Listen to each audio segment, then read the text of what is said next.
bullshit. Step right up, got tickets on sale. In today's episode, trains coming off the rails.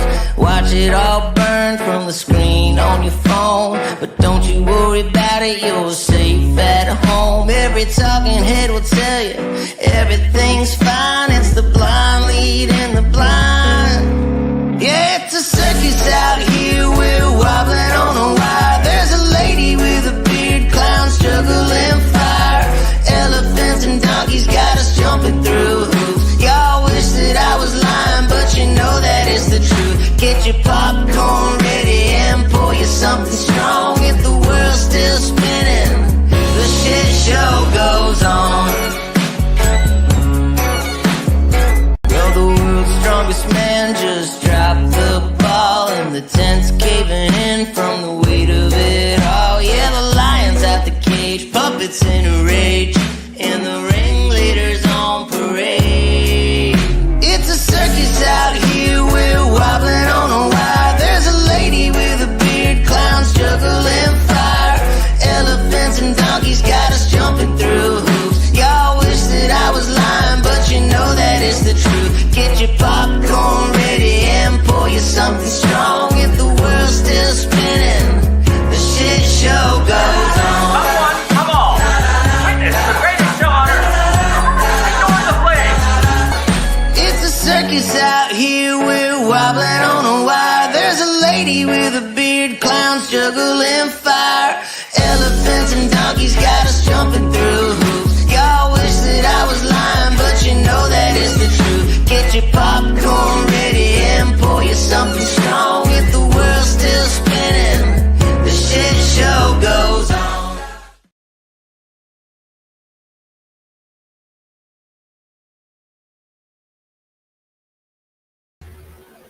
Good morning. Happy Friday. Are we excited or what? There's Oilers. Hello. Good morning. How are you? I had to leave another stream. It was driving me insane. I can just imagine. If you know what I'm talking about. Oh, yeah. I'm sure I have some kind of an idea. Yeah, So, yeah. check Discord, you'll know. I sent you a message in Discord. Okay. Hairbag, how are you? Good morning. Hairbag. Mouse. Yeah, my girls all showed up here like freaking right away. She got boobies today, or she got a boobie today, because she is the Why? first one. Because whoever comes the first one to chat, post, comment, and chat, they win the booby prize. It's an invisible booby, but it's still a booby. And Hey, boobies make Chaz. everybody smile. So, yeah. So, Miss Chaz gets the booby today. And Mishka followed up right behind her. Miss Mishka, how are you, darling? And Miss Flatty, she was right behind her. And Miss Sugar Britches. Sugar All britches. them ladies. And then Mr. Hairbag. I didn't comment, sorry. I That's just all came right. in. And Miss Mouse.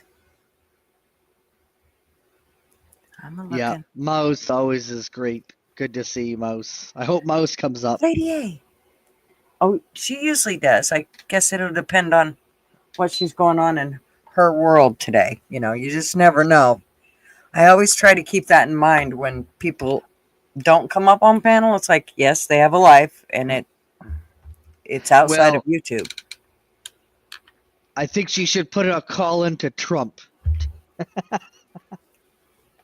Well, You know, there are a Go few and- things that I'm a little concerned about, Jim. to go pay a visit to BEC, if you know what I'm talking about. Yeah, no, he better not waste his time on that. He needs to go and make Buddy great again. Make Buddy great again. Yeah. Well, you know, that will take more than Trump. I'm telling you right now.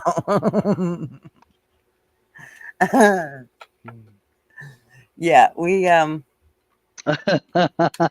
Flatty nose? Never mind. Flatty nose.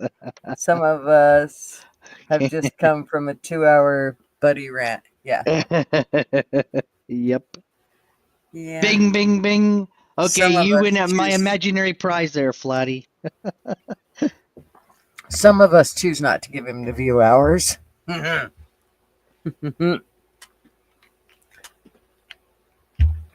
I don't deal well with that whole side of stuff. Because then you got to see. Nobody really wants to see, and I know it's early for me to bring out the C word, but nobody wants to see the cunt gutter come out. So we really try to Well, keep that listen, in he check. called you out, by the way, and said that you agreed on him, with him on a few things there, and said that you're worried about Trump and what he's gonna do and all this stuff. So Yeah, what? he's about as full of shit as they come.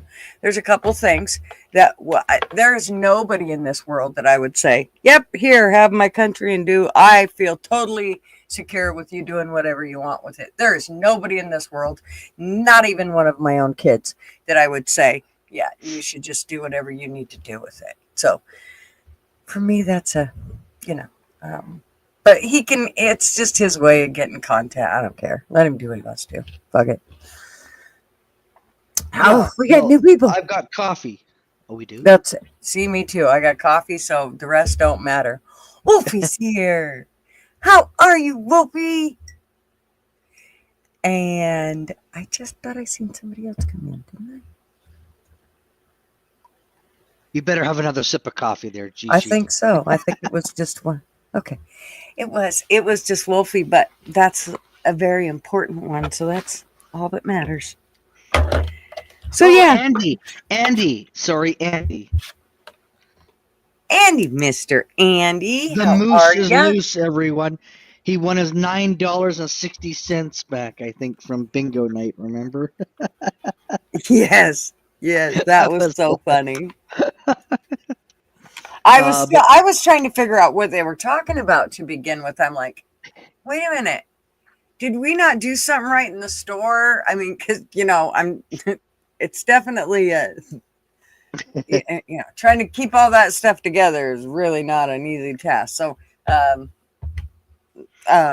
I was kind of worried that it had something to do with the store, like they hadn't set the right amount or it cost it. I just wasn't quite sure. So I was glad it wasn't a huge deal. Hey, P Digits, what's up? P Digits is here. P Digits is in the house. Yes. So before we get into the drone part, I just want everybody to know my Christmas shopping is done.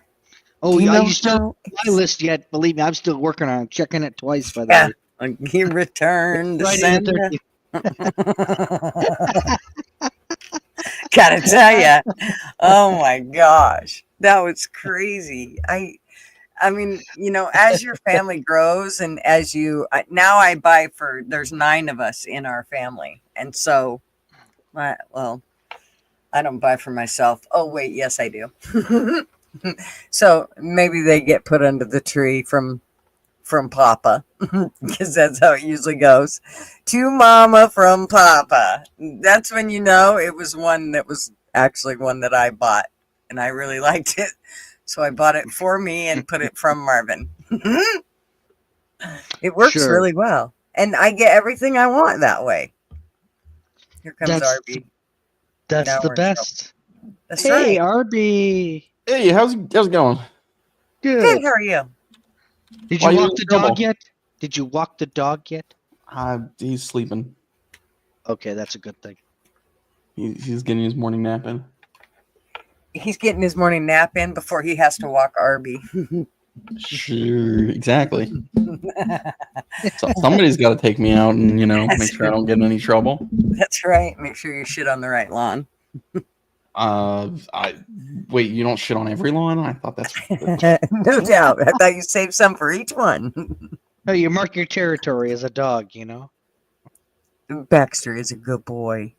Yes. He works hard at trying to keep Arby trained. Damn. Harsh. So how's your Friday? There. Not bad. My game will work. I want to kill some zombies while we chat. There we All go. right. Perfect. I'm into it. My Okay, let's voice kill will some usually make zombies. you want to kill zombies. So I mean, I can stream killing zombies if you guys want to watch me kill zombies. yeah. I don't know about that. It's too early for me. It's It's too the early middle of the day.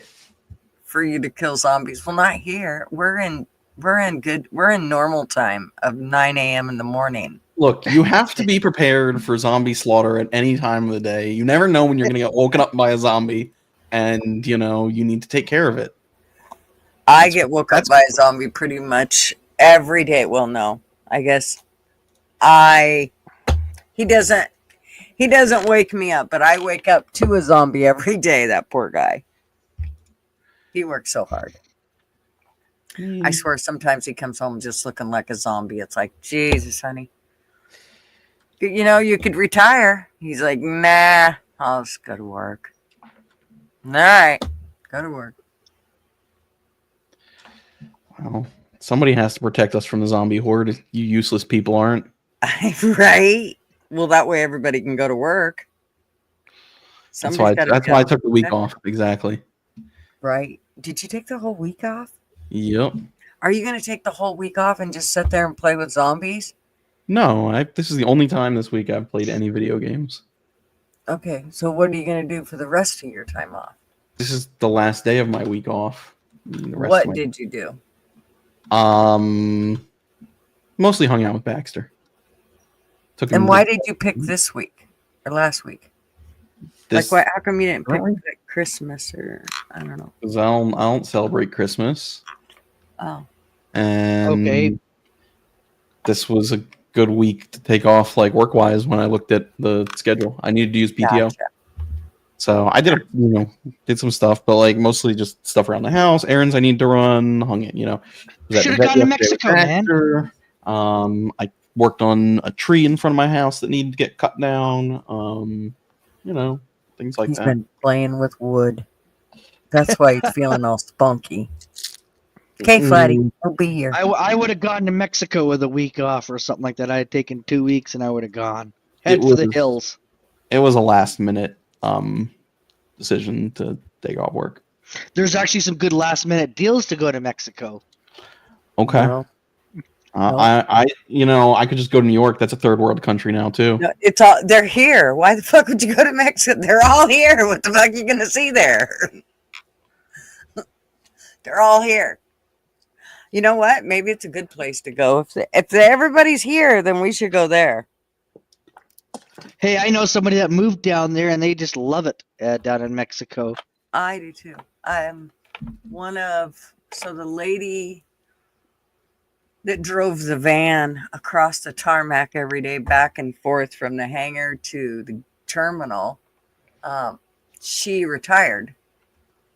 And they bought a place on Lake Merwin where it's just like you go pull your camper up. It has like an add-on where when you pull your camper up, it goes right beside it, and it's pretty cool.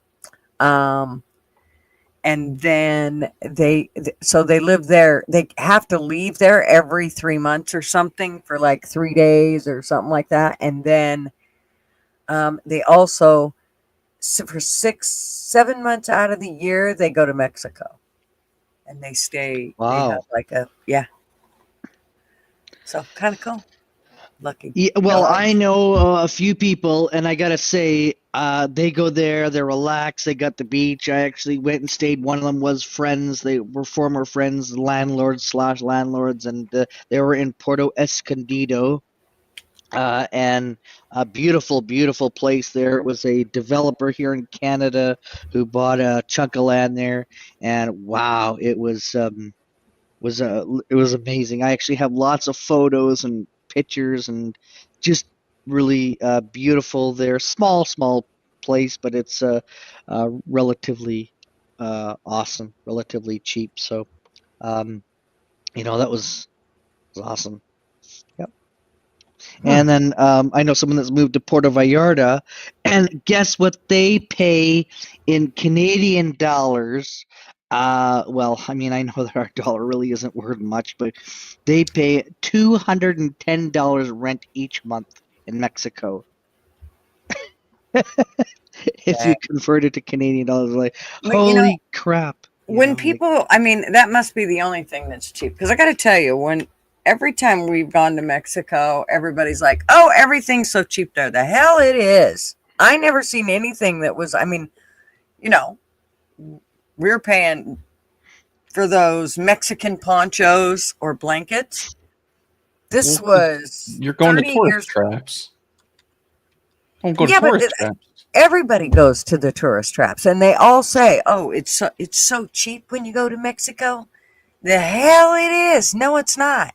In fact, one of the times we went to Mexico, we stayed in town in a hotel. We didn't even go for one of those fancy resorts on the outside, and it still was extremely expensive. I mean, so when they're like, "Oh yeah, it's so cheap to go to Mexico," no, it's not. No, it's not. I mean, maybe the rent is, but you also got to remember you might not have windows in that shack that you rent out.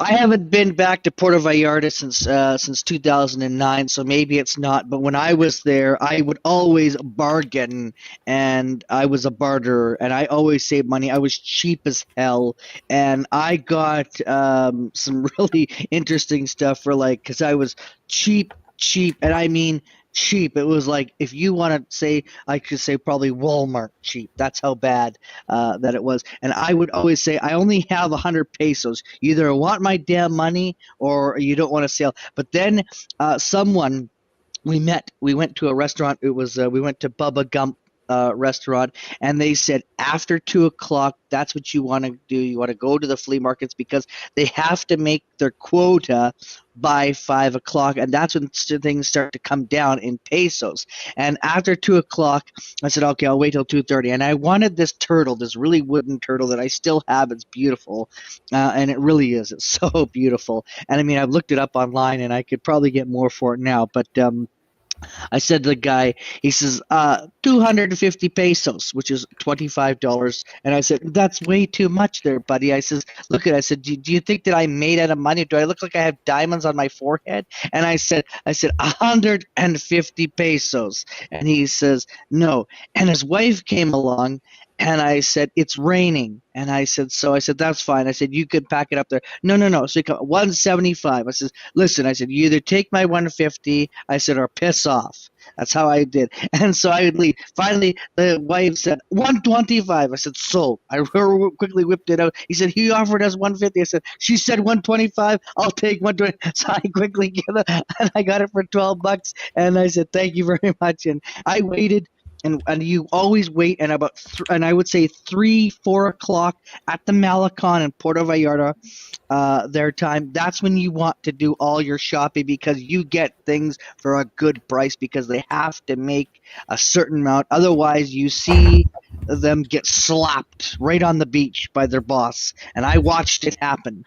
I did. I got a really good painting for a good price. Like, holy crap, did I ever get a steal of a deal?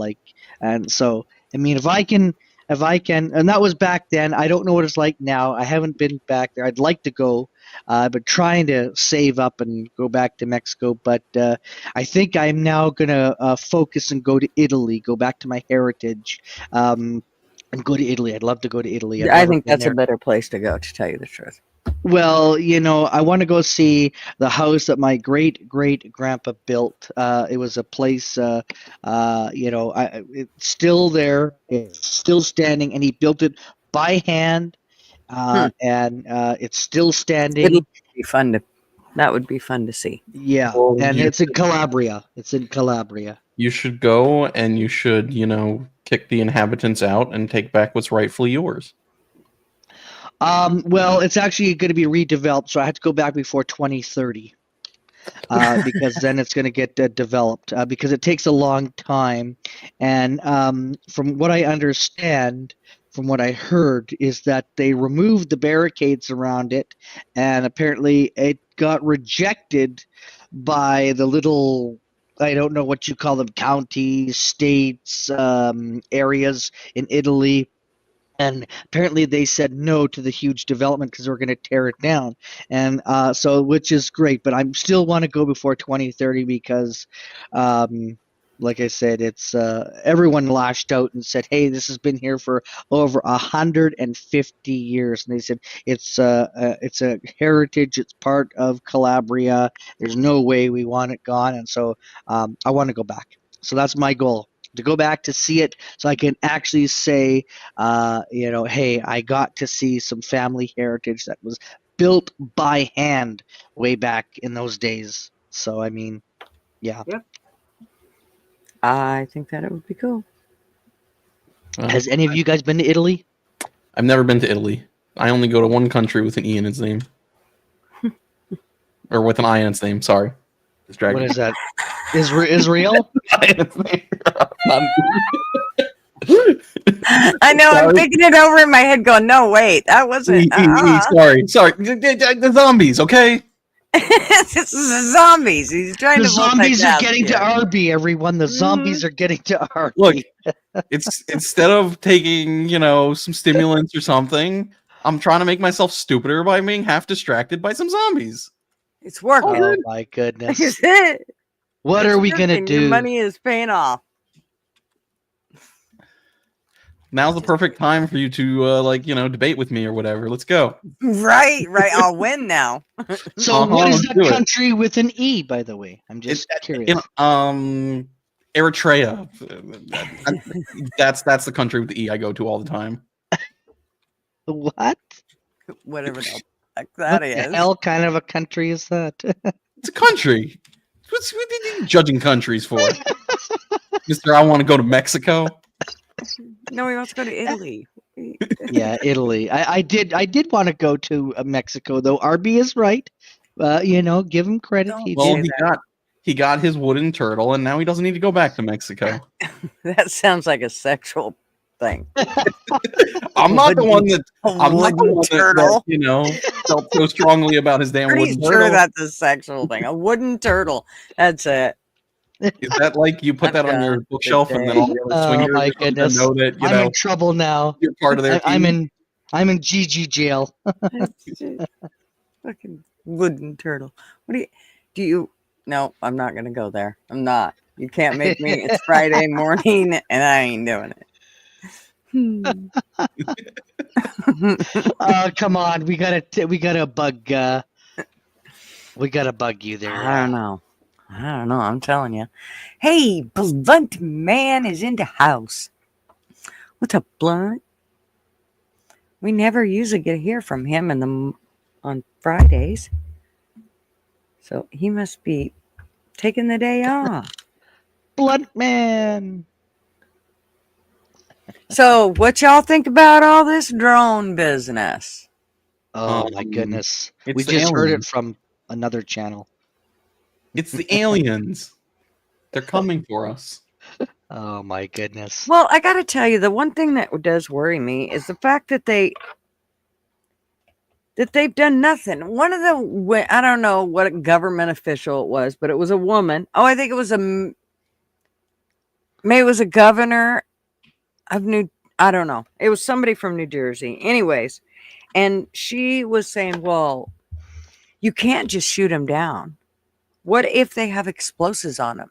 Some of these are as big as SUVs and da-da-da-da-da. Okay, but what are you going to do? Sitting back and just watching them, I'm not sure. You wouldn't do that with anybody else. Normally, you'd surround those son of a bitches with 50 fucking jets and take them out. What's the holdup? You don't shoot down your own drones. But she said it's not theirs. That's not theirs. They don't know who it is. Have you ever heard of a PSYOP?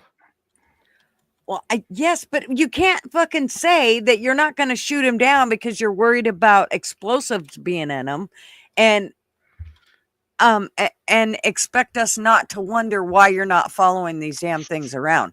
I don't understand why there's not jets surrounding them. If that's the deal,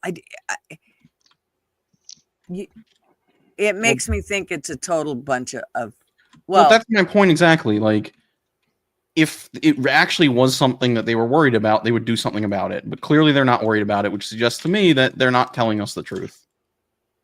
I know, but you got to remember who's going to be worried. Who's the leader? Let's remember. I mean, what the fuck's he worried about? He's worried about whether he's going to shit his pants from the front door to the helicopter. You think that man is leading anything? Well, that's what I'm trying to say. Is who? Well, There's still got to be somebody saying something, and if that's the case, why is it that they're not? I mean, because they want the American people to believe that if they want us to believe that this is drones that was unloaded from Iran or whatever the hell it was they said, then why is it that they're not at least surrounding them and seeing what the hell they're doing? well, but that's my point. Is they're telling us a story. I don't buy the story. That it's some Iranian drones being operated by Iran, that were from Russia, from a ship off the coast or whatever bullshit. Like, I know I posted that stuff, but like, I don't think that that's actually the truth. I think they're just telling us stuff to keep us focused, or from whatever's going on. I think it's more likely than not that these drones are some sort of military tech.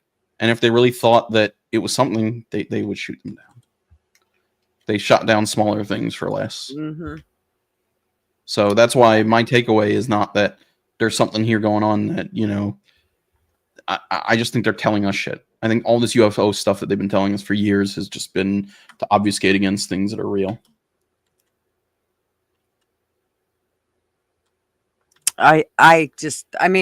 Again, so we, the American people, are being totally set here and lied to, and we're all just supposed to take it. For me, that means we probably should be taking them out. Mm-hmm. The drones. and I'm saying the citizens. Well, that's why I was. Well, no, but that's why I was saying, like, and people have said weird stuff about, like, when they, they're like drones, their private, little drone that they're trying to get camera or video of it or whatever, that it's not working, or it's getting broken or something, or the battery dies whenever it gets close. Which again, more pushes me towards it's some kind of military tech. And I don't believe that if it were really something dangerous, they would do nothing. And when I see them coming out and saying things in the news like that, to me, it speaks of some sort of op. Like, It's not new that the U.S. government uses people, that they give partial information to manipulate the public. Yeah. Definitely something doesn't seem. So I mean, I find it really hard to say what specifically is the truth, but I definitely don't think that we know everything. Yeah, I don't think we do either. I mean, I don't think that we know everything with respect to a bunch of stuff. Like, I am sure there's more about these, this insider trading stuff that was going on that the CEO was supposedly testifying again about, or being investigated over. I'm sure that there's more going on with these Trump assassins that nobody wants to really talk about anymore and have moved on from. I think that there's a truth that is pushed out in the news to the American people and to groups, and then there's the real truth about what's going on. Mm-hmm. And you find the real truth 50 years later, and when classified documents get leaked. Right. You hit it right on the head there, RB. It's just like our damn Canadian government. They're terrible as hell. And yeah, he says, I care about every Canadian. I go to bed worrying about every Canadian. Bullshit you do there, Trudeau. I say bullshit. And come find me. I mean, the poor guy, by the way, that lived by the street, that lives down the hall from me there, his place is all wiped out. They ransacked it. They did a huge search.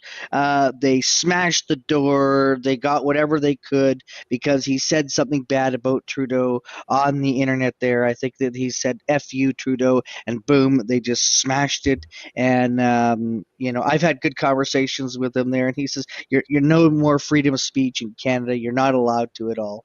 And so it's insane. And so they ransacked it. They froze his banks. They went to his job, got him fired. He's lost his job, and it may sound like a country song backwards, but it actually really is the truth there. So yesterday was his last day at work, and he's in handcuffs, and that's it.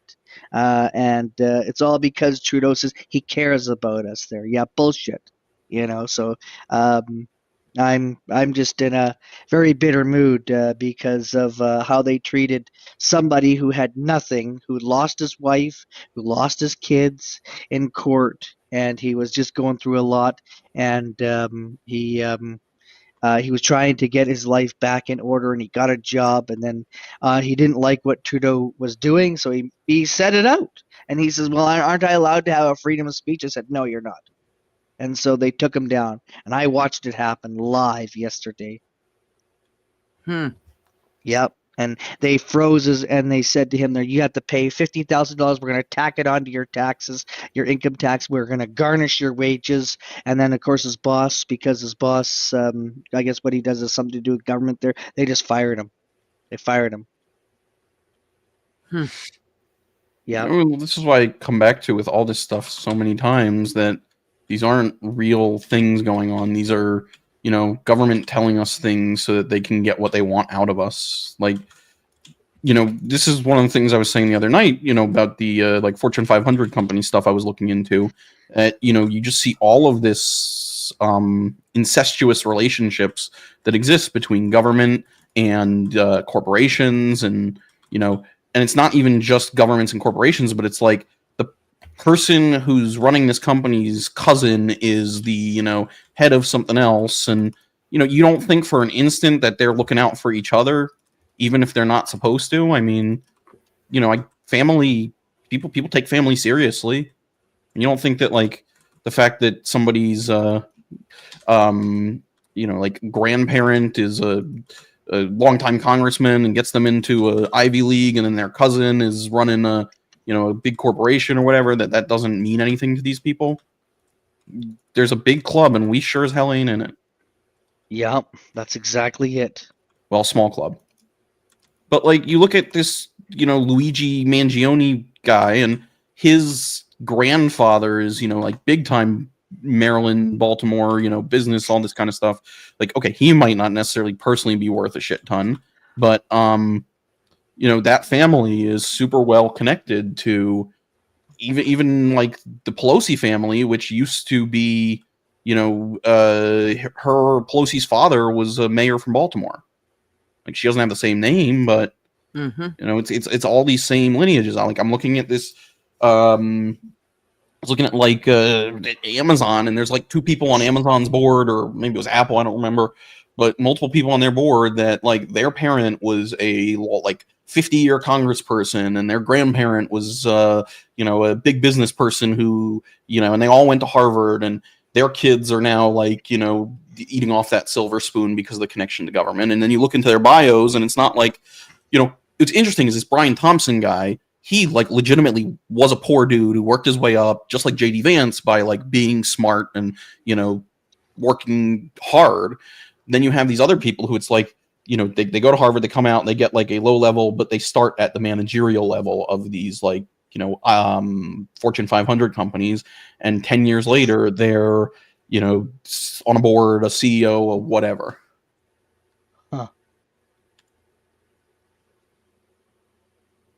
It's crazy, and yet they're supposed to say that Canada is a free country. They get to do whatever they want. Bullshit. That's why I come on YouTube, because I can say whatever I want. Because the outcome is that I was so happy that last week when I got the news that the Canadian government lost the lawsuit against YouTube because they wanted all Canadian information to be sent to them there, so that way they could track them. YouTube basically said no. So we'll censor, but we're not giving you the information. We're not handing you the keys to the car. I was like, yeah, So that's why, I can actually speak what I want to speak there. And they said because they want to control us Canadians on YouTube on what we say, and it's like not happening.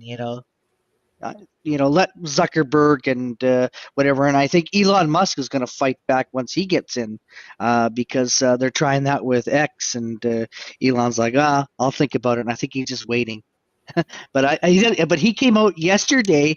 I gotta read the statement about him, about what he said about Canada. Oh my God, this is so great! It warms my heart to think that we've got somebody who's actually speaking the truth there. There he is. Where's Elon? Where is it? I'm gonna find it. But this is so awesome. He said about Trudeau. Well, while you're finding that, so it says I for the first time I've looked at YouTube's. I went into the studio to see what the stream health and all that shit. I've never done that, and so one of the things it says suggestions. The audio stream's current bit rate is lower than the recommended bit rate. We recommend that you use an audio stream bit rate of 128 kbps. What do I do? Kilobytes per second. Yeah, I don't know. I don't know that matters. You could ask everybody how it sounds on the other end. Is it? They all sound fine to me. Y'all? Okay, it's gonna probably do this. Oh, here. this is great. This is so awesome. Okay. Oh yeah, this is awesome. I can hardly wait to show you guys this. Hold Where is blunt. it? I'm gonna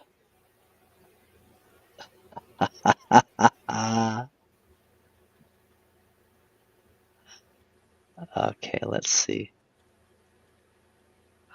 I'm not paying for that article. Are you kidding? I want it free. Beautiful. Okay. But yeah, I don't. I think this is different than a security clearance issue. This is a kind of like a wholesale issue of who do government work for, and I think the vast majority of people in government work for themselves. Love this. We've got to read this. That's what he called Trudeau, and oh my God, it warmed my heart when I. Well, you want to be the 51st state? Yes, I do. I do. Yeah, I vote for it 100%. I wish they'd make Canada the 51st state. I'd be okay with that. You're darn right. Hey, I vote Army for vet. it. Blunt, check Discord.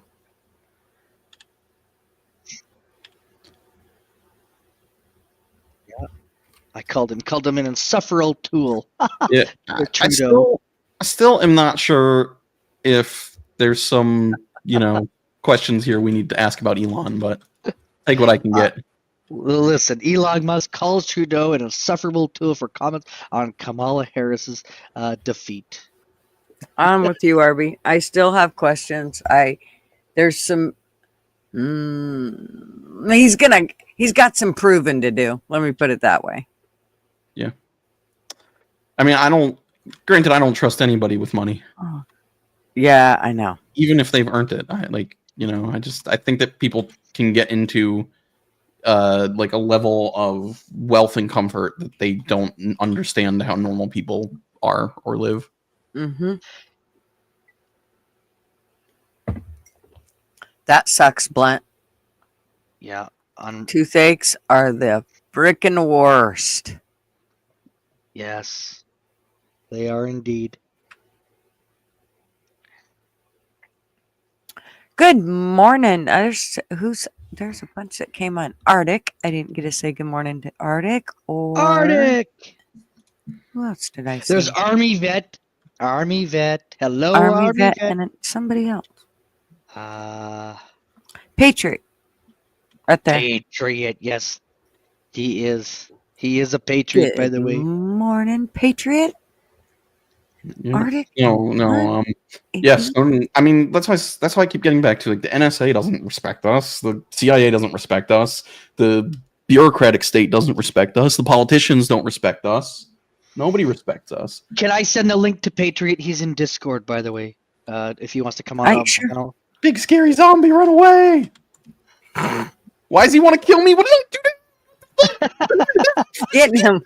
Stay away from the goddamn Here comes zombie. Mouse. Hey, There's Mouse. Good morning, Mouse. good morning. Oh, okay. Here we go. How are you? I'm good. How is everybody? I'm being pounded by a flesh pound. Oh, Boss that's zombies are kinda scary. sensible. Oh, stay away from me! Hey. He's touching me. Patriot, I just sent you the link. He You check pounded me to Discord. death. Check Discord. Maybe He I should pounded me to death. link. Saw that. Hey, Fletty. Hey, We've Army been on Vet. for a few minutes. Hello, everybody in chat.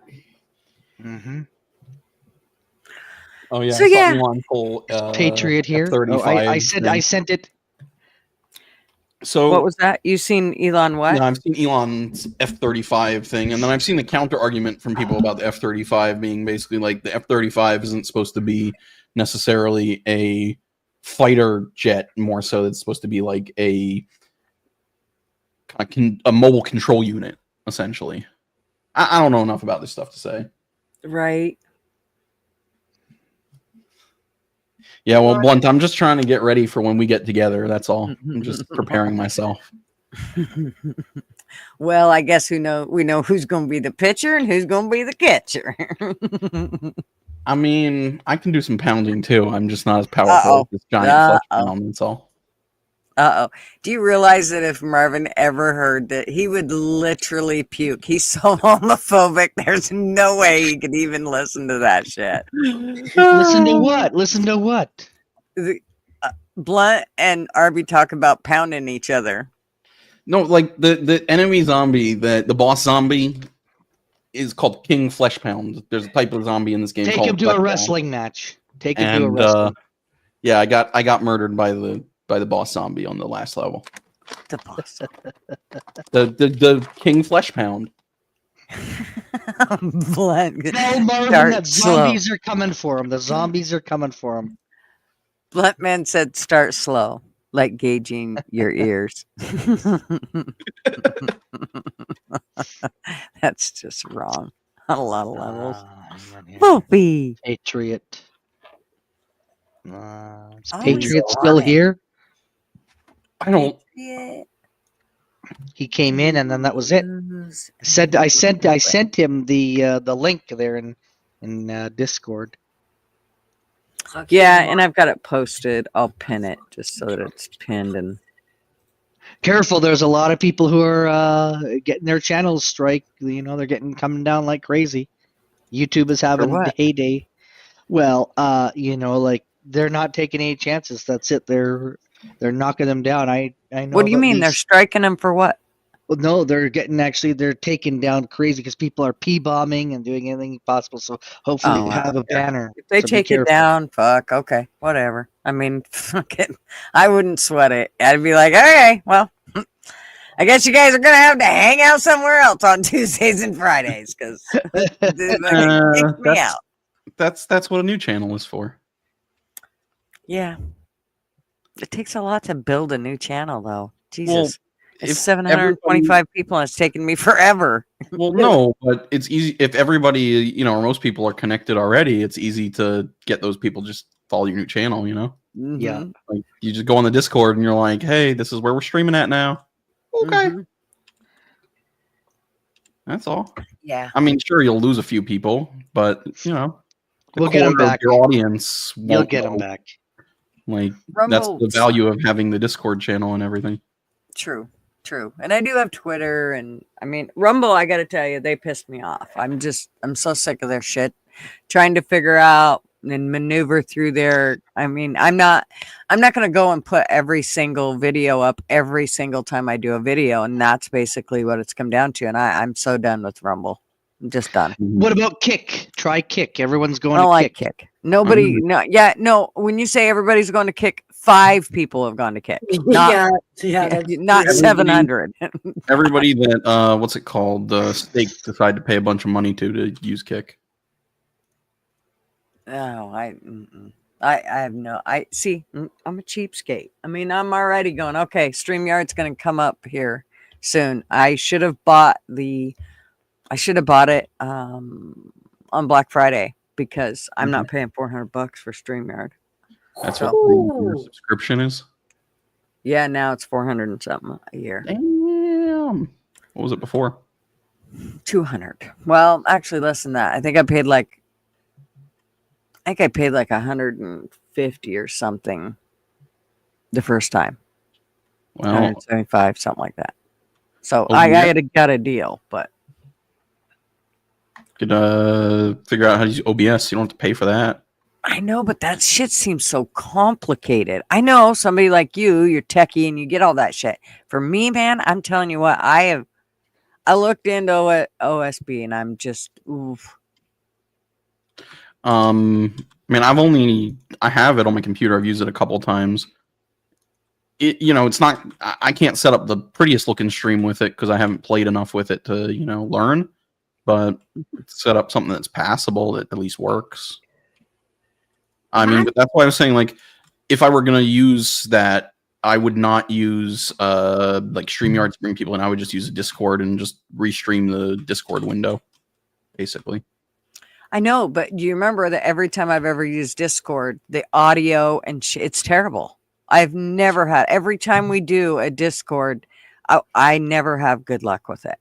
So to put people on and share shit and do anything, it would just be, I feel like it'd be a major pain in the ass. I am looking, I'll tell you the other one I'm looking at right now is, what's the one everybody's going to? Mouse. What's it called? Mux or some shit. Emux or something like that. Yeah. Mux. I don't know. Yeah, so that's the one I've been looking at just because they would run about $200 for the year, and you can do basically everything that you can do with StreamYard. Mm-hmm. I don't know, though. Are the audio issues that you run into on Discord because of Discord or because of people's audio? Or because, like you run into issues with like internet and restreaming, streaming stuff and whatnot? It's usually my audio. It ends up fucking up. Remember, every time we've ever done it, I've had to go in and come back out. And then it still, within 10 minutes, it starts sounding funky again. So I'm just like, I end up leaving because the audio is so shitty. Well, that kind of stuff happens when you play video. Also, I'm wondering if maybe that's kind of more on your end than it is the Discord. Well, I mean, maybe. we could try it sometime, like with me running off Discord, but I haven't streamed that way, but I've like streamed to like individual people, not like on YouTube or whatever, using Discord, and it's worked fine. Mm-hmm. I mean, I know that's how Okay, like, a bunch of these Good shows afternoon. Is that set theirs Mr. Arby talking? that is RB talking. Arby, Sure, Arby. Smiles, Gigi. Hello. Hey, Good beautiful. morning, Katie Hello, K. everyone. Flatty. Hello, love. How Hello. are you? Hello, Kim. Good morning, Nate. Morning. Hey, Kim. Let me tell Good you. morning, Kim. Good morning, What buddy. a day. What a day. What a day. I said, I told Gigi I'd be there today. I got to hurry up. So I ran to the store and I was like, oh my God, just let me get there. So here I am. Good afternoon. Well, we're Good glad you made it. afternoon. Hey, Kim. Arctic's Hey, here. sweetheart. Hey, Arctic. Hey, Oilers, why are you so quiet? So I actually have a question for the people that are in Canada or the UK, like Oilers. Okay. You want to get a Happy Meal for me, so someone can have a Grinch Happy Meal box in the toy? Arby needs a Happy Arby. Meal. Yeah, I want that someone wants the Grinch stuff, and I'm trying to help them make that happen. Hey, Army Vet. Oh. Oilers, where are you? It's got to be from Canada, Arby? They're not selling in the US. The person was telling me that they're selling in Canada and the UK. There's Well, probably Arby not wants to enough make- toxic chemicals within the toy to sell it in the US. So Exactly. they can Yeah. only be they can Well, only I be was sold ran to outside the McDonald's to get a US. Big Mac. I haven't. I haven't had McDonald's since the Ebola effect. Well, you don't have to actually eat the McDonald's. You just have to get the actual like Happy Meal. I'll pay for it. No. I'm saying like the outbreak of the not Ebola. what was the news about the burger that in some different states that had E. coli? Oh yeah, it's E. coli, not Ebola. They're E. coli. Yeah. Yeah. I Hey, haven't had Katie. McDonald's since. Hello, love. So Oilers, So- did you hear Arby? No. He needs a Happy Meal from Canada because your Happy Meal has the Grinch in it, and he'll pay you for it. oh. Mm-hmm. Hey, blunt man. The Grinch socks? Is that what you want? Yeah. Socks come in a Happy Meal? Socks. Okay, I will. I will do that because I actually do want to try the dill pickle fries. Sounds So you can just get with Arby on Discord, and that way you guys can work out how you can do that. We'll chat. Don't worry. I Yeah, will yeah. get him socks. If he That's wants the disgusting. socks, I'll get him socks. Hey, Sounds Arby, like a Mishka plan. said you can buy them online. That's true, but Okay. it's not the same. eBay. Right. Hey, He Leah. needs the But Canada smell Post of is on the strike. McDonald's hamburger on the socks. But Oh. Canada Post is on strike, so good luck in getting them. I'm not in any rush. I'll get them to him though. Don't worry. I will get that. Maybe after the holidays, but I'll get you Hey. some pair. Hey guys, you remember what I said that about the E. coli outbreak of I think it's 5 different states from McDonald's. Mm-hmm. Nebraska was one of them, so that's why I haven't been to McDonald's since I don't know Yuck. October. I can't even remember the last time I was at a McDonald's. Me either. Oh, me, I go there Well- quite a bit, man. See, it's see, who was the right person to ask? That's right. Oilers. I mean, good thing you The don't $4 Big Macs, man. They're the I mean, best. good thing you don't live here right down here right now, Orange, because they found like E. coli in onions in a quarter pounder. Oh, yeah, I remember that. Yeah. Don't look. Can we not? Hey, Wetson. It's okay. I've already grieved the quarter Yeah, pounder. that's a good idea, fine. Flat. I'm very sad. Well, I I- mean, that's good, but I've been I to miss Chick-fil-A a quarter couple times this year. Yeah. That's You been been to rad. what? man. Chick-fil-A. That's where Oh, there's one near where I Chick-fil-A's work. So Oh, you don't even want to eat Yeah. there. That's the worst of the worst. It's 48 chemicals. Oh, Look, I got cat on the fucking Yes, yes. spiral. What? I accept that anytime I'm going to get fast food, I'm at least eating 90% chemicals. It's okay.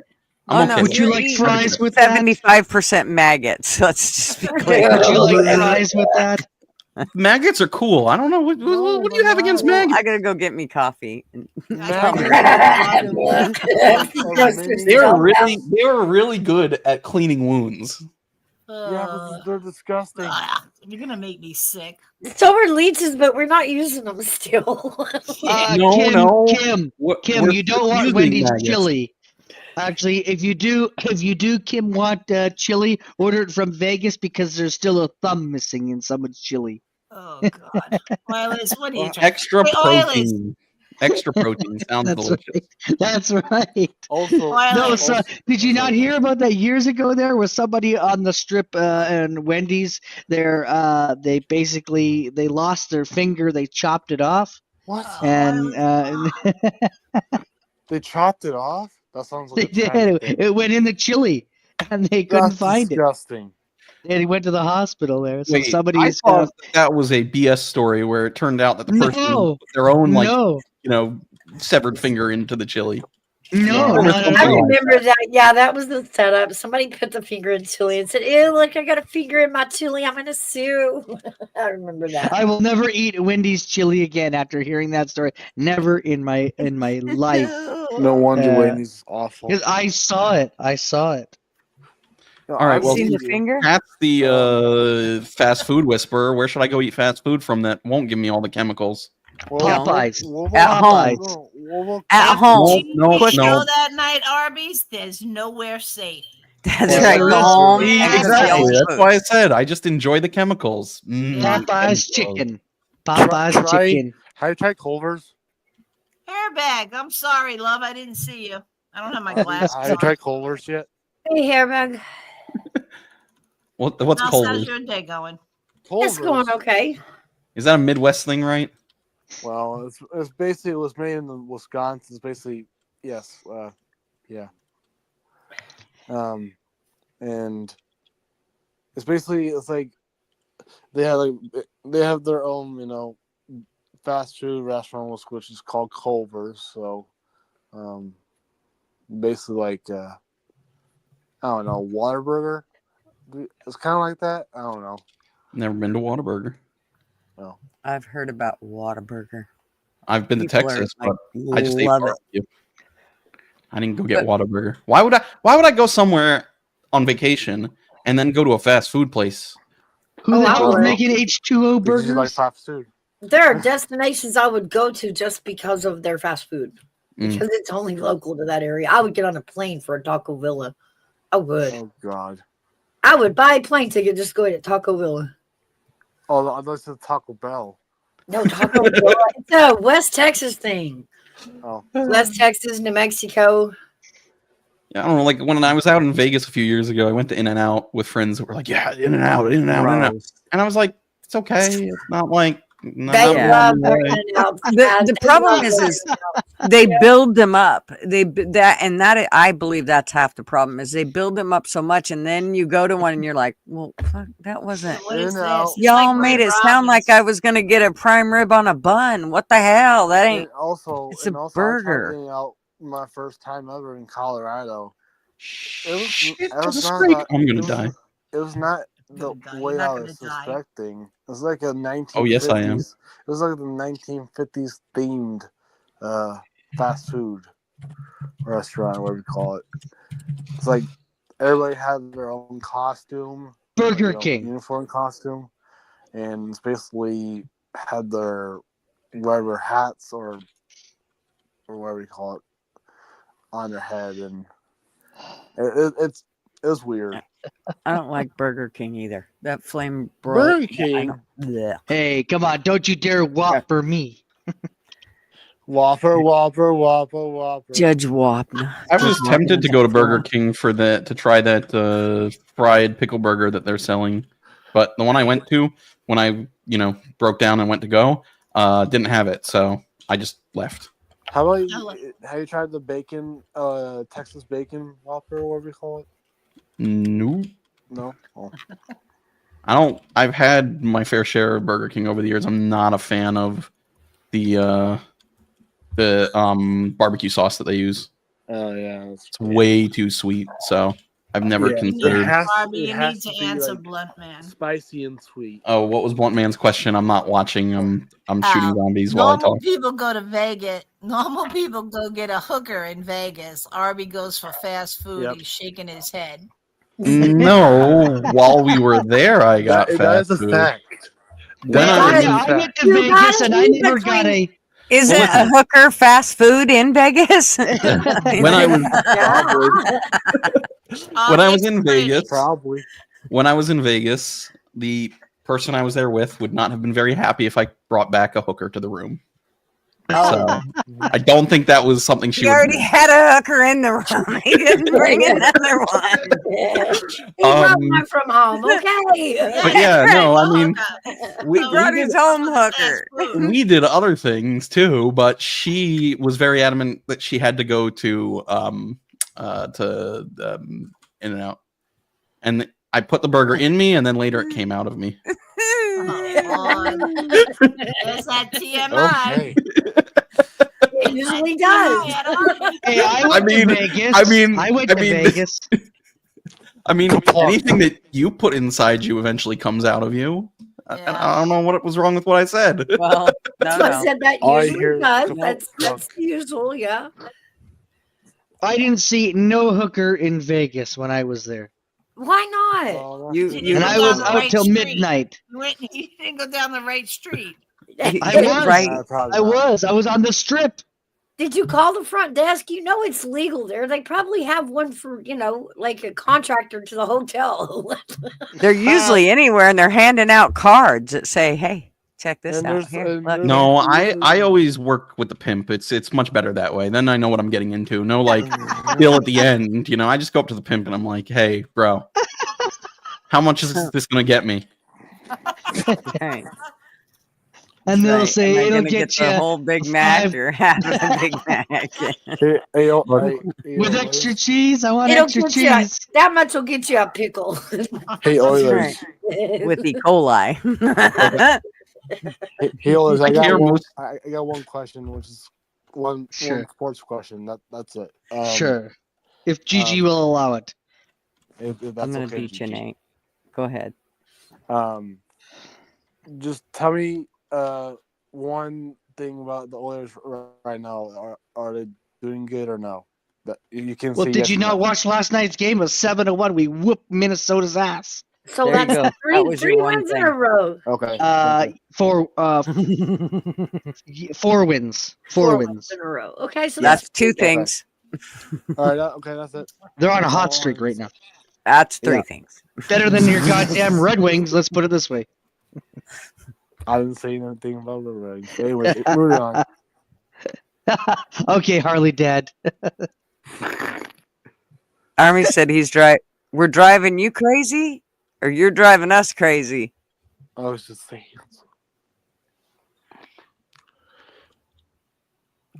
So, I don't know. We're either driving him crazy, or we're driving him. No, he's driving us crazy. Army. so lost. Oilers, the only man that couldn't find a hooker in Vegas. Wait, what the fuck? Yeah. No, they were not available. I guess they were all out of service, or maybe they were if I go busy to doing Vegas, something else.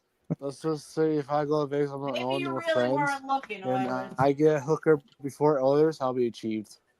I know, but you couldn't. Here's the deal, Oilers. You can't go in there sounding like an investigative reporter when you go in. I mean, Look, and you can't like put a camera in their face. You keep the camera right? hidden. Yeah. I mean, you gotta. There's ethics. There's some sort hooker of etiquette ethics. with a hooker. Listen, I want evidence. I don't want them to be a. I don't want them to be a woman. I want them to be a real woman, not somebody that's a fake. Not That's got woo-hoo these. man. I can You don't like see you the going woo-hoo in man? and going, listen. I was wondering if I could look at the health records of the little redhead, and if I hate if redheads. that would. Oh yeah, well They got to be blonde. They got to be Oh. blonde okay. There you go. because I they have got more one for What do you fun. mean you They have hate more redheads, fun. motherfucker? I got I'll one. knock I you got one out. for you, Oilers. What is that song? You like them a little on the trashy side. Okay, that's right. And that's the There you other go, thing. go for it. Here's the problem: is you were looking for the blondes, and they didn't know you were looking for them. So True. I'm not blind, Arctic. I did not see any, and I was out till like 12:30, 1 o'clock at night there, and there was nobody that offered their services. You over the edge, 12:30. I mean, well, I was gonna this is the say I don't problem. even We think thought they you were start gonna find until them like 2. What? In Vegas? They should start right at 11 o'clock. I thought they started at 11 o'clock once McDonald's closes the doors. not lizards, hookers. You're getting it wrong, Oilers. You were going to the wrong place, Oilers. This is the whole problem. Yeah, go on Yeah, Fremont we got it. Street. You Yeah, were looking for the Fremont wrong has higher fast food. quality. No. You'll find all Oh, kinds nice. of gold nuggets at Somebody Fremont. came up and somebody went down. I'll find all kinds of gold nuggets at Fremont. I went there and I didn't like it, all right? Oh, what? No, I hated Fremont. Damn, that's the first. Blunt man. The You're blood. echoing, darling. Sorry. It's okay. Look at. I think you got YouTube on. Just try to shut it off. Is that better? Yep. Nope.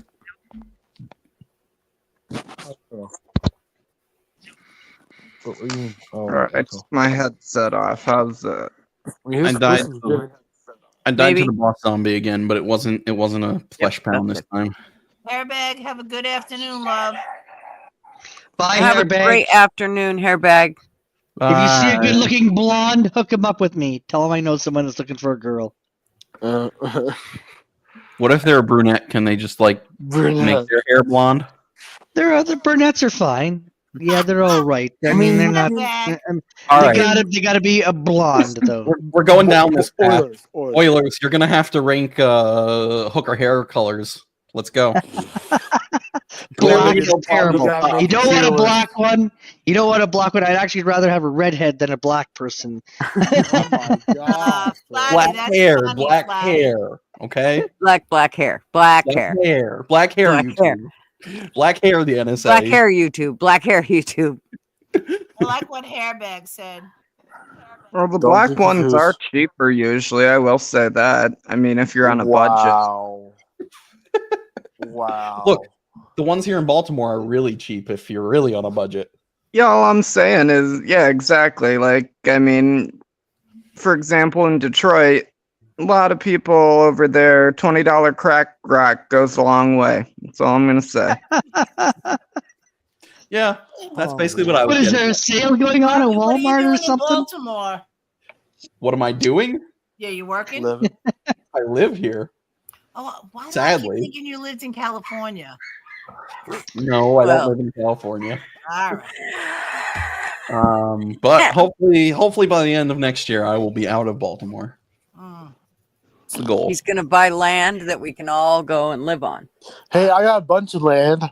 If y'all could borrow. It's swampland. That's what Nate's We got. can borrow it. No, not swampland. Cornland. There you go. Cornland, right? No, it's swampland. No, it's not swampland. I don't live in Florida. That was my point. Florida. But I don't live in Florida. Well, if you have any more questions about hookers, Oiler, that's why I'm here. Well, sub up to my channel then, mister. Then. Oh, damn. Are you subbed up to my channel then? I think I am. I'll have to double check. I'll type in chat. Hang on here. Where is Gutter's? So you have land that everybody can go borrow. Is that what you just said, Nate? I guess. I know I'm not the governor, but You're not the governor. Your mama's the governor, right? I know. There we are. No, not my mom. Oh, no, not that one. Not that one there. Blunt. Some Hang on governor here. in Nebraska is Shoot. governor. Wrong frickin' thing. No, there's some lot of land in Nebraska that what needs is to be, I guess, lived at if they want to. But In Nebraska. That's cool. and no, it's not all corn.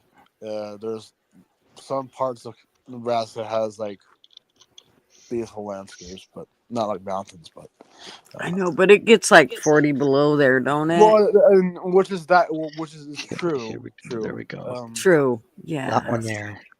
But it's basically well, at least it's not like Canada. So I Okay, mean, that's the one. When your limbs start like breaking off, it's the whole reason that sometimes I'd get very frustrated in Idaho because yeah. I mean it was a different kind of cold. It was a dry cold, but let me tell you what, when it got so cold that it literally felt like you could Yes. break off a finger or something. Yes, exactly. Didn't do that That's much. basically what we have right now too. It's like if it was so at 8 in the morning here, it felt it was 14 degrees, and it felt like 0. So, yeah. Yeah. Oh no, going out this morning to walk Baxter sucked. It was so Mhm. freaking cold, and Now, how wasn't wearing cold was gloves. it? Was it bitter cold like ours?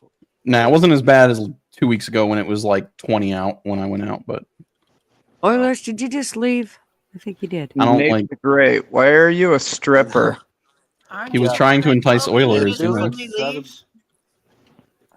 It feels like 7 right now. 7 degrees. He is Oiler or That's rough. Nate is a stripper. See, look at him. He's a sexy stripper? blonde stripper. That voice coming out of that body, that's sketchy. Well, you No, It's that's it- my it's 2024, buddy. Something that's not no, that's my imaginary girlfriend. There you go. That's right. good. So That one he works keeps for me. all the other girls away from him with. No, look here. See, I got a girl. Don't even think about trying to track me down, right, Nate? Yeah. I promise to never try to hook you up again. I promise. I swear. Hmm. Hmm.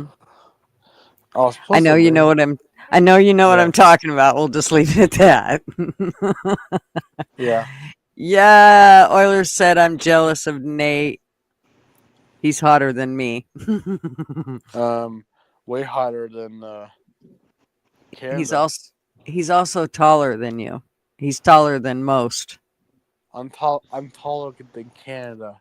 Think about He's it. taller than Canada. Yes. Oh Lord. I also got on here to say fuck Canada. Justin Trudeau sending all your goddamn guns to the fucking Ukrainians. Oof. Yeah. Yeah, I like I to see what I they're gonna even do with those 22 long rifles against fucking level 3 armor. Fucking retard. are you I mean, Canadian his or American? I'm American. Oh, that's good. Yeah, he's a retard. I mean, I feel bad for Canadian people. With that, whoever. My advice for anybody who's Canadian right now, buy a boat, start using it a lot, start building some walls and some hidden compartments in your house, and have a lot of pictures of you out on that boat. So the one day it ends up having a little accident, hey, all your guns are on it. What can you say? Or you could make a bunker and just stay there until he's gone. But I mean, you guys I mean, decide to shit, put if you Fidel got the Castro bunker funding. money, Like, whatever. I'd go for no, that. you But can. I don't You have don't bunker have to buy money. a bunker. You can actually build your bunker because it's Canada. It's cheap, I guess. I don't know. I don't really know about that much about Canada, Bunny. Yeah, I'm a lot better with insurance fraud than I am with building bunkers.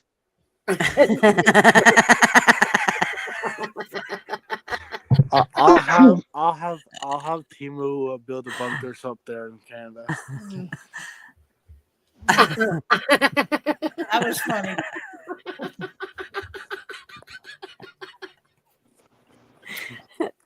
You know, you got to go with your strengths, Blunt. I mean, there's no fucking around. I mean, you just go with what you know.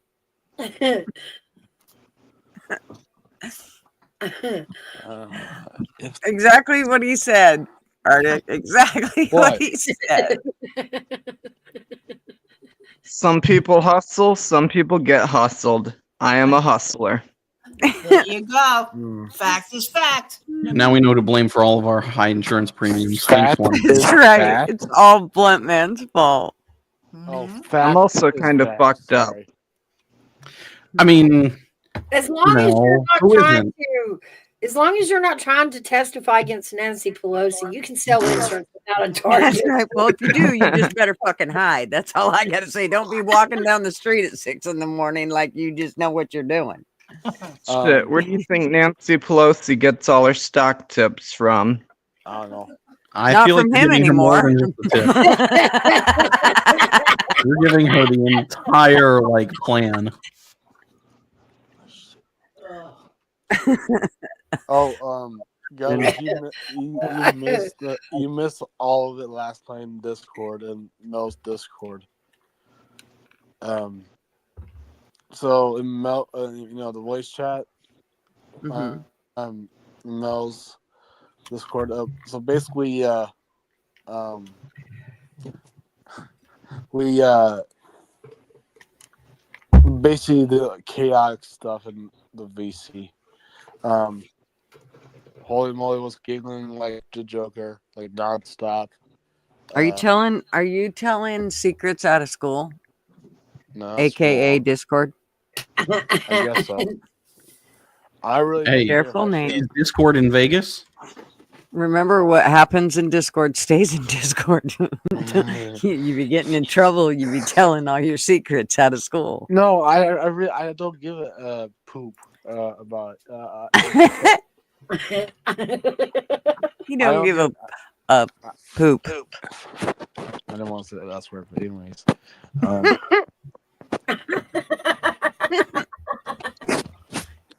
But yeah.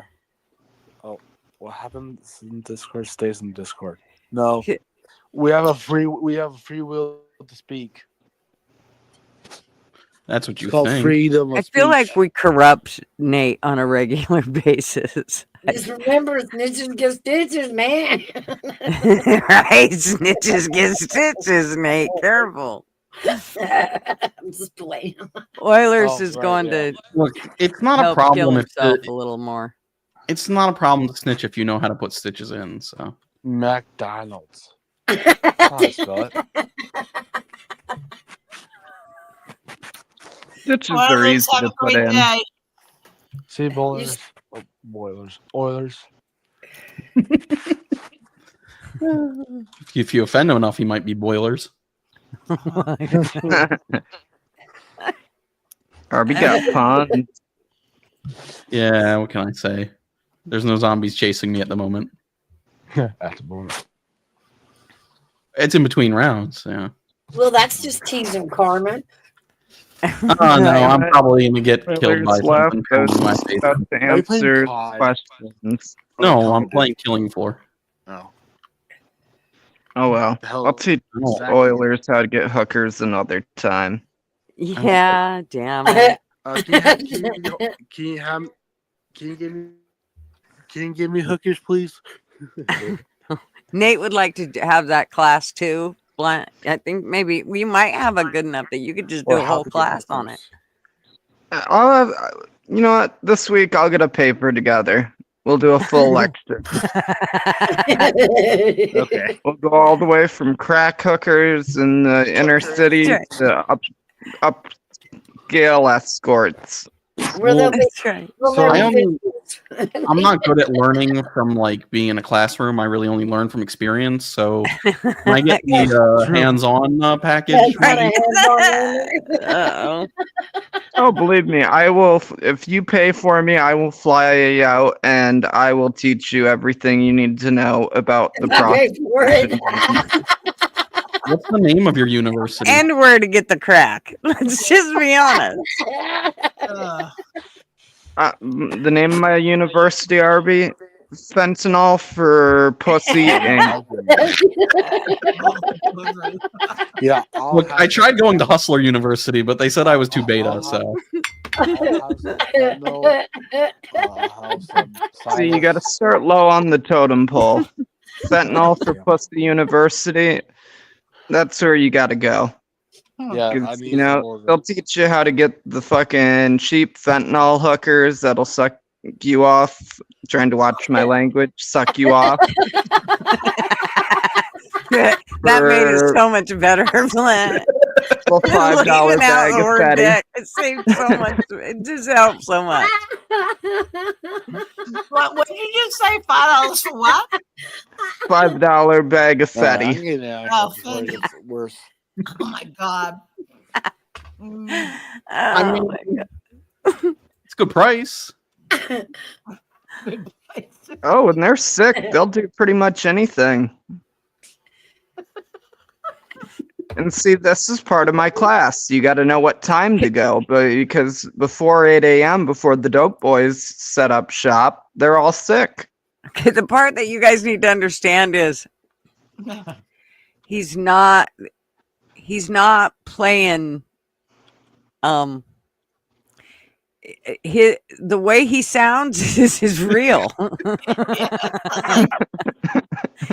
That's from experience.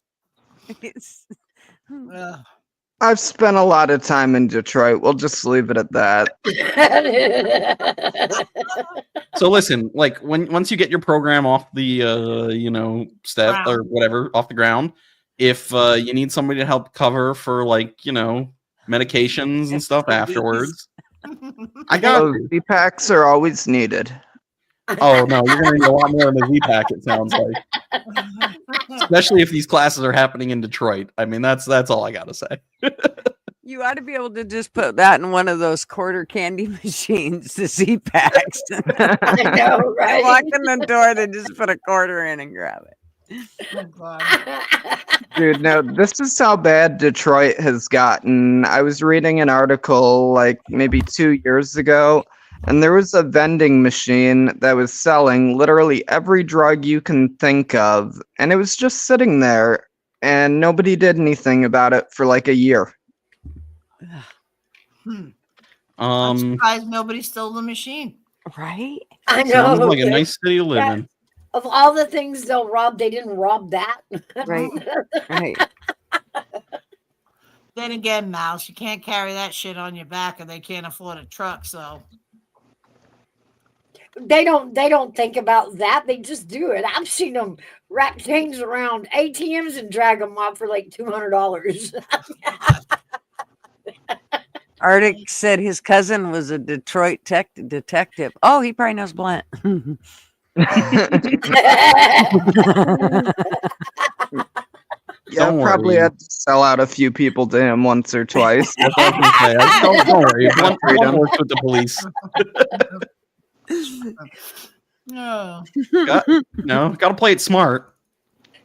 No, the That's reason right. I know so much about hookers is because somebody who used to be a good friend of mine has been arrested for prostitution down in Florida now 3 times. Oh, Oh, I my thought you were gonna say you were her gosh. pimp or his. I No, don't her know. pimp's some black dude who beats the shit out of her, but he bought her new tits, so she's happy. Oh my God. gosh. Isn't it amazing? It's like, wow, it's just not in the movies. It really does happen.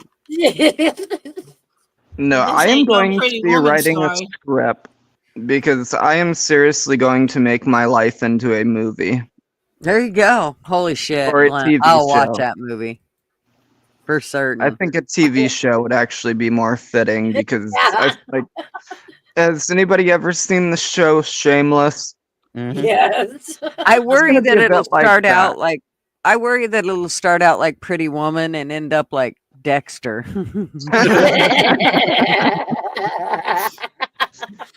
Oh, God. It'll end more like the movie Kids. Kids, I've never seen that movie. Everybody gets AIDS. Oh Jesus! See, I'd rather go for the Dexter thing. So death is and serial killing is better than a disease that can now be undetectable if you take the right pills. Okay. Right. Now they have an injection actually that supposedly like lasts. I forget what they said, months or something like that. That's cheating. It's still cheating. Well, people in Africa need to be able to have sex too. Yeah, exactly. Blunt Man needs to be able to visit the African brothels and not be worried. Fuck that. The only brothels I visit are the ones in Bangkok, and you know exactly why. Yeah, buddy. What's better If it than looks like a chick and sounds like a chick, it's a chick. and you have a nice joystick to control them with. And Valium's sold over the counter there, so I can easily not remember it. Oh my God. Holy Jesus.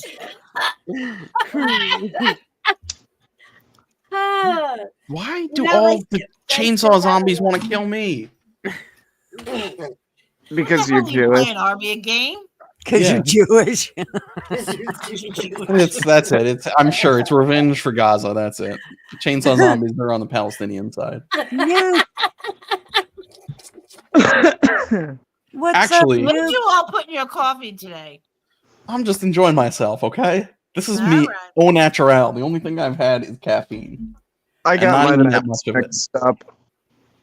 He got his I meds accidentally mixed took the up. nighttime meds during the daytime. No, he get well, and then because he didn't want to mess up, he took the daytime meds too. You know. Right. Didn't want to forget. Can't miss the meds. You know, you need them. I do it now. I might forget later. Fuck it. Me and Arby were talking in Discord that I must have found the truth serum because I'm talking so much. Mm-hmm. Whatever blend I'm on is what we'll use to fucking truth serum people once we create our little fucking community. There you go. Blend I'm on. One man, you kill me. I love when you're here. Whatever blend I'm on. Look, and it's legit because I'll prescribe the meds. So you know, That's right. I don't know why all of you are looking at us, you know, and looking down at us right now. That's right. This is all on the up and up, okay? Well, and all you that are looking down, you'll be standing in line in our commune. So shut the fuck up. Well, and then Waiting you'll be for your looking up dose. instead of down because you'll just be floored by, you know, the concoction. Right. Well, or you could be bent over like half the ones I see around here. Oh no, I wasn't planning on giving everybody the going fence that part. way. I think you're good. Oh, Well, go you good, better thanks. have Viagra on fucking deck. I'm doing a lot of fucking in that commune. I'm bringing some hookers with me. Oh, we're not even gonna bother Lock with the like doors. Viagra. We're just gonna go straight for the IV stuff. I know a lot of hookers around here that fucking, if I tell them, hey, there's a free place to stay, you're just gonna have to fuck some fat dudes, they'd be more than down. All right, so you know how I'm planning on like, you know, 50, 60 acres, right? Blunt Man's gonna get the one on the other side of the compound. Blunt Man, here's your half acre. Have at it. Right. And I'm he's selling gonna it to be you, where- so it's not in my name anymore. he's going to be on that mountain where it, you know, you have to like walk up holding a rope, and you have to walk down the same way holding the rope, or you literally slide off. That way it's not like, you know, you can keep like everybody else safe within the compound. It's like gotta be Shit. brave. You'll You'll have know me all where they are. You'll have me all separated off, then my parents will die and I'll get my inheritance, which is in the $2 million range, and I will make a much better fucking community, Arby. How about that? Oh no. Now that we know that, we just came up with a tax. So you will need to pay your taxes this year for being I don't know why you That's were right. opening up with that info. I mean, I'm keeping like all my inheritance plans to myself, bro. That's right. That's right. Don't give that shit up. No, like my parents would give me fucking money. Are you kidding me? I buy do you know hookers. how many rows of corn we can plant with your tax dollars there? Your parents already figured they bought enough hookers, Blunt. Nah, your dad's probably like, why didn't I just go in the hooker instead? Harley Dad, what's up? What up? Dad. I'm sorry, Hey. that was mean. I should have said Hey, that. Harley, There's- What's going I on, don't everybody? give a shit. Flatty said she thinks she's seen some pine cone. You see a pine? I think I see a pine cone in the background. No pine cones. Believe it or not. Oh, there is a pine cone. You're right. There is. Right behind my legs. Yeah, your legs are wrapped around. Yeah. Right. Well, right now they're wrapped around It Harley. almost looks like her legs are wrapped around me. Yeah. Wow, that's what that big old Korean's all about. Okay. Easy.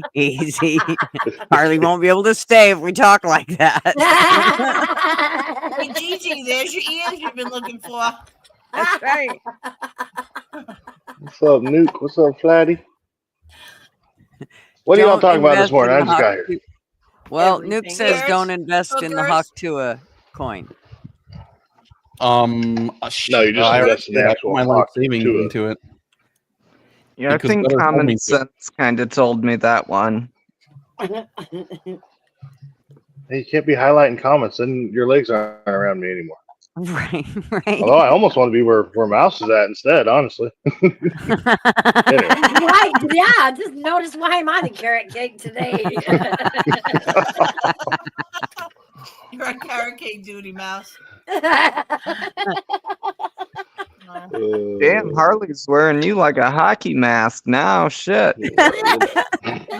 I like how he rubs his beard. He gets it Yeah. all. He's like, Ready? here, I got to get this ready. Told you that's the best. That's the best beard conditioner. That's all I'm saying. You're making it look like I got a beard now, though.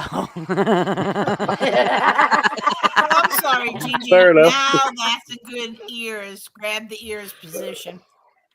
Right. There go my ears. I know what I'm doing. Harley, now you got to just turn around, stand up a little bit, and go.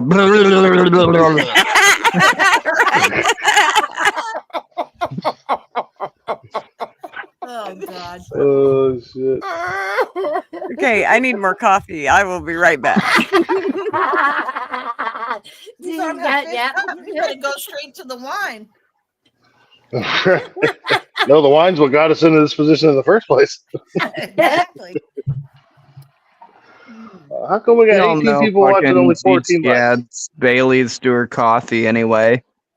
Yeah, she just Yeah, don't tell wouldn't surprise anybody. me. Holly, how the hell are you? I'm all right. How you doing? I'm great, thank you. Are we sure she doesn't add coffee to her Baileys? I think she's got a lot of Baileys with a splash of coffee. That's like Mal. She adds a little coffee to her sugar. Don't play with my sugar. I just need a little bit of caffeine. Just the a shot of caffeine with my sugar, and we're good.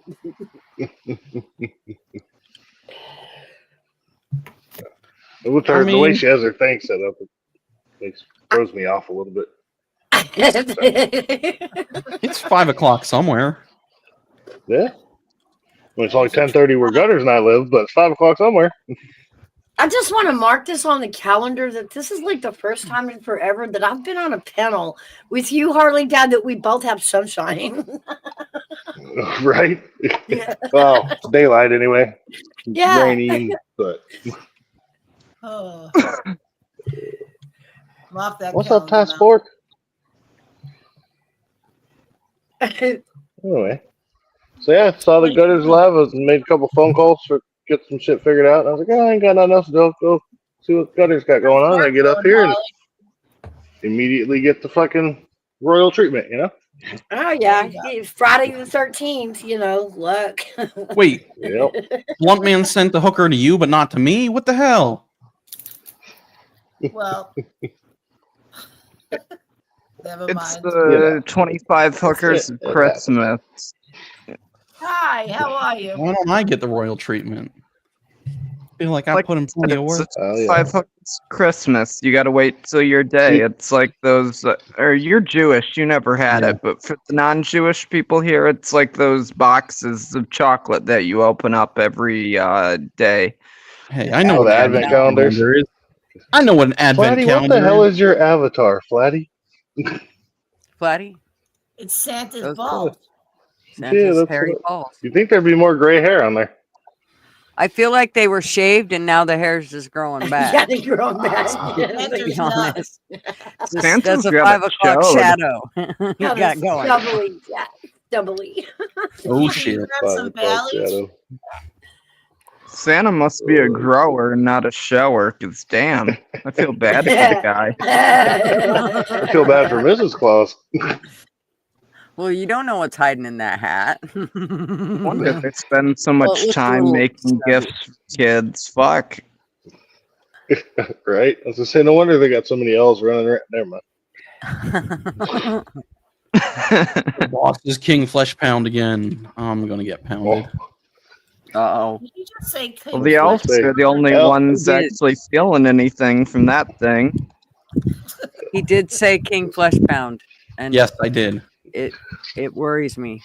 Yeah, I mean, know. I can't change the boss the game decided to give me and my team here. You can change.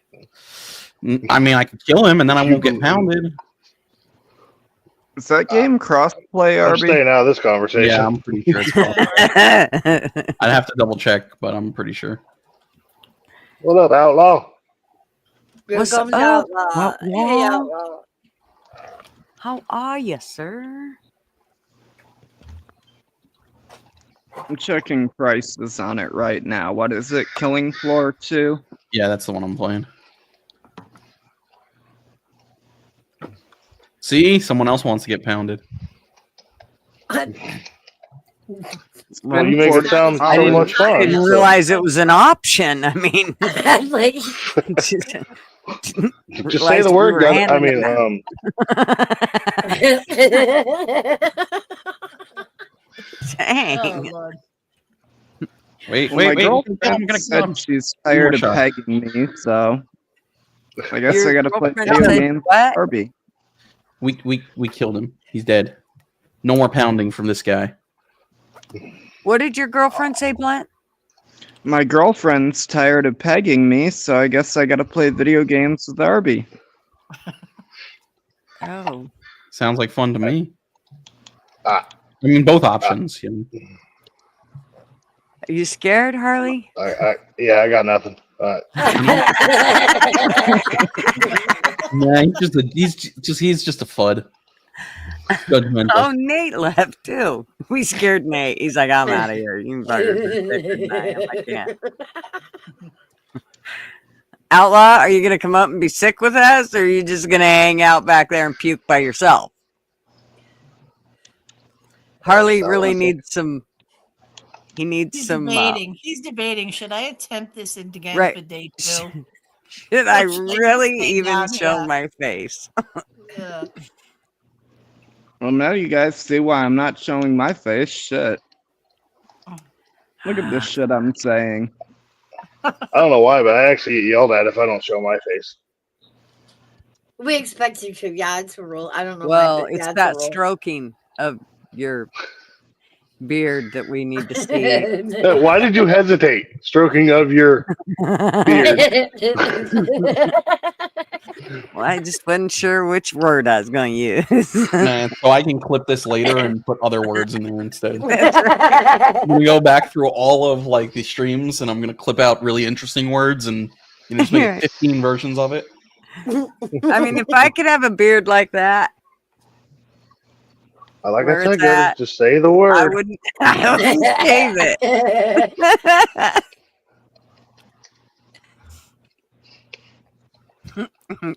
Oh, that is wrong. That is so funny. I'm telling you, if Harley stood up just a little bit and took his face out of it, the beard would literally hang exactly where it's supposed to. There he goes. Somebody clip that shit. I was gonna say. All right, you Get the definitely need to screenshot while you shave there, can. Gigi. What's Now you, that? now you got to stroke the beard while you're standing up there. She said you need to shave. Right, there you go.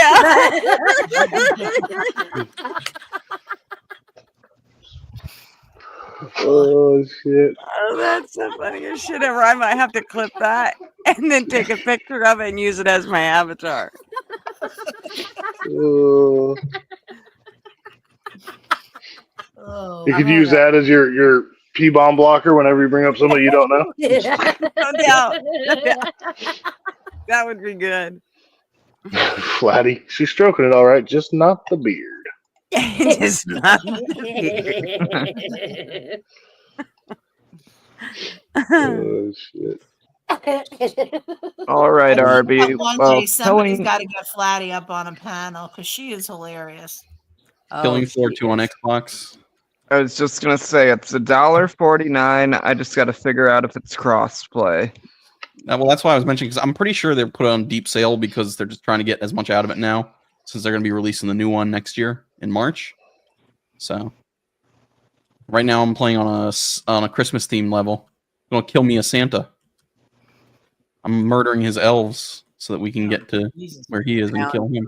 Santa. Sounds like a weird version of Payday with all the Christmas themes. Pretty much. I mean, it's wave-based, zombies, so it's more like the COD stuff, but I prefer it to COD. I've never really gotten into COD since Black Ops, the original one. Zombies, fish. What are we talking about here? Now I'm so confused. Call of Duty's been the exact God. same game since 2005. Mm-hmm. I thought y'all were talking about fish. We can talk about fish if you want. No, thanks. I'm good. COD has lots of bones in it. It's kind of the best way to make COD is if you're not going to make like a fish like cake or whatever, is to A fish You know, cake. fillet instead of filleting it is just to make steaks out of it. Hmm.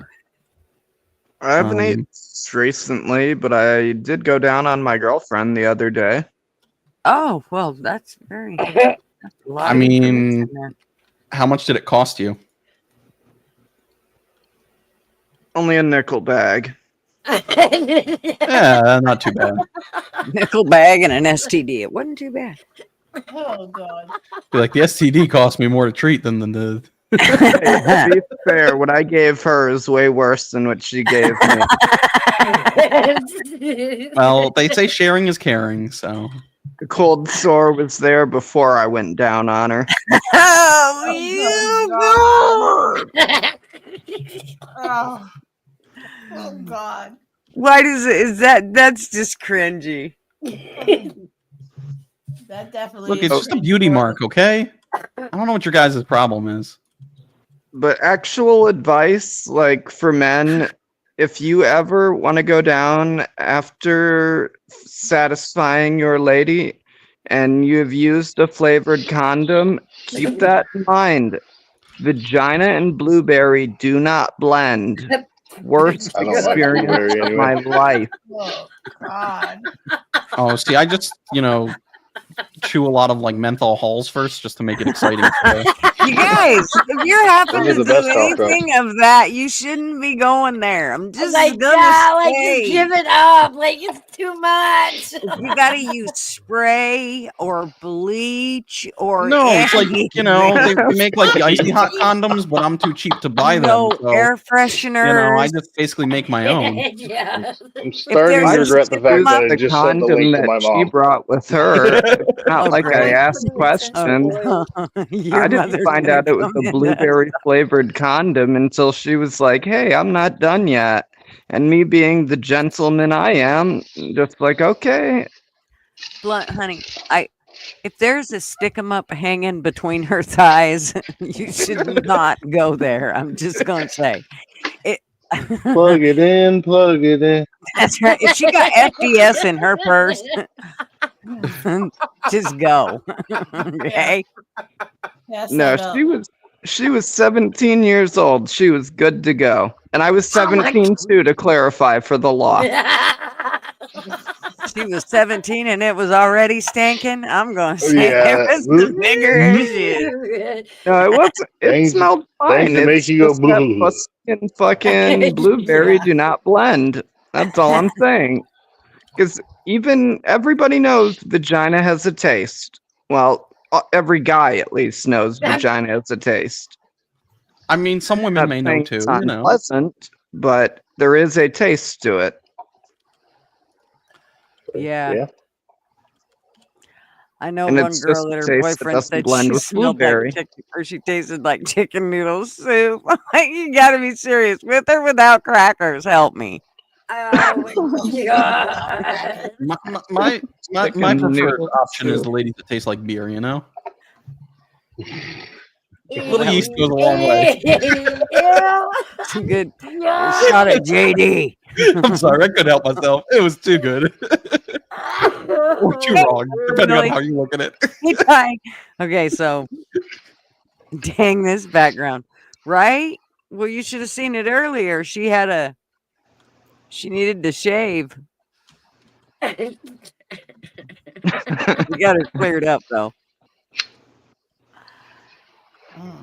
Harley is in the best part of the background. He just needs to turn around for a sec. It's going to take longer than a sec. Let's just be honest. Let's hope. God, Flatty needs And to I am join. going to hold the ears. I want to see Flatty's avatar where Harley Dad's at. That would look so perfect.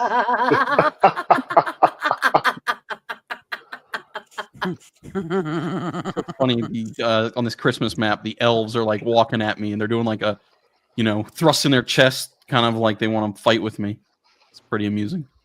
A lot of thrusting going on, huh? I mean, pounding and thrusting, I always defer dessert at restaurants and say, I will have my dessert at home and look across the table at her and smile. That's perfect. Got a pickup artist in here. Yeah, right? I have to agree that Flatty's avatar would probably look good in that spot.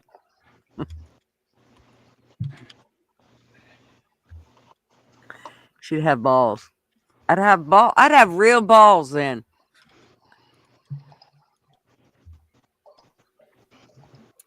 Yeah, you flip her avatar upside down, and that's 2024, all right. Right? No doubt.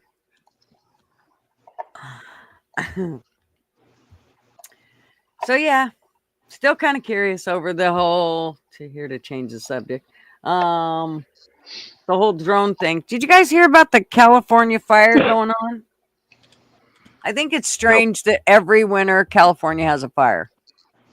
Did you hear me? Every winter California has a They fire. stopped doing any like proper land management a few years ago, like 20 years ago or whatever, and just let brush sit there because that's a good idea. Right, we've And done that with all of the West. I mean, fuck, most of Idaho's burnt up. Who wants to take bets on how many years of climate change efforts it'll reduce this year? 'Cause last year, wasn't it a decade worth? I don't know. They just say shit. Like they remake all their like climate predictions every time they fail them. Well, right now it's in Malibu, and it sounds like it's having a heyday. Shelly, what's up, darling? At this How are point, I you? think God's just trying to tell everybody, get the fuck out of California, are you stupid? Why are you still right. here? I know. Earthquakes, Well, I kind of wonder the fact fires. that it burnt Malibu, which is like the ritzier part of California, part of one of the ritzier parts. It kind of makes me wonder if they're just trying to burn out the rich people just so they can have it for the shit that's coming in over the border. Let's see, are there any blue houses in Malibu? Right. That's what we look for. Exactly. Well, look, if you see all of the Jews leaving, then you know something's about to happen, and it's probably their fault. So just watch that community and keep an eye out. Maybe Oprah Winfrey has a house in Malibu. That'll answer a lot of questions. She probably does. She probably wants to. Yeah. She will. She's about to, exactly. That's the plan. Guys, I heard a joke the other day that made me think that you would enjoy the hell out of it. It's a comedian named William Montgomery, and he said that Big Red Machine. Since Donald Trump got elected, Whoopi Goldberg has decided she's no longer having sex, or she won't have sex anymore. And he's like, well, since Donald Trump got elected, I've decided I'm not going to play in the NFL. Obviously, not an NFL player at all. Nobody's trying to have sex with you, bitch.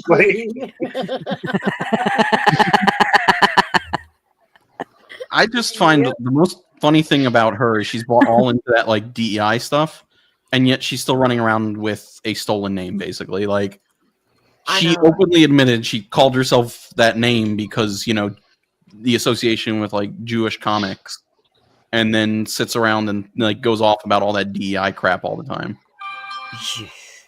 What's her name? Yeah. Her actual name is something Johnson. I don't know what her actual first name is. What's joke name? I don't know it. Whoopi Goldberg. That's who we're talking about. Yeah. Oh, okay. Sorry, I'm Spacey. No, you're good. And not Kevin Spacey. You better not be Kevin Spacey, and up. Then I'm gonna have Karen to come... Elaine Johnson is her real name. Yeah, here you go. Karen Johnson. Yeah. Of course she's a Karen. Huh. Imagine that.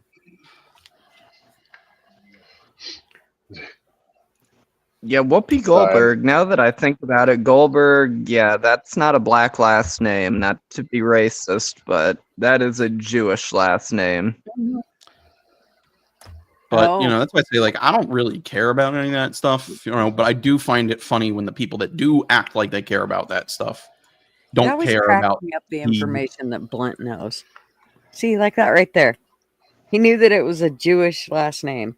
Who the fuck Johnson's knows not that? a Jewish last name. Johnson's an England No, last No, name. Goldberg, saying the name Goldberg. she chose, yeah. Oh, Well, yeah, how her else do you professional think name. how else do you guys think I picked my fucking bankers and stockbrokers? Lawyers and, you know, doctors. And, well, no, fuck the doctors, right? Yeah, if there's a Berg at the end of the fucking name, 9 times out of 10, I'm in good company.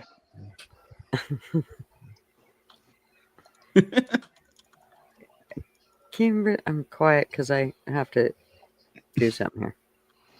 Okay. Either that or I'll just get ripped off because that's what you Jews do, but Well, that's I a big mean, topic. obviously that's why the Haktua girl was Haktuaing and, you know, pulling the rug pull or whatever on her token because she's, you know, Jewish.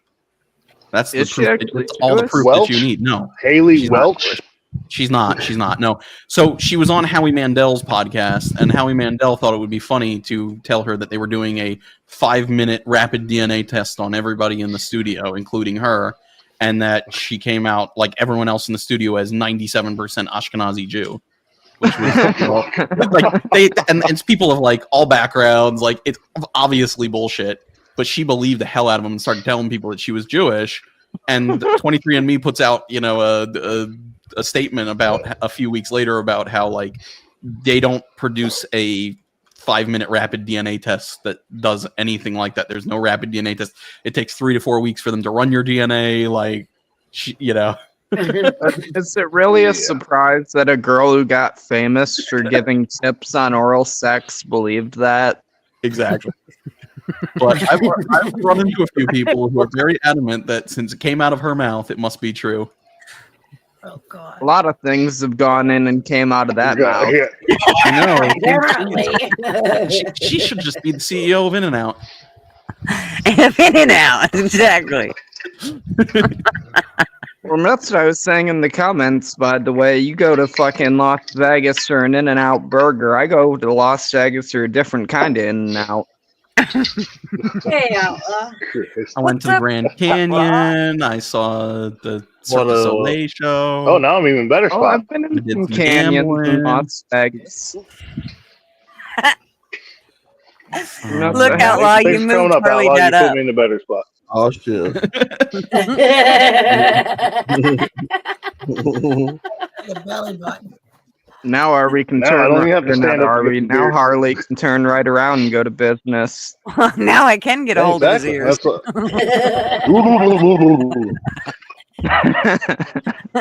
I can get a hold of his ears and show him how to drive. Are Oh, those yeah, legs Kimberly, I was spasming? on that Damn. the other day, Good that's job, awesome. Harley. Shit. I told you I know what I'm doing. He told me.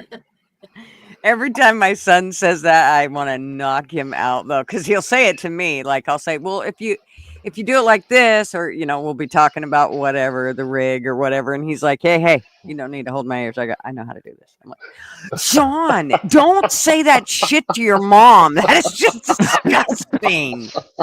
Wait, what?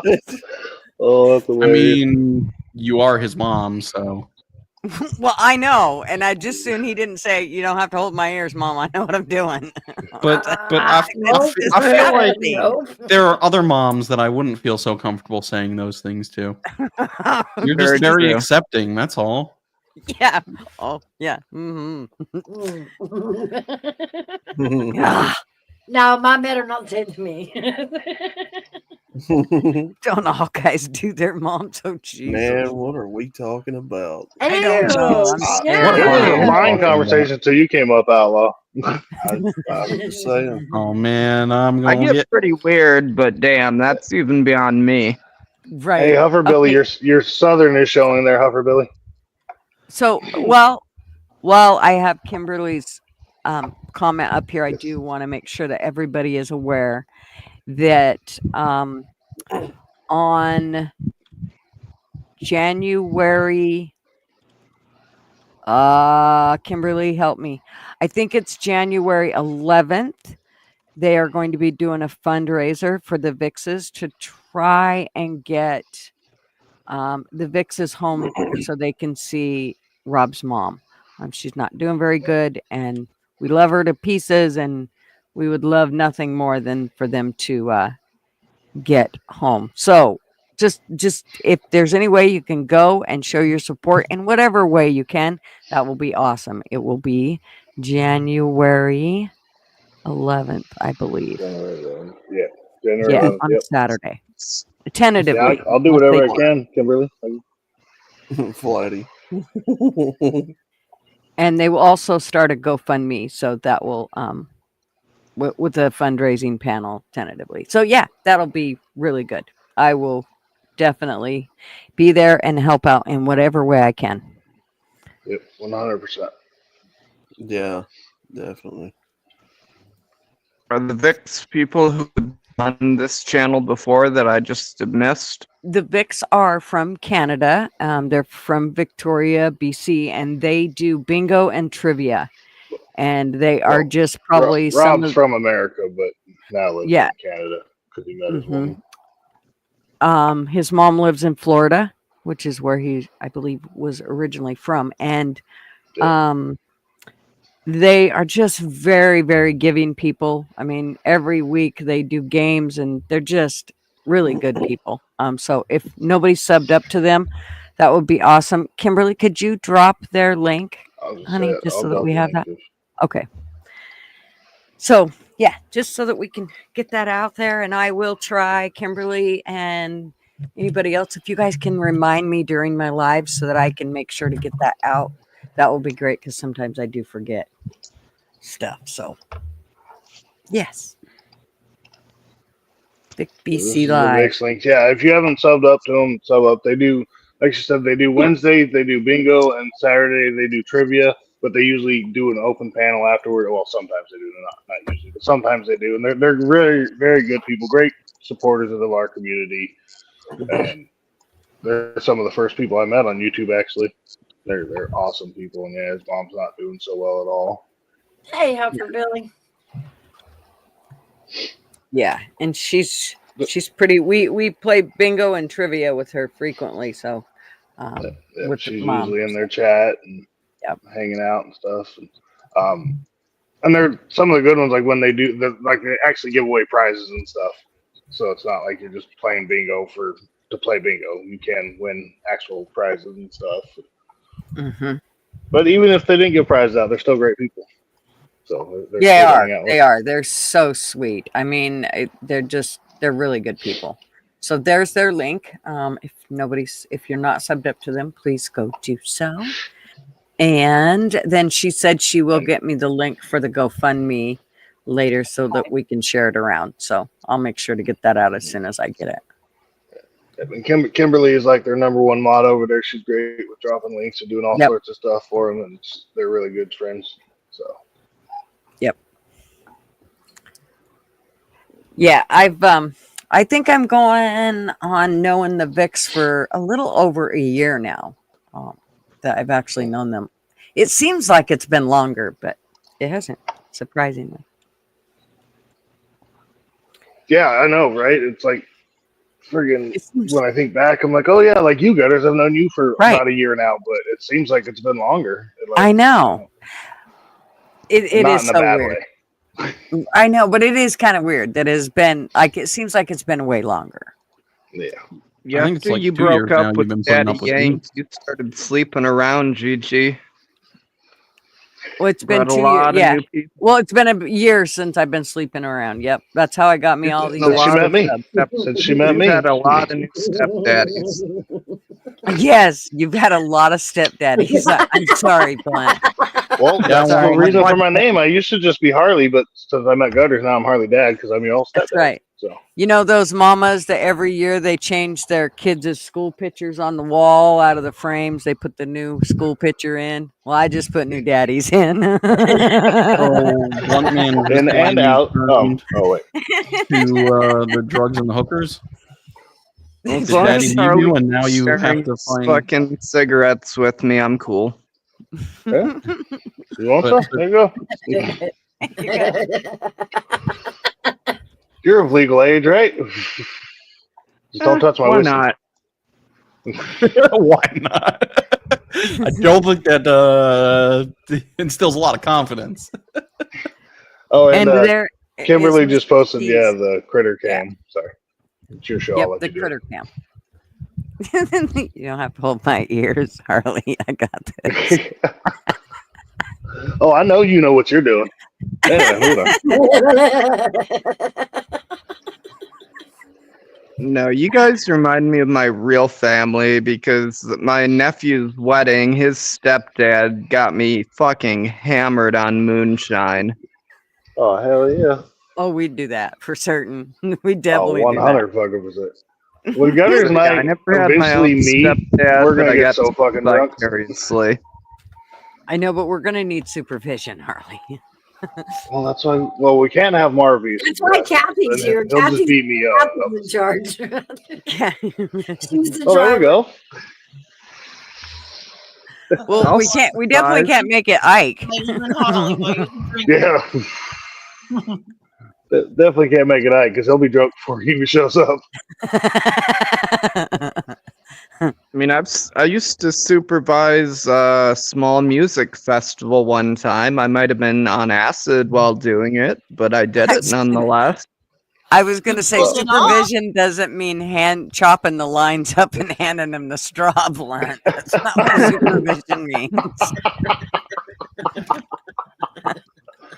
Damn, I've been supervising I'm my making kids all sure wrong they this get whole the time. right dose. On a parent of you, Ollie, Dad. Well, everybody thinks they have ADHD, and I'm like, no, they just got coke. Never mind. That white shit on your nose that keeps finding its way up in there.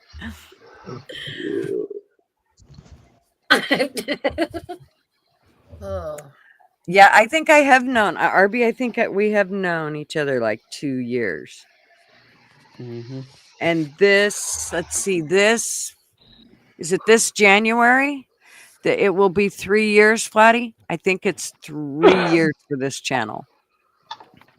God, In January or February.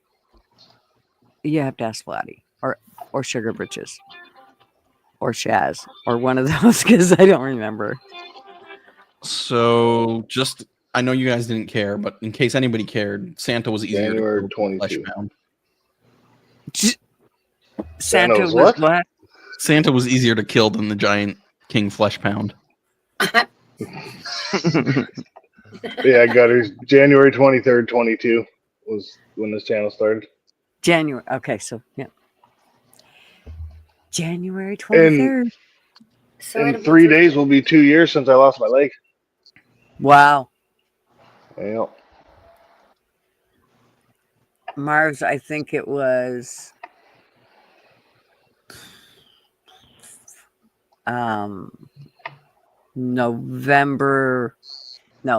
September is when Marv lost his hand, not leg, lost his hand, and he got it reattached. He got his transplant, not reattached. He got his transplant for his thumb and his toe. That was over 37 years ago.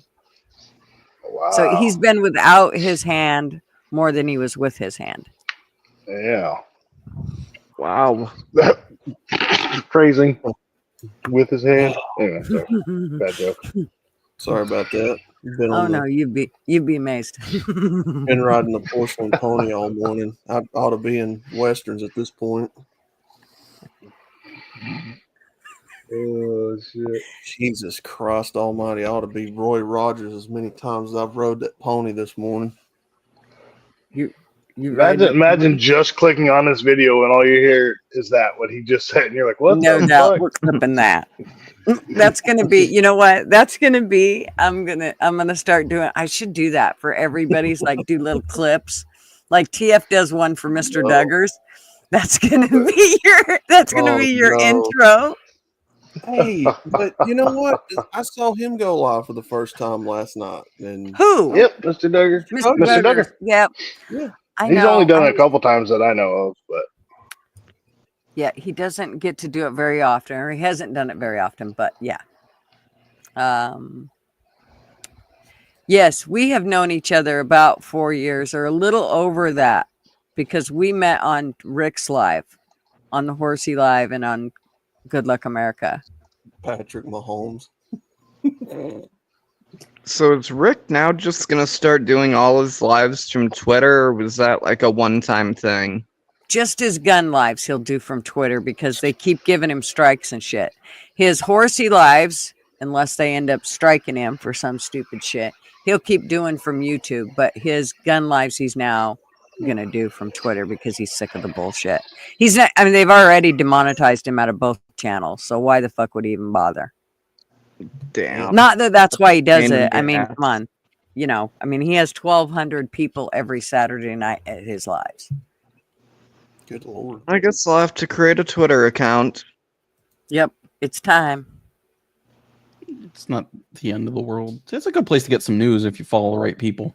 It can be bad though if you follow someone Social like media. bullshit stuff. Some don't follow me because I just push bullshit stuff. Yeah, right. Don't follow us. The main reason I haven't gotten Twitter is because I know if I add Rick, I'll just end up ruining the entire Saturday. Well, I don't Like, usually go and let's read see, his. I try not to read his shit. That way, it's more like, okay, at least I can be surprised and interested for the time. If I do, though, you'll notice I'm way more sarcastic throughout the lives because I already know the shit he's gonna post. That's when you turn into Gutter Girl. That it is. That's when I lose all interest in what he's talking about, and I come up with my own show. Which is exactly why I said, Gutter, you need to get your own show together and leave mine the fuck alone. That's when it turns into a half hour of you making fun of his pickleballs. That's right. Him saying gas, gas, gas. I'm like, oh, fuck. Come on. It's gas. It's not gas. Flatty, are you serious? It's that bad over in there? Where, what? She's talking about she can't just put anything on Twitter because they may jail her for 2 years. Are you serious? Oh, yeah. Oh, yep. That bad? There's a comedian in which I know they're completely different countries. There's a comedian in Australia, Isaac Butterfield, who he had to go see the Human Rights Commission or the Human Rights Board or some shit because he told a joke about about Aboriginals. What the hell kind of backwards ass shit is that? So much. Yeah, I got into a fucking argument online with a liberal over it, and they were trying to defend it. They were like, well, he only had to go see the board. It's not like he was found guilty. No, the problem is he had to go see a fucking board over speech, you fucking idiots. That's what these goddamn liberals don't get about free speech. Mm-hmm. They think like, oh, going and seeing a board, well, that's not that big of a deal.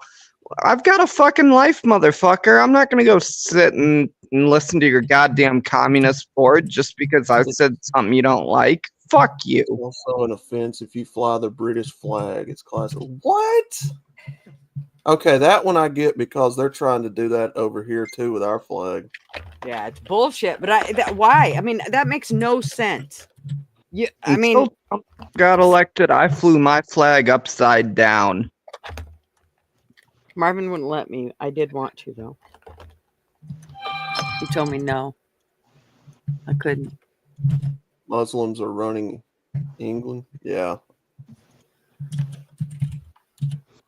I mean, that's what happens when you let unfettered immigration just run through your country for years.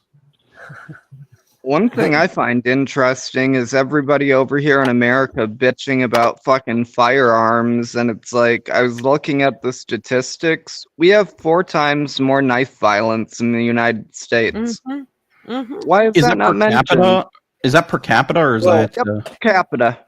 Yeah, well, Well- this is what I always get back to. At the end of the day, like when I first got on here, it's all about what benefits the government and what gives them more control. Yeah. I mean, this is Exactly. why, like, the only shootings you hear about consistently are shootings that involve the use of a firearm that they want to ban.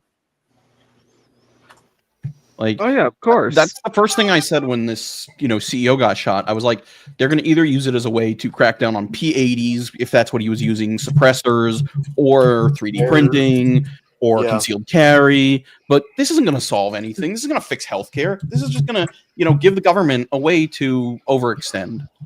That's Well, there's that's a what lot they're of trying to do. conspiracy theories that the person they arrested was not the actual shooter. Like, I'll post some videos on Discord. I don't know if I believe them, but they're interesting. Well, that's what they're trying to do now. Is they're trying to crack down on these 3D printed, processes, because there's a lot of people that's on the black market selling a lot of these 3D printed firearms that's not Oh, yeah. serialized.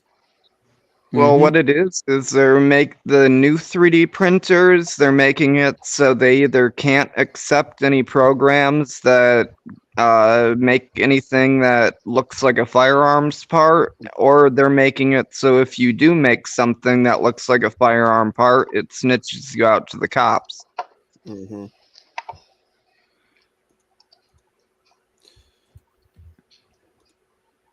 Yeah, they're cracking down on guns because guns equalize people. It gives the same power to somebody that's small as it does somebody that's real big. So What's they amazing? don't- Myanmar, whatever, is fighting off a tyrannical government using 3D printed firearms right now. They're an extremely valuable tool. What's funny is how these people they talk about how guns are so bad, but who do they call on when they need help? The dude with a gun. You kind of, I don't understand how they can be so bad, but they're going to save you. There are a It's bunch of never idiots made who any think sense to me. everybody needs a fucking 400-hour training course to carry one. That's the problem. It's like they don't have the understanding that some of us grew up with parents who took us out at the age of 5 or 6 and said, "Here's a 22. We're gonna learn." Mhm. Yeah. Anything I know about firearms, I taught myself. Well, and you just go out to do it. I mean, you just do it. Oilers. He just had to. He Well, said that again- Big Mac tastes real good. Nice. Well, again, look, if people over here in the U.S. knew how to police their own, they pretty much eliminate 95% of the police force by just knowing how to brandish the firearms and use them. Forget even that. If you had a society that was built on moral communities, you wouldn't need 90%. Like most of the violence would disappear. Mm-hmm. Oh yeah, police are a very modern invention. I mean, to skip the whole slave trade bullshit, like they didn't really start existing until the early 1900s. So it's like we had almost 200 years without fucking police. We were just fine. Mm-hmm. Oh, I yeah. At this point, I'm sorry, but ain't nobody gonna make me think that they're doing us any favors. I'm sorry. At this point, I just don't believe it. Yeah. Big Dog Ma is in the house. Big dog. Oilers said McDonald's called him. Definitely need a society. Oh, sorry to interrupt you. I was just gonna say, we definitely need a society where more people have the mindset of I don't call 911, we dial 357. Yeah. Well, the police, what people should understand is the police are servants of the state. They're not servants of the people whatsoever. And they've already said they don't have to serve you as a person, as a cop. So, what really, when you look at it, you take a step back and you look at cop, what good are they really if, most of this is we can police ourselves if we had the training, right? Police are It's revenue collectors at the end of the day. Civil yeah, forfeiture, fucking pulling people over. I mean, that's they're road essentially what their pirates. job's turned into. Every once in a while, they have to go take care of something serious, but They're unless road you're living pirates. in fucking Baltimore like Arby, if you're living in a small town like, for example, where I'm at, I can't remember the last time the cops were truly needed. Yeah. Well, they're road pirates, right? Looking for any and every excuse they can to pull another dollar out of you. Oh, Exactly. you I mean, didn't wear that's your all they do. seatbelt? They're revenue collectors for the state. Oh, you didn't wear your seatbelt? Oh my God, your windows are a little bit darker than they should be, or Have too much cash on you, they can oh, fucking steal that and call that civil forfeiture. Say it was proceeds of a drug crime and it's on okay. you to prove that it wasn't. Mm-hmm. I mean, I could be on my way to go buy a brand new Lexus in cash right now, but they decide it's drug money. It's the burden of proof is on me. Even though Yep. we live in a country where we're supposed to be innocent until found guilty in a court of law, got civil forfeiture, got red flag laws, fucking the whole premise of innocent until proven guilty is starting to get chipped away at one step at a time. I ain't Mm-hmm. gonna lie, Pete. That's pretty funny. When seconds matter, cops are only minutes away. Now, don't get me wrong. Don't get me wrong, because there are a lot of good people that serve as police officers, and I understand There's that. also a lot of fucking assholes too. A lot of bad, Oh, assholes. but so we had a brother that was in the 9/11 attack. He was a police officer in New York when that happened, and got caught up in it, and his health got severely affected by the Twin Towers and all that. And he'll tell you all day long that one of the requirements to be a police officer, like it was for him, when you take the oath, they will ask you one question that I was like, no way. Are you prepared to fire on your own citizens if necessary? Are you prepared to fire on people if necessary? Well, I mean, yeah, you carry a gun, so if you're not going to be prepared to fire it, then they asked me the same when I went through my training in my academy. Yeah. I mean, if you're not prepared to fire the weapon, then what the fuck are you in the job for? Yeah. I So mean, it was to the effect of, are you prepared to fire on, I think it was probably family members. family or friends or something like that, if it ever came down to it. It's like, is that going to be an option? Because, my brother's an asshole. Oh, never mind. Bad joke.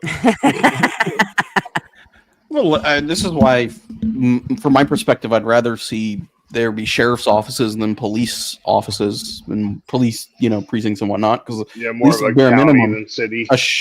well, yeah, no, I know that, but a sheriff is Mhm. voted on and hires deputies, and ultimately the sheriff is responsible for their deputy decisions. But like police commissioners and things like that, they're just bureaucrats. Yeah, they don't get really voted in. They just work. get, They're hired by the government and, work Yeah, but it for- only takes a GED to be a sheriff deputy. That's it. You don't even have to have training. Well, the training is a whole nother issue, but That's the issue with the schools right now is they've got the sheriff department running the resource office positions, and those guys aren't trained for that. They're not trained for it. Yeah. oh, don't worry, big dog. They're having trained to this run and call for conversation. backup. I think they have to, be tased and then They have to Yeah, get you have to pepper be. sprayed in You have the to get eyes. If you carry a taser or OC, you have to get tased and OC'd, depending on what you carry. Which is funny because you carry a gun, they don't make you get shot. A But, sheriff Okay, so deputy doesn't even have to be first aid trained. I mean, no Yeah. training at all. Nothing but a so GED. all the cute little signs that people have on their properties, trust me, I've had my Mhm. fair share. But I took them all down after I got the advice of a retired police officer, aka Rick, that said we should not be having those hanging around in case something nope. does go wrong. It's something they can use against you in a court of law. Yep. So, Just like for beware of instance, dog. You beware should of not have dog. beware of dog. You should, Say dog on because premises, but sorry. well, but like with this here, like Huffer, I totally get what Huffer's saying. This is exactly what we would do. It's I mean, we're protected. This property is protected with a a 357 or whatever. But those are things that they'll use against you if, God 100%. forbid, you ever have to use any type of force. So just Yep. heads Well, up. with Just the like with the dog thing, like I was saying, because they'll be like, "Oh, so you knew your dog was dangerous?" Well, no, it was just to warn people. There's well, then why does it say beware of the dog? That's why you get a dog on Mhm. premises. This way, you're just saying, "Hey, y'all, there's a dog here." But yeah, any of these signs, we don't call 911 or trespass Yeah. will be shot, survival will be shot again. Yeah, you In shouldn't have any of Tennessee, those. we're very subtle. We have a purple paint law, and all the edges of our property has a little purple paint on a tree or a post, and that's all you need to say. Just Well, don't. they do that Just in Idaho don't. too, don't. which we have to go through every year. Well, actually, about every 3 years and repaint it because it wears Well, off, and so you got to go But back if you through and put the no repaint it. trespassing signs out, people will tear them down or use them as Mhm. target practice and laugh at you, or the weather tears them up. But you usually have to keep putting those signs up once a year. So we went to the purple paint thing, and it means all of the above, but do not trespass. Mm-hmm. well, an armed and educated society pretty much renders their jobs almost useless, right? Exactly. They Exactly.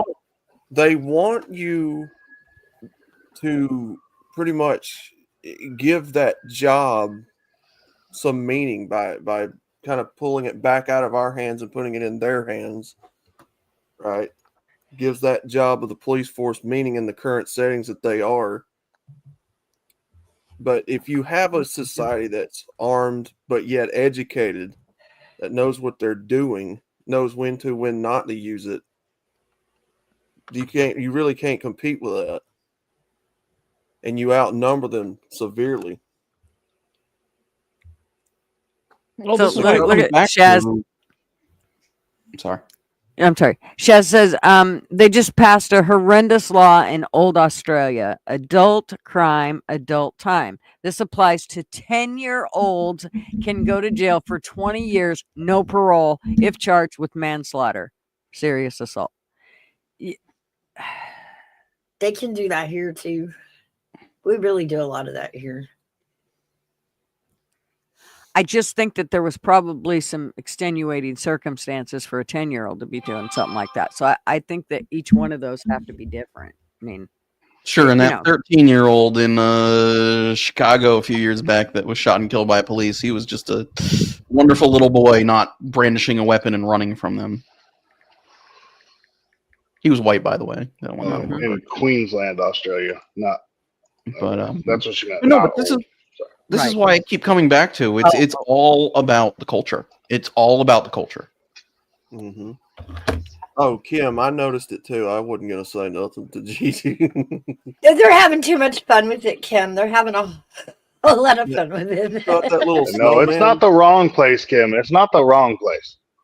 Talking about that little snowman. He's facing the wrong direction. I'll say that. Now come closer to the camera when you do it; it'll work better. That's right. That's right. I think I'm gonna have to hold his ears. He's doing He kind of got off course there, didn't he? Oh man. Oh. Yeah, I'm not sure it was in the wrong place. I'm just gonna say. How you doing? But then you get into that whole argument of who's Hey, good Mishka. to brandish one, who's not. You know, which really gets into some murky waters because you got a lot of people that have, different levels of intelligence. Some can brandish, some can't. Yep. What did you say? That one time out loud, room temperature IQs, was something Yeah, along those lines. you got a lot of people out here with room temperature IQs that stays a cool Yeah, I 72 agree with degrees that. year round.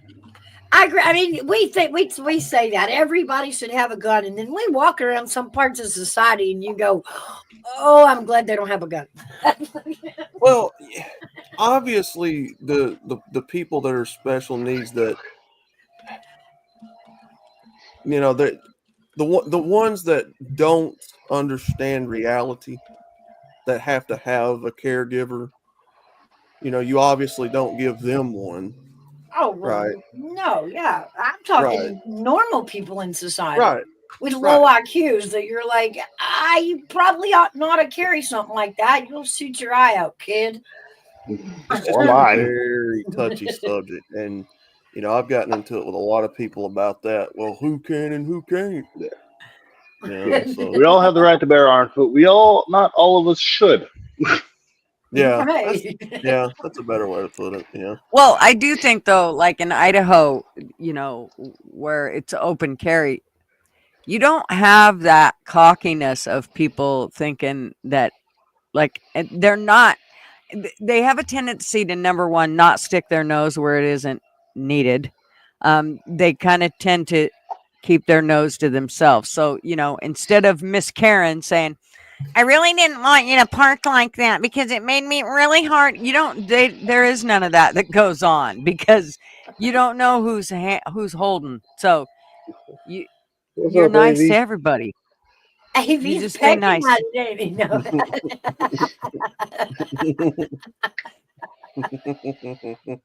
Oh shit! Hey, it was nice Yeah. chatting with everybody. I'm gonna get going. All right, bro. I was All just gonna right, say I got to Abby. get going too. Have a I don't great want to leave though. day, It's nice and warm here. Y'all have a good one. If I don't release See you, my Artie. legs, you can't go anywhere. Good point. you got him by the See you ears. later, RV. Now Blent moved in. That just looks Oh wrong. shit! Well, Blent's Uh-oh. like he's my internet That's a kid. I thruple. cannot have him there. well, That's now, okay. You put me back where you want me, Mama. if that's supposed to be Gigi at the top, who is this down here at the bottom with her feet sticking up? That I'm over? Well, She's That's Mouse. everywhere. She's everywhere. yes, Oh, it's that's Mouse. Mouse. It's Okay, Mouse. nice legs, Mouse. Yeah. Where did Yeah. Cat go? I borrowed Gigi's shoes, but the stockings are mine. I have 2 pairs of heels. You'll notice she got the She's pointy got like toed one. 20 pairs of red heels, y'all. I'm not gonna That's lie. right. She's got like 20 of them. But unfortunately, I do got to get out of here too. I got to go do some errands and shit. But it was nice hanging out with y'all. Take it It was easy, good to see Harley. you, Harley, Dad. I will see you guys soon. I'm assuming at some point. Of course. Y'all We'll have a see good you- we'll day. see you tonight on Harley's Live. That we'll do it. Oh, I thought you meant 8 o'clock. after. I thought you meant after. No, your wife will whoop my ass. Hey, what she don't know won't hurt me right now. Yeah, might hurt me though. I'll be watching All you, right, I'll Harley. catch You y'all just later. won't know it. Huh? Well, now I will know because you just told me. Oh, Take shit. care, Harley. Damn It's it. good seeing you. Lied. See you guys. All right, man. Bye, Harley. Yeah, I keep forgetting today's Friday. It's Friday. It's Friday the Oh, man. 13th. I know.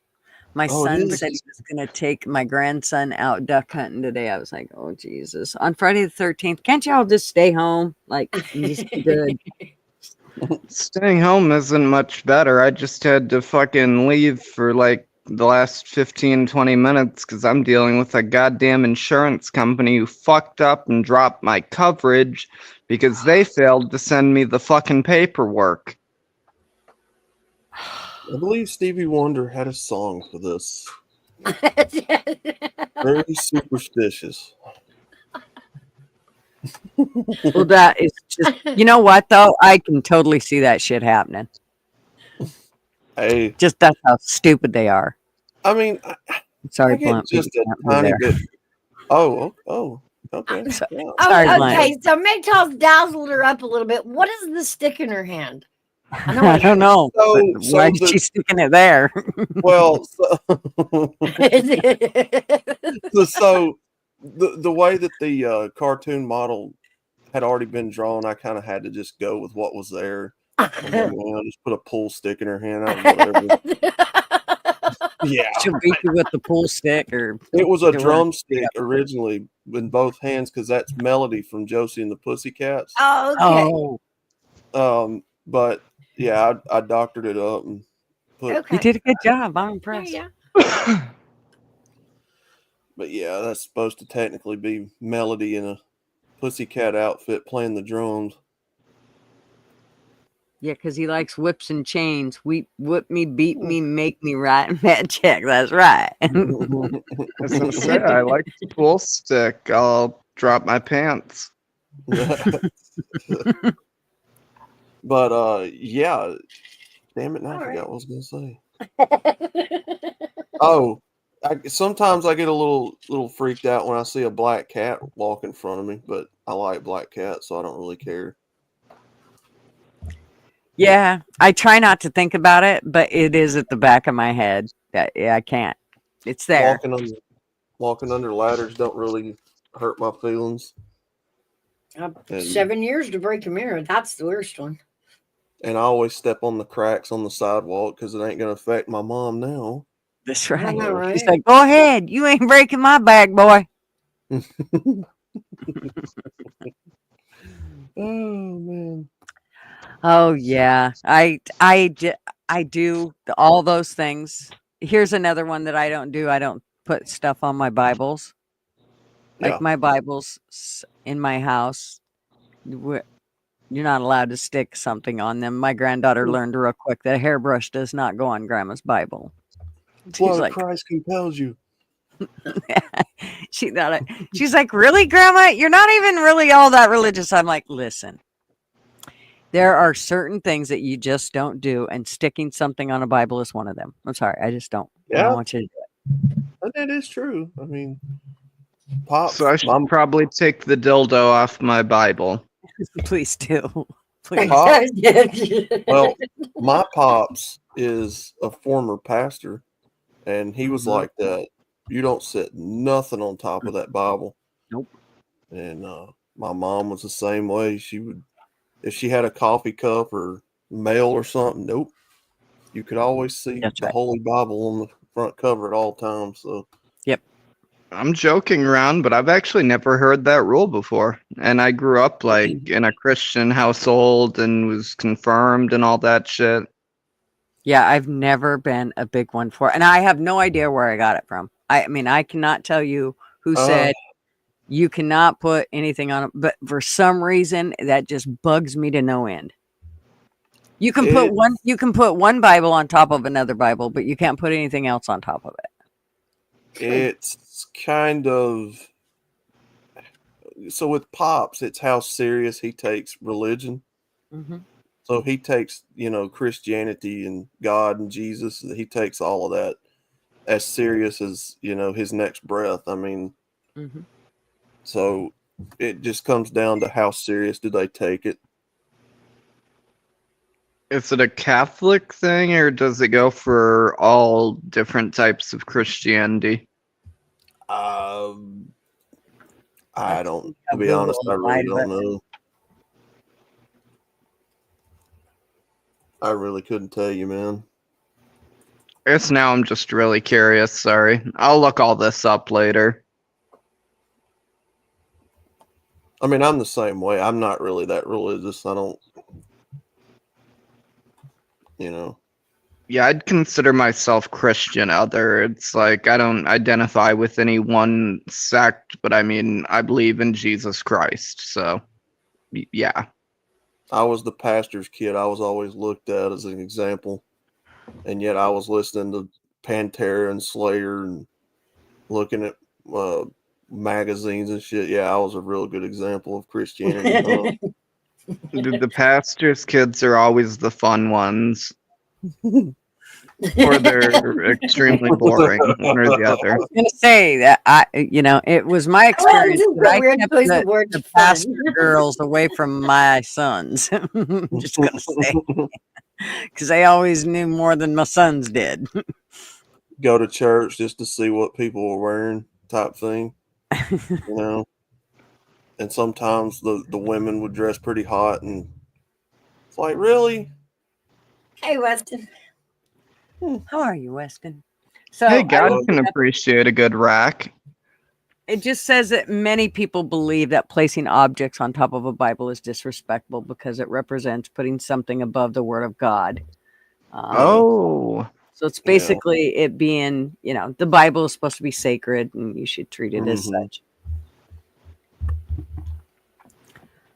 So but I can tell you that I have no idea. I think it was probably from my step grandparents. We went to church every Sunday and Wednesdays, and I think they were the ones that instilled that in me, but I'm not sure. I've always known it, and I've just always kept stuff off my Bibles. Just kind of weird. up with boomer parents, I feel like that's one of those things you'd learn by just kind of getting your ass whooped over accidentally doing one day. Right? That's probably what happened too. Blunt man, I used to go to a church. It wasn't my pops, but it was another church where every time the pastor would dismiss, he would put the Bible on the ground at the back door, and he would say to the congregation, if you leave this church today without getting anything resolved, then you're going to have to step over the word of God to do it. You're going to have to tell God physically, you didn't need his services today, and then you have to step over the Bible. Wow. My real question would be is what if they've got some like real deep life problems? Does the pastor go and like talk to them after? Yeah, typically. However he can help, yeah. I can respect that. That's actually kind of cool. Yeah, it's called the what does he call it? The counseling session or a meeting or something. But yeah, the pastor typically will stay with whoever he's got to talk to, and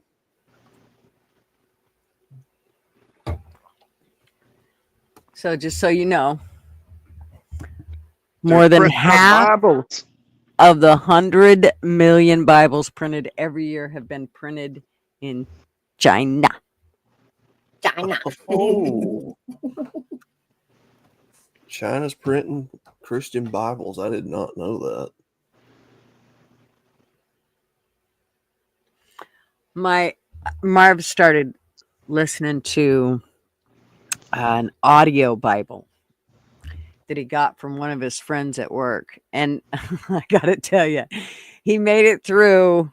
I don't know. He's read like 3 of the books. I don't know which ones, but obviously it started at the beginning. But one of them, there was so much sex and stuff in it. He kept coming in and going, really? Did it really happen like this? I'm like, honey, are you reading the Bible or porn? Because Marv kept coming in like, we got to try this in the bedroom. Oh, no, I wasn't going to say that. This is crazy. The particular Christian version of that religion that I come from, Blunt man, they're very adamant about the King James Bible. Mm-hmm. They believe that that's the closest literal interpretation to God's divine inspiration to man to write the Bible. And so King James had it authorized, what was it, in 1611? And yeah, they just believe that that particular Bible is the most accurate. So you've got a lot of 1611 King James Bible thumpers down here that believe that that's the original and closest translation to God. I guess I don't know enough about Bibles to know that there. I thought that was the only kind of Bible. I mean, I thought there was the King James with the First and Second Testament or whatever it's called. So Old and you've got the NIV, which is the New International Version. You've got the Small. 'Cause that's God, you've got so many interpretations. You've got the Living Bible. You've got the New Testament Bible. New American Standard. Yeah, Ike, what's going on, man? what's up, Ike? Yeah, there's 7. Oh wait. Yeah, NKJV. And all it really is it modernizes the language. A lot of them. It interprets the old speak into modern speak. Mm-hmm. Yeah, I've seen a few of those. And a lot of the pastors like Pops gets pissy because they think that a lot of the translation gets lost, meaning they're changing it.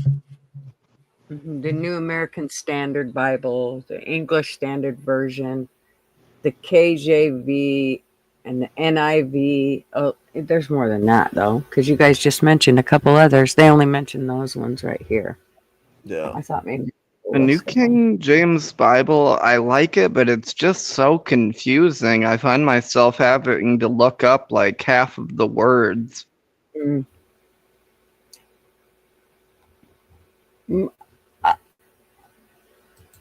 When Marv was little, his mom was was a Sunday school teacher.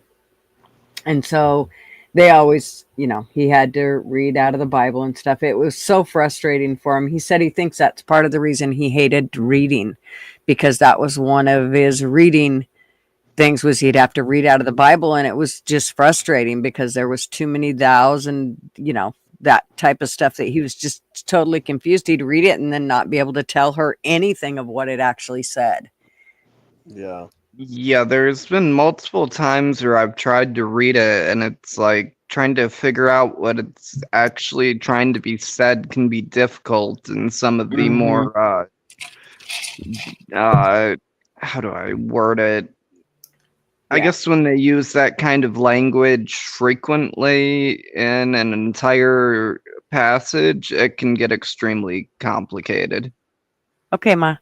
Yeah, the problem is I like to have one that I can actually read. So I have my women's NIV one, and that is the one I usually read. It's got daily affirmations in it, and so that's basically the one I've always read. But I noticed that it's a little, for me, like I told Marvin, I said a lot of times I feel like if you read part of the King James version and then you go try to read the NIV, there's a lot of differences in how one paragraph is laid out versus what it says. So I always worry that how they're translating it is not how it's not what it's really being said. So that's kind of, and I always worried that from the get-go on whether the Bible, because somebody wrote this, and how many times has it been translated and torn apart that we don't even know if what is being said is real. So for me, that's my biggest thing. See, a very important thing for me was in my mid-20s, I started trying to find God again because I realized I wanted a relationship with God. So I started just kind of going to random churches. And it wasn't until my girlfriend at the time actually convinced me to go to church with her. And we found this great place where I loved it. What they would do is they would read a specific passage out of the Bible, and they'd like do all the Bible speak that I didn't understand, and then the guy would kind of fucking break it down and tell us like what that's supposed to mean in our day-to-day lives here now. Yeah. So that was perfect for me. I loved that. Well, and I see what you're saying, but the problem with that is how I feel like sometimes that's their way to get us to, bend and curve to their bullshit. And so I always worry. It's kind of like right here where Arctic said the NIV is a satanic book. The publishers remove many verses. That's what the part that scares me, that they're removing shit. When you start omitting stuff, now you make it harder for me to, number one, understand what went on, and number two, to know the actual truth of what went on. So Yeah. it's kind of frustrating to me that, that I just think if they were truly going to go about it in a sense of translating it honestly, they wouldn't have left out verses and they wouldn't have. So that is very frustrating for me.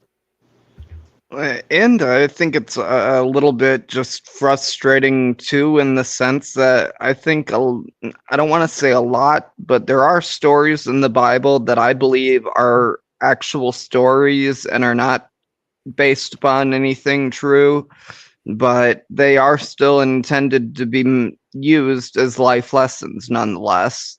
And so I think there's a lot of complications sometimes on people interpreting verses as like, this is what happened, instead of being a metaphor, for example. Mm-hmm. Well, and I think that's probably how you should be taking it. I mean, it's supposed to be, I understand that there are people that live by the book, so to speak, but in all reality, it's supposed to be an example of how you should be living your life. So there's just a lot of things I've read that kind of add to the Bible, for lack of a better word, like Moses and the burning bush. A lot of people believe that the bush that was burning was a certain bush that contained DMT, and that's why he was talking to God. Yeah. So he was I mean, taking a I'm trip. not saying that's what happened. I'm just, I'm always interested in hearing different perspectives on how these stories may have came about. Mm-hmm. Yeah. And I mean, who's not to say that God didn't create that plant as a way for you to communicate with him? We could get even a little bit deeper with it. Well, that's, in a roundabout way, that's kind of one of the reasons why I don't so much, not agree, but so much go along 100% of the time with modern medicine, because I kind of think that there is healing in the plants as organic, if we have the knowledge to know what to take and what not to take and how much. Like, you go back to some of these older remedies that people had before modern medicine, like with honey and cinnamon and a lot of these herbs and stuff. I kind of think that's what all that is. The plants were given to help heal the human body, right? I can tell you just from studying less than Because a year that of is what pharmacology. we still use the plants to make medicine. Yeah. Still use an Oh, aspen yeah. tree to make aspirin. All I was going to say was that the biggest problem man has is they find these active compounds and they extract them, but they don't pay enough attention to all the other compounds that might be in that potential plant. And that's the reason that these plants might potentially be more helpful than the medicines they're turning them into. Yeah. Because if you just focus on the main ingredient, it's like, yeah, the main ingredient I'm sure is helpful, but most plants have like 10, 20 different ingredients in them. Okay, I just got a gift basket from somebody. Who'd it go? Who's it from? So I think that, because it's all in the way that our modern medicine refines and puts a lot of the additional stuff in, that I think is where a lot of the sicknesses come from. And that's just my opinion. I think if you can keep the medicines, the plants and stuff as organic as you possibly can. I think that's where a lot of our healing for our bodies come from. You know, and I'm no doctor. I'm no medicinal or, uh, pharmacist, Oh, so my I goodness. couldn't tell you. But What is I, it, Gigi? I'm sorry, but I have to interrupt. Okay, so Miss Miska sent me a gift basket, and it's from, I don't even know how to pronounce this, but it's Dulcet, Dulcet.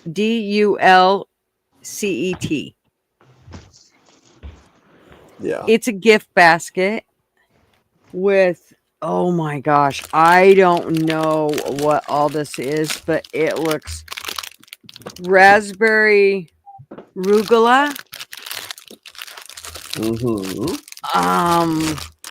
Oh my gosh, these are like some powdered cookies that look, I'll Ooh. bet these are lemon Man, cookies. look at you not Gingerbread sharing. cookies.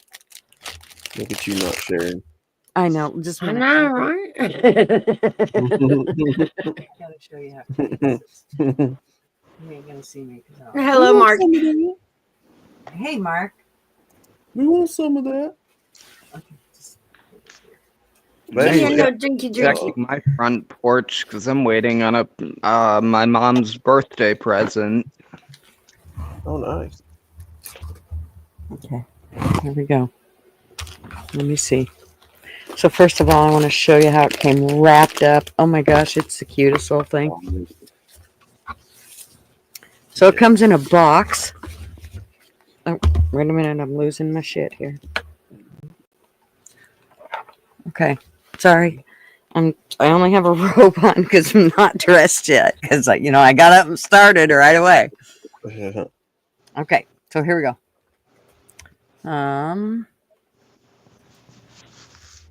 Look at this. So this is how the box comes. Oh, cool. And then when you open it up, oh my gosh, look at this. A little higher, a little hot. There you go. Oh, nice. Look at that. Mouse squeak. I'm just so impressed. So these are those, I think they're like lemon cookies or something. I got shit falling. Ooh, snowman The lemon cookies, and then these sugar cookies. Ooh. And then, oh my gosh, these look to die for. What is this? Chocolate cheese brownies. Chocolate cheese brownies. That Oh, sounds interesting. Man. and then these little white things. The only thing missing is THC. Right? Glad he maybe said, "Look when at the it's size packed of them with balls." it. Look at the size of them balls. Look at the size of them balls, right? And this is the raspberry rugula. Look at those. My daughter is gonna like rip these off from me for certain. She's gonna Hide love them from you. Just hide them. right? Like, no, that didn't come in the mail. No, I don't know what you're talking about. She did say Merry Christmas to Julie and family, so I have to share them. Very sweet, Miska. You have to cross Thank out you, the family darling. part. Hide those under your bed. Right? Chocolate cake. Oh, there's a chocolate chip blonde brownie too. Oh wait, and there's a walnut brownie. Oh, Mishka, I love Oh you. man. And the gingerbread cookies. Oh my goodness. Oh I'm excited. man. I'm so spoiled. Look at her not sharing. I know, I'm sorry. Man. I would, but then I'd have to call Mishka and tell her, could you send me some more of those? Because they were really good and I shared too much.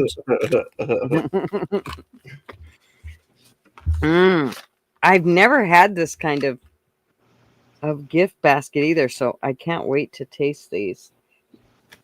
Yay. Thank you, Mishka. I know she's already left, but I will send her a thank you. That's very sweet of her. I know, she's always thinking of me. She's the one that sends me my heirloom seeds and all Oh, my cooking stuff. And of course, now my son's calling.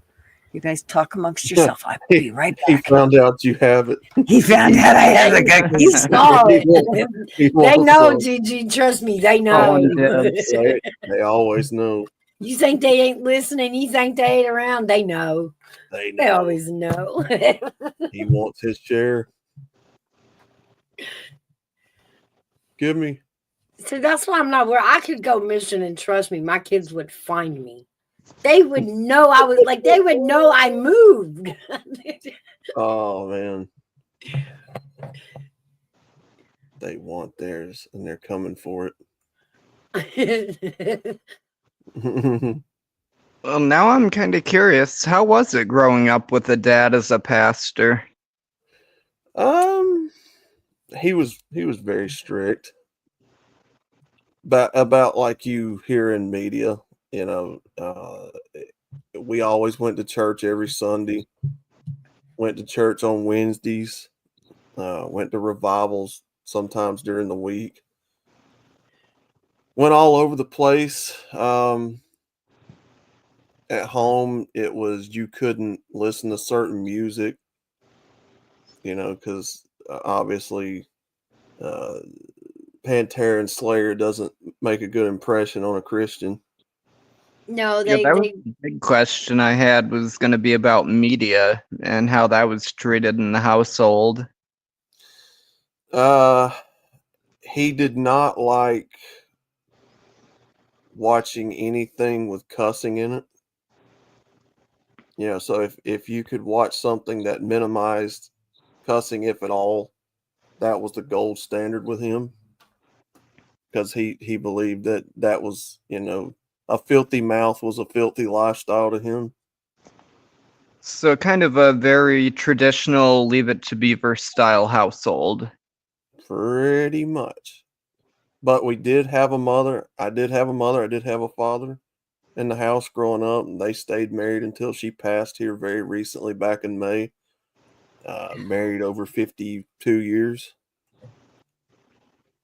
So, you know, I had great examples for parents growing up, in my opinion. You know, I can't imagine growing up in a world where, you know, you don't have one parent or the other. I can empathize with people. I can't imagine, man. I But agree with yeah, that. I couldn't play. So I grew up in the 90s, right? So Hmm. the Satanic Panic was around back then with Pokemon and Yu-Gi-Oh! And oh God forbid, don't listen to the music. So yeah, it was a very strict time, man. I'm But guessing you were a teenager in the late 90s then. I was a teenager in the 2000s. Okay. So, you know, you just like anybody else, you just learned how to hide it and keep all of your interests away from them, you know. I'm sure once computers came around, that became a little bit easier. Oh yeah, once the internet came into the house, that was it. He had already he was kind of already done by that point. I mean, he had to stop pastoring because he lost one of his legs, but he was a very strict but a very compassionate man. I mean, you know, he would tell you why he didn't agree with it, why he didn't want you to do this. He would tell me and my brothers if we got locked up that he wasn't coming to get us out. You were going to stay there and learn what you did. Think about it. Which my brother had to learn the hard way. He had to stay overnight in a jail cell. And he said, no, you're going to stay there and learn, think about what you did, and then we'll come get you later. And that's what he did. Yeah, that's the way we Yeah. all grew up. He didn't pick no bones about it. Like, nope, I'm not coming to bail you out of your mess. You did it. You're going to pay for it. And he did.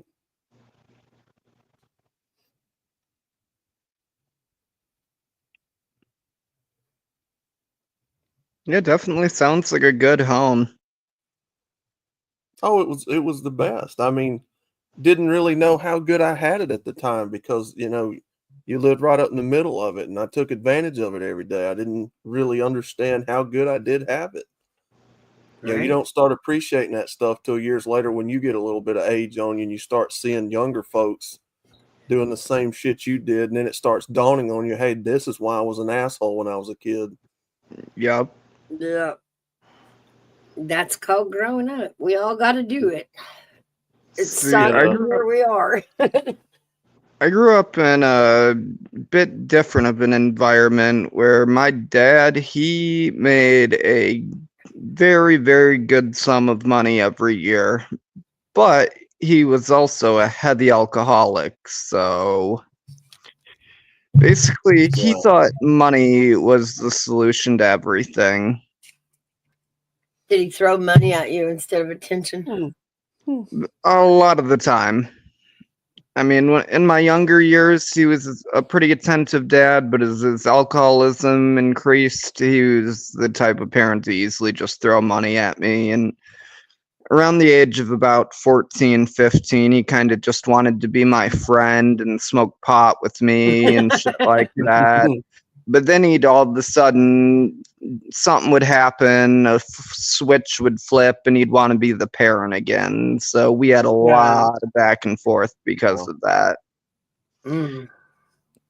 Situations like he'd be giving me alcohol, then all of a sudden want to tell me I can't go do something with my friends. And it's like, you've been giving me alcohol, but I can't go hang out with my friends. That's a little bit of a double standard. And he didn't like getting called out. So it would No. often lead to a fist fight.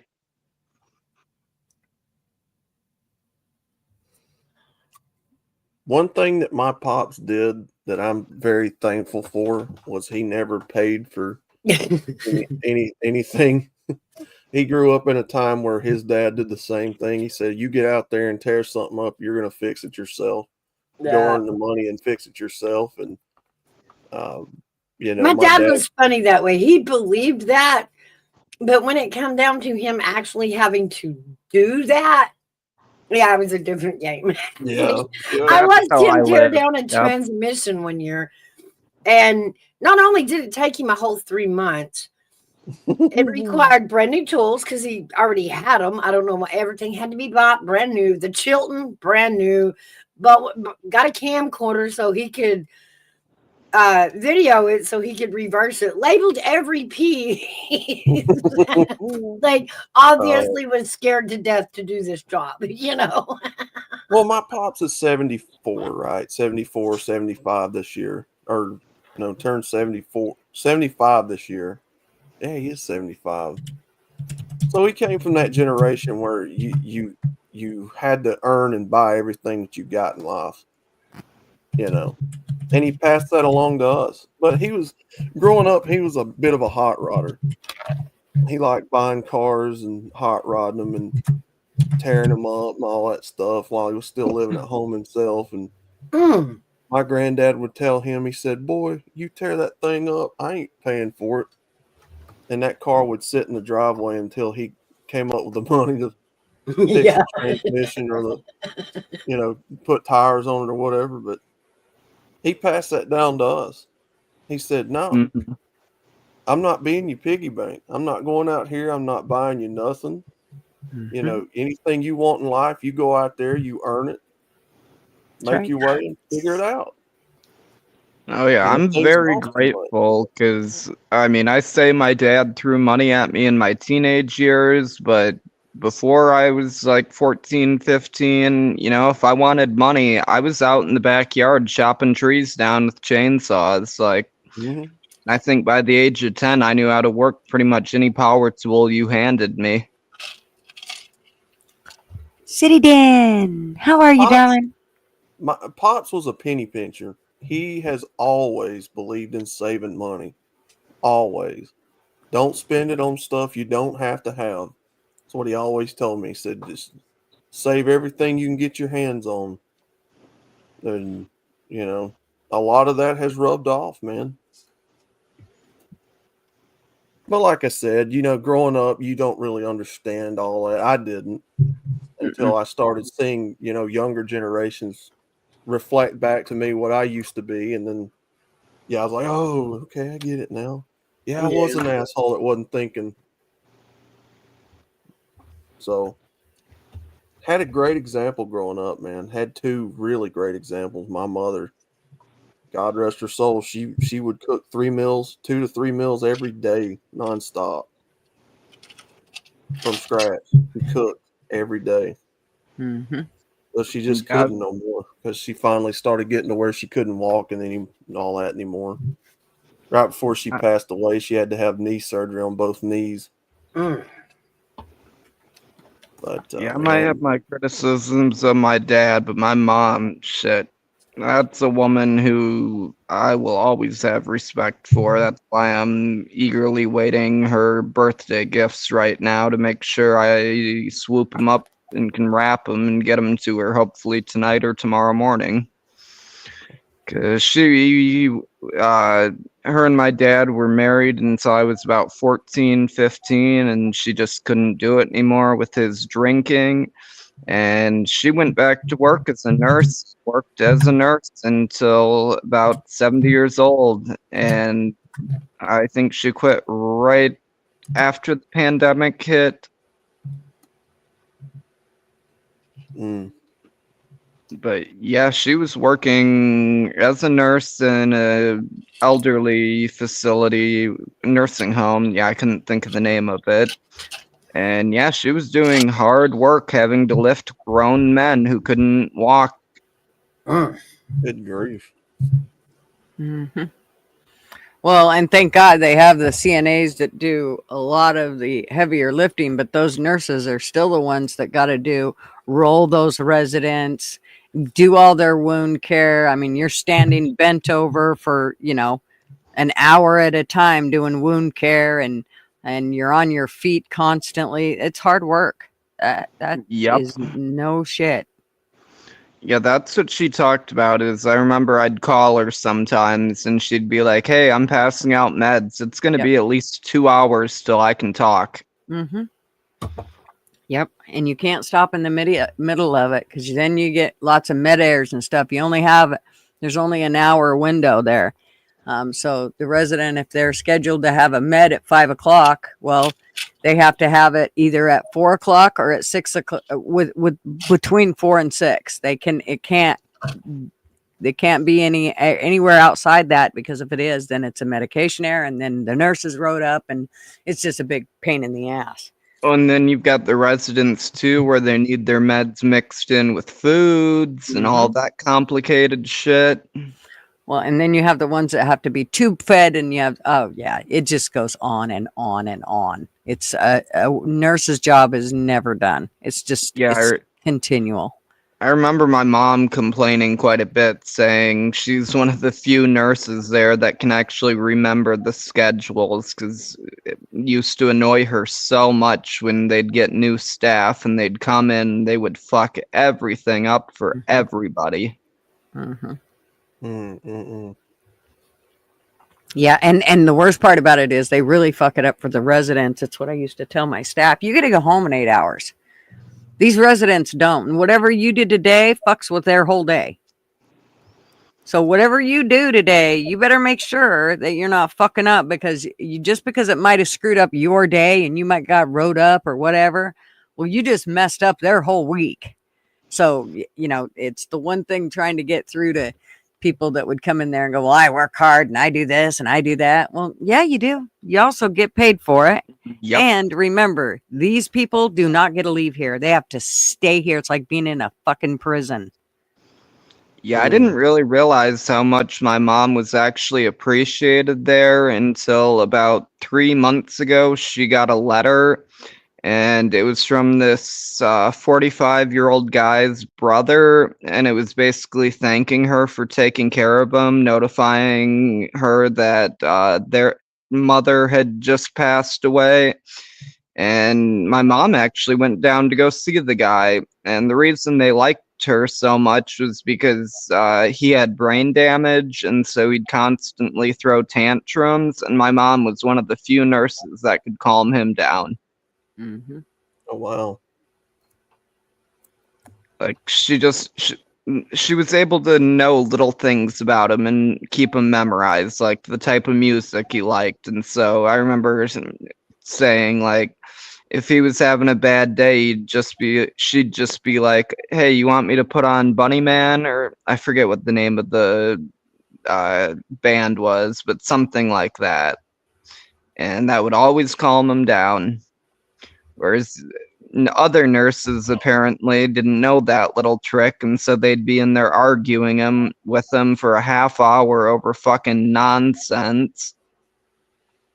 I tell you, watching like people that work in places like that and how they think they know it all, and how I had an administrator. She was actually an executive director of our facility, and it was about 150 beds. And we had one side that had rehab, and then we had another side that was the nursing long-term care. And then they also had an extended enhanced care unit, which was basically 10 beds that were for the craziest people that you could possibly imagine. And this was about the time that Obama, when he basically shut down all the state hospitals, and we went through all that shit. And so these people, they would come into our facilities and they were just crazier and shit. And then you would have some that, well, they weren't crazy, but they did have maybe some mental issues or something of the sort, or you'd have one that had the starting of Alzheimer's or whatever. And this executive director, she was really good at her job in the sense of she could budget shit out. She always had great budgets, and and we had a really good rapport with our staff. I mean, she was really good at that stuff. But when it come to the actual resident care, oh my God, that woman, there were so many times I would just look at her and say, "Gail, shut up. Just shut the fuck up, because you're not helping." She literally, this man was in his 90s, and he was sitting at the door in his wheelchair looking for his parents to come. And he'd been there all day, and we had redirected him 40 different times, and he'd come back. And that's just what happens with Alzheimer's. I mean, you just redirect and you find other things and you do, but you never look at them and go, "Your parents are dead." Oh, fuck no. No. Yeah. So this is what she said to him. She said, "Earl, how old am I?" And he looks at her and he says, "I don't know. You're probably in your 60s." And he was right. She said, "You're right." She said, "I just turned 60. She said, "And my parents have been dead for quite a few years." She said, "Do you remember how old you are?" He's like, "Well, I don't know. Yeah, I don't know how old I am. I know I'm older than you." And she goes, "Yeah." And he said, "Okay." He goes, "Well, I got to wait for my parents." And she goes, "Well, do you understand that my parents are dead and I'm 60? So do you really think that your parents are still alive?" She might as well just ripped his heart out and took a bite of it. Mm. That is That I'm just not man. going to even say anything. That pisses me off so Oh, it was fucking. awful. And mind you, I'm on the other side of the window. I'm in my office and I'm poking my head out the window going, "Gail, shut up. Gail, shut up. Gail, shut up." Finally, I'm like, "Fuck, Gail." And she turns around and looks at me and I said, "Come here." By this time, the man, he's in tears. Oh, And God. so then I went over with her about how, the saying, you don't get to pull him into your world. That's just not how it works. You cannot do that. You just made him relive his parents' death again, which he's probably relived 50 fucking times. Mm-hmm. And now you're making him relive it again. So anyways, we got into a hellacious argument about it. She finally did realize. I told her, I said, "Let's go to some classes." She finally agreed. She didn't pay for me to go to the classes. She said I didn't need them. She went to the classes and came home and apologized to me and said, "Oh, yeah, you're right. I'm so sorry. That was absolutely asinine of me. And I can't believe I did that to him." And of course, then she's like, well, I would kind of like to apologize to him. I said, he didn't learn a whole lot in that class, He did you? doesn't remember the fucking Because argument. exactly, he don't even know. He's probably back there waiting for his parents again. So this time, you're not going to say that. You're just going to redirect him and say, well, it looks like maybe they may be running late. Let's go see what they're doing in the activity room and let's go for a walk and take him for a walk. There's a million. So it's just, we went through a lot of that shit. She had another guy that he was our pot smoker, first pot smoker we'd had in the facility that could smoke pot in the facility. I'll never forget when they came in. And she's like, I had this resident at another facility, but they didn't allow then for them to smoke pot. So he had to go out the facility, go down the street and smoke his joint and whatever. I never told on him. I didn't give a shit. He'd do what he wanted. He was only about 42 years old and was had MS, and he was basically paralyzed from the neck down. And he struggled with this shit for years and years. I had never seen anybody have MS as long as he did. But he would have these outbursts. And I mean, they were terrible, screaming, yelling, fucking, oh, it was awful. Well, when he came to our facility, he was throwing fit because he wanted to go outside and have a cigarette. And she told him that they needed to he couldn't leave the facility for 3 days. And so that he would just have to wait those 3 days. And I said, you're not going to make Curtis wait 3 days. He will kill everybody in this facility. You won't make it. And he was a big man. So even though he was paralyzed from the neck down, if he had twinges or he decided he would, he'd like literally throw himself out of the wheelchair. And his wheelchair was like a semi truck that would run over you. It's huge. And she was arguing with him, and he had the phone in his hand. He had the cordless phone that he was wanting to call somebody. I don't know who it was. And the phone wasn't working, and he started screaming and yelling, and she started screaming and yelling back at him. And I'm like, you're not going to get anywhere doing that with him. You got to stop doing that. Come here and let me see if I can deal with him. She's like, no, I will. I don't want you to get hurt. You're really small. She was a good sized woman. You're really small and I don't want you to get hurt. And I'm like, I know, but Curtis knows me. So just let me at least try to talk to him and see if I can get him to chill out. And then you can go and talk with him. Because right now you're just irritating him. Every time he sees your face, he wants to chuck that phone at you. Well, about that time, she walked over there and got right in his face, and he fucking chucked that phone. And I mean, it shattered in 500 pieces. And I mean, she's lucky he didn't hit her with it, because that's really what he wanted to do. And he told me that 3 times. I wanted to hit her, but I kept myself from it only because I kept looking at you going, Julie going to kill me if I hit her. So anyways, she kind of walks away once he throws the phone, and she's like, oh my God, I'm just going to have to call the cops. And I said, no, you're not. Damn it, Gail. At least give me 5 minutes before you do that. Okay. So anyways, I go over and I'm like, Curtis, if you give me about 15 minutes, I'll see what I can do to get you outside so you can smoke a cigarette. Because right now I need a cigarette too. He's like, good, we'll go out together. I'm like, fine. But just give me 15 minutes, okay? He's like, okay, fine. He goes back to his room. It was that easy. I'm not shitting you. I said to Gail, I'm taking him outside. I will take Dale, the maintenance manager, with me. He's a great big dude. And we'll go out and smoke a cigarette. She's like, okay, fine. She wasn't happy about it. But we took him out. He smoked a cigarette, came back in, went into Gail's office. She was still pissed, red-faced, wanted to call the cops, everything else. And he apologized to her. But she was ready. I mean, she must have got in his face 10 times, man. I mean, I'm just like, Gail, he's going to hit you. I know his moves are, what do you call it? When they're involuntary, but he can still make his arms move, just like he could throw that phone. Oh my God, it was a fucking nightmare. I hated people like that would come in and think they knew it all. And it's like, I mean, people that came in new to our facility, I didn't know them. If the family member told me that he didn't like going to the bathroom first thing in the morning, he wanted 2 hours and he'd probably piss his pants, but it was better than him screaming and yelling. You found a way around that. Usually you said, okay, he's going to wear a brief for the first 2 hours and then we'll take that off and he's fine for the rest of the day.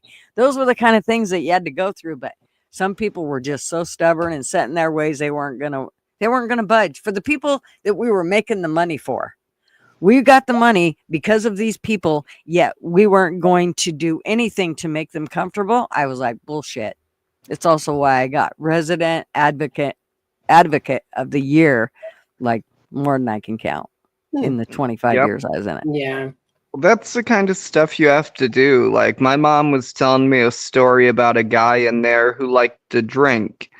And, obviously, you're not allowed to have alcohol at a nursing home. And so, what she did was she'd bring in, what's that non alcoholic beer called? Yeah, I know what you're Yeah, talking. Oh, I know what duels. Oh, duels, yeah. She every week or so she'd bring in a whole case of O'Doul's. So when he got pissy and asked for a beer, she'd hand him an O'Doul's, and everybody was happy. He thought he was drinking a real beer. So it's finding little solutions like that nurses need to be good at if they want to be good at their job. We actually had a resident that insisted he wanted one drink every night after dinner.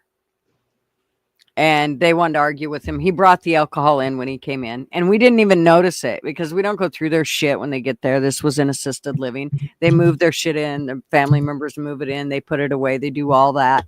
You don't pay any attention to that. And he was fully capable of getting up, making his own drinks. He just needed watched after.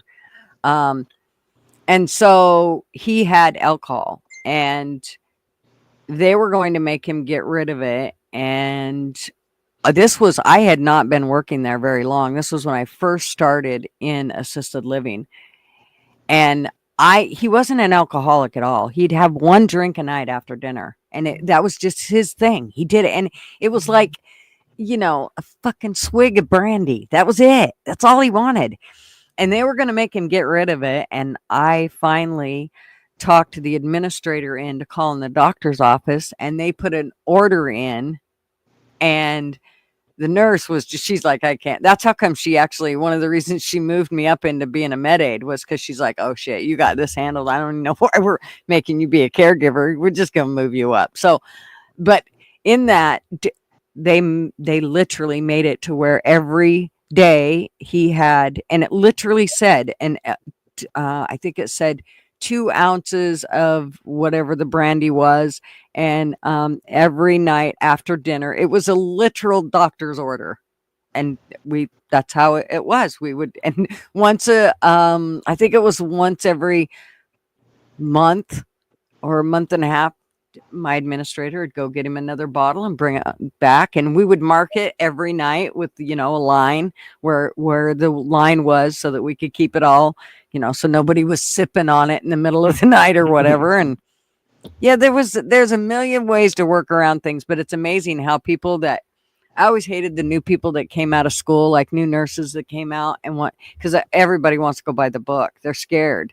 And so you had to kind of teach them to make them realize, yes, you want to go by the book, but you also want to make sure that you're still doing things within the residents' rights, and, to make the resident feel independent, like they get some say in their own care. And so once you get them to realize that, and the one thing that I loved was once you got a new nurse and you got to train her your way, then you kind of sent her out to everybody else, and she was a way better nurse than if you got that one that was, went by the book and she stayed firm with it and would never bend, and then you got her in your facility, and oh my God, it was just the residents would hate her.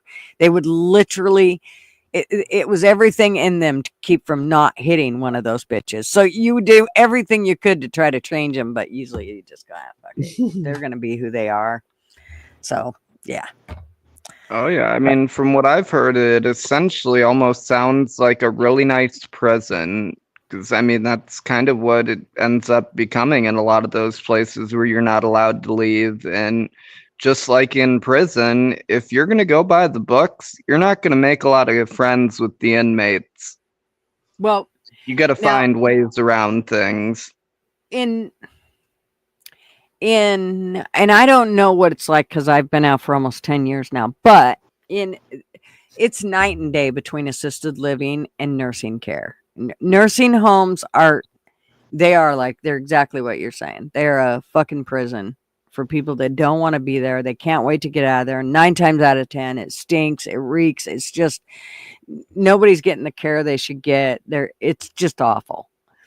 But in assisted living, it's a whole different ball game. In assisted living, it's like going on a cruise but never leaving land.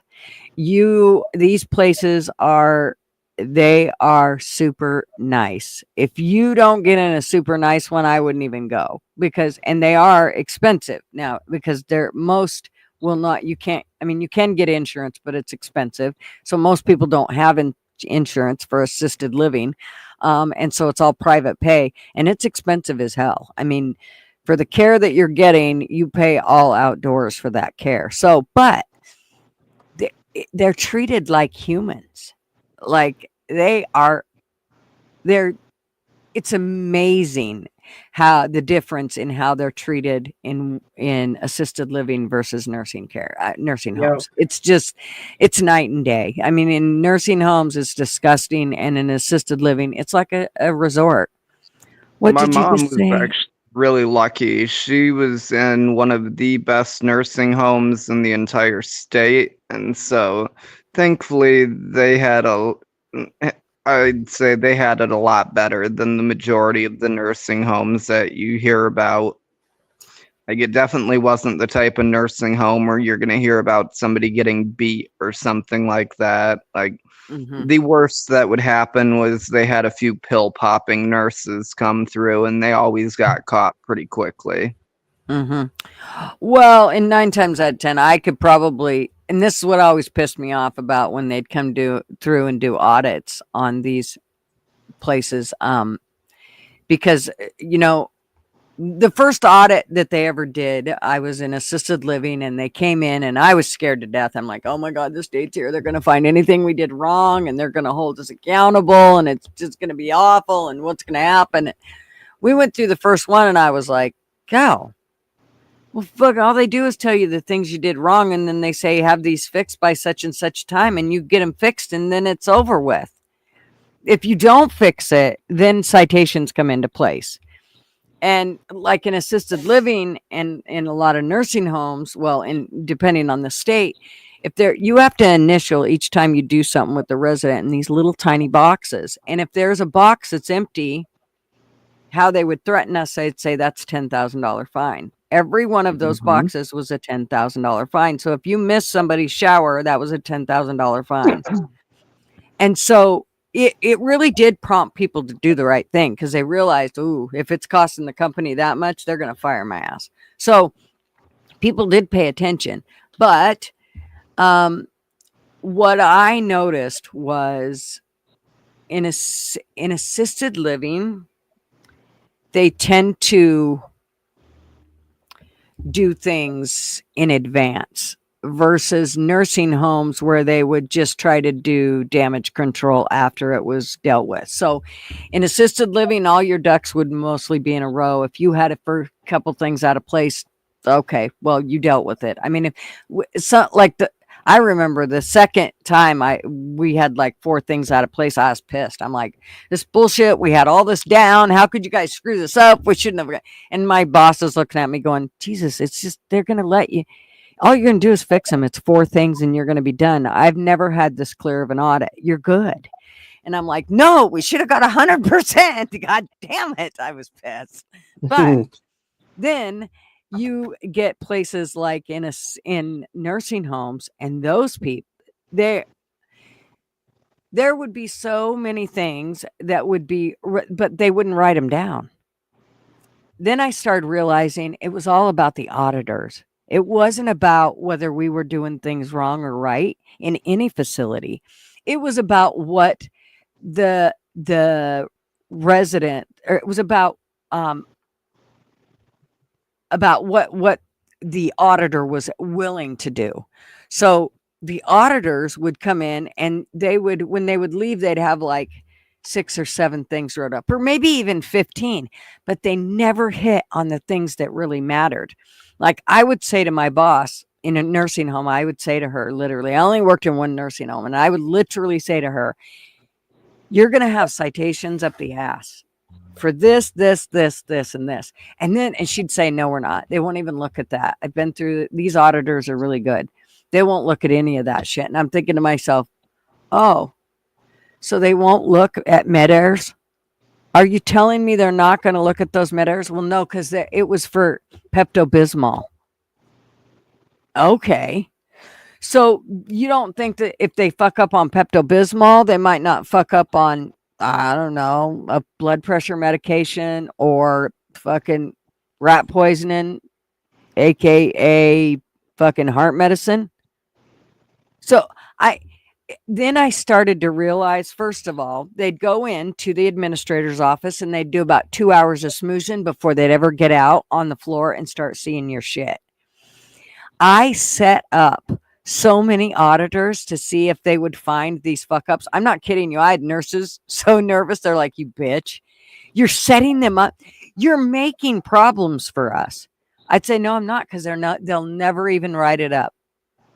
Not one thing that I ever planted did they ever write up. And I mean, there was some serious problems, like a shitty brief left in the mop room, laying in the mop bucket. Open.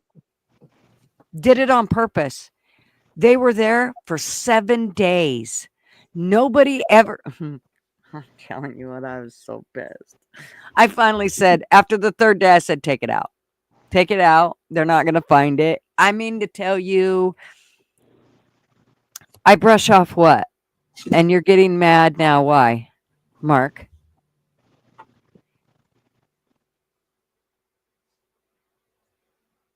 She brushes it off. What? I getting mad now. What are you getting mad about? Did anybody else see what he was talking about? I'm going to check the comments. Melodramatic. It was a nightmare. Yeah, I know.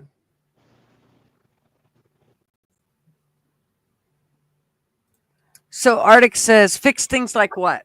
So when I was talking about how they write stuff up and then you would have to go back and fix things. So say there was empty holes. A resident didn't get a shower. So they would need to go back and fix that, and they'd have to know why that was empty. And of course they couldn't say they had a shower because they probably didn't know.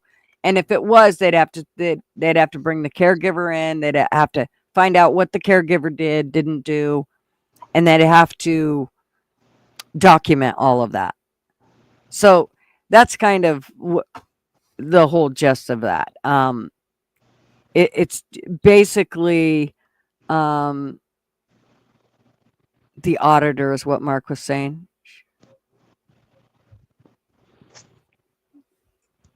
So yeah, anyways, that's when you're wanting to, they needed to fix anything that was on the citation. So anything that was wrote up regarding how they did anything wrong, they would have to go back and fix that. Whether they did a follow-up and said, okay, we talked with the family members. They know that mom missed this dosage. We made sure that the doctor knew, because maybe they missed the dosage. They could miss the dosage. They just had to make sure the doctor knew. Well, maybe they didn't tell the doctor. So now they have to go back, make sure they sent a thing to the doctor saying this was missed, and tell the family and proceed on. So that's kind of what it was. Oh no. I know. I'm gonna let it. I'm gonna tell her still on my live. She's gonna go, oh shit.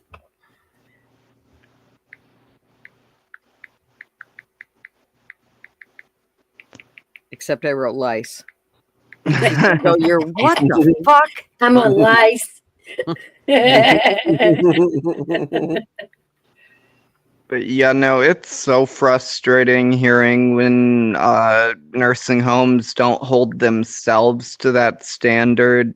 Because I remember talking to my mom about that, and she was saying, no, the staff themselves holds themselves to that standard. We're not worried about an auditor coming in here and all that stuff. And so that was really refreshing to hear, because I know my mom, she's the type of person who she would have quit if she would have been in a place like that. I mean, she'd been a nurse since the age of like 21, so she's got more than enough experience to get a job at a nursing home in any part of the state. And yeah, she would have not put up with that shit for more than a week, I imagine.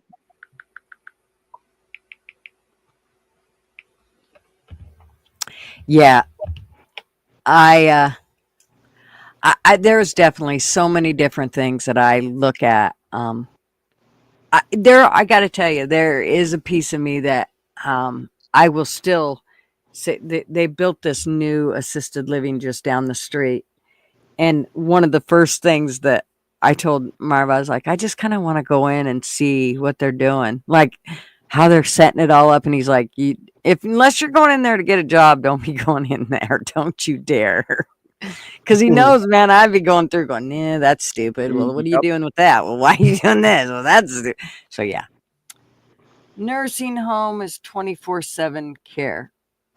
Yeah, so is assisted living. Assisted living is the same thing. Assisted living is the same as a nursing home in the sense of, except it's a really nice facility. It's not some nasty trash hole that's been set up for years that they've, was a hospital and then they turned it into a nursing home. And now there's, paint chipping off the walls and you can hear the, shit leaking. And no, assisted living I'm not kidding you. They are like a land cruise ship. Everything is set up. Shit, some of them have literal stores in them and you name it. They have an activity director. They have a nurse that's there 5 days a week, 40 hours a week. They have a doctor that's on call. They all the meds are looked over by a doctor in assisted living. They're all gone through. They also are in nursing homes. It just seems to be nursing homes seem to be way more lax with shit. Like they just don't seem to care. I swear that once you give them licenses, they stop caring as much. My uncertified people in assisted living were way better caregivers than my certified nurses aides were. Hands I think the down, one every thing time. that's important to note is a huge problem with nursing homes is that a lot of it, as far as quality goes, depends upon what you can afford too. Because, I mean, there's definitely very good nursing homes. They're just a hell of a lot more expensive. Well, nursing homes, you have to understand, are state run. So assisted livings are not. So therein lies the difference. So you might find a good nursing home, but I'm telling you what, it is few and far between. Here's how I judge a nursing home. When I walk through the door, if I can smell anything, I'm out. If I can smell any shit or piss or filth, anything like that, I don't want to be there. And I would always go do the assessments on residents that we bring into our facilities. And so when I walked into the nursing home, it's one of the first things I would do would be this whole sniff test. And I'm telling you, 9 times out of 10, it didn't take my eyeballs to figure out whether it was a nice nursing home or not. It was the smell of the place, and nothing made me sicker. That's the only reason I went to work at the nursing home I went to work at, was because a nurse called me and said, okay, I know you wanted to retire, but we really don't want you to, and we'd like you to come to work here. And I'm like, I don't do nursing homes. No fucking way. I'm not coming there, Gary. And she's like, yes, you'll love it. I promise. This is great. It doesn't smell like any other nursing home, and la, la, la, la, la. And so I went, and she was right. Oh, Mouse left. See you later, Oh, Mouse, darling. Bye, Mouse. Mouse, no. Don't go. So yeah, it was but and when I walked in the door, I was like, all right, this don't even seem like a nursing home. It was kind of strange. Now as I got in a little deeper, there was one hallway that bugged me really bad. The day that I went, it didn't smell like pee for some reason. However, after I started working there, it started to get a pee smell. Well, we then realized it was a new resident that we moved in. and he wouldn't wear a brief, so he'd just piss his pants and piss wherever he was at. And oh my God, it was a nightmare. But we finally got him under control. So that's kind of the difference. Somebody mentioned a retirement community. Well, a retirement community is a little bit different than assisted living and a nursing home, believe it or not. Retirement means they basically need no care. Somebody's just going to, they're just kind of there. Like they're basically just there because all their buddies are there. And so nobody gives them meds. Nobody cleans their home. No, if they fall, they can't help them. They can't do anything. All they can do is call 911 in a If I retirement understand correctly, community. don't some retirement communities have doctors on call? Like you can press a button or something? Because my grandparents actually had just moved into one before my grandpa passed away. Well, it all depends on, I mean, they're all going to be set up differently. Now they do have retirement communities that can be hooked to assisted livings and Alzheimer's units. So they can kind of all be one. So that, in other words, you just kind of eventually graduate from one into the next.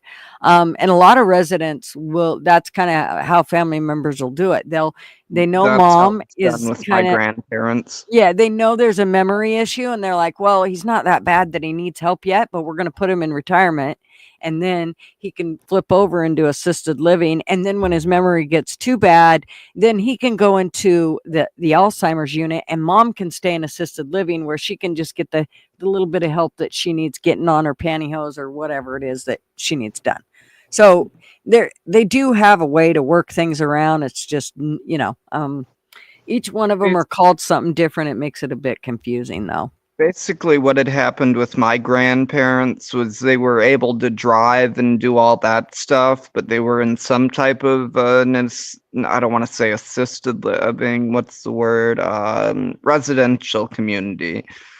But then my grandpa's eyesight was starting to go, and my grandma was starting to drive, and she got into like 3 fender benders in 6 months, and so they just finally decided, okay, they needed to get into a higher security, or I know I'm using the wrong terminology, but higher care place. Mm-hmm. And so that's been the most recent change, is going from the retirement community where there was staff on call if needed, but for the most part, the residents were left to do their thing. Whereas my grandpa, who just passed away actually last month, and I just got back from his funeral, he passed away and I'm under the impression was an actual nursing home. Yeah.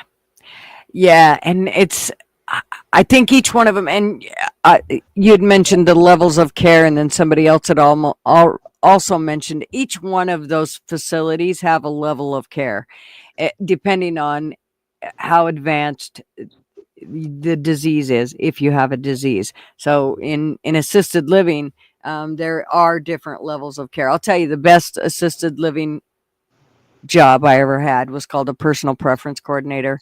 Best job ever. And then, but one of the things we had, an Alzheimer's unit hooked to our assisted living. And so once they got to the point where, mom or dad was so bad that they needed to be moved into the Alzheimer's unit, only that one would move in there, but mom still got to see him every day. She got to go down, visit with him every day. And of course he didn't usually get to come out of the locked door, but she could go in there and visit with him and hang out for as long as she wanted. It just made it really convenient. It was the best. I always loved that whole setup. I thought that was the coolest setup, to have it to where they could just graduate from one to the next, so that they still stayed together, and they still knew most of the staff members too. Those faces didn't change a lot for them. And that makes a big difference. Like when we started to notice somebody that was going to be moved into the Alzheimer's unit, from assisted living, we would actually pull one of our Alzheimer's caregivers, and she would start coming up and just visiting with them. And that way they got kind of used to her before they actually moved him down into those rooms. That was one of the best ways to transition them, because they were like, oh yeah, I get to see you more. And they loved it. Yeah. They had no idea that, what was happening. They didn't know it was for transitioning. They just thought we were being nice, and the lady just wanted to come hang out with them. But Mm-hmm. so yeah, it's amazing. If But you want, I was just gonna ask, if you want sometime, I could ask my mom if she wants to maybe come on here. I feel like you guys could actually have a really good conversation about this. yeah, that'd be cool. So at some point, that would be really cool. I think that, especially with a lot of the older generations that are, their parents are at that age. I know your mom just passed, and your dad's up in there in age, and so that it's a perfect example of those type of people that I think I really do like being able to bounce stuff off each other, because nobody's got the right answers for everybody. Everybody's different, and they all got their own thing. But And my mom's 72, almost 73, or actually 73 years old. So, I mean, she worked in the field for quite a long time. Mm-hmm. So, actually kind of an interesting story. When she was first doing her residency, she had to work at an insane asylum at some point. Mm-hmm. And she was working at the insane asylum where Ed Gein was housed at. The guy in Wisconsin who butchered and ate people. Mm-hmm. And yeah, that was an interesting experience. I guess they never let her on the actual wing, but she saw the guy through the plexiglass. Yeah. Yeah, we had some crazies, man. I'm telling you what, some of them were out there crazy. Just, my office was right by the extended care unit, and you would hear, or the enhanced care unit, and you would hear them. And pretty soon they were throwing like tables and chairs and shit. And it was like, oh my God, shit's going down in the ECU. Somebody come, go help them. I never went in. I'm like, nope, I'm not. That's way above my pay grade. I'm not wearing one of those tables. That shit gets crazy. They were crazy back there. I always had to hand it to the people that I had working back there. And those are the people that would always pull doubles. It's like, how do you pull a double? Most of the time they were sitting, but when they weren't, they were running for their lives. I mean,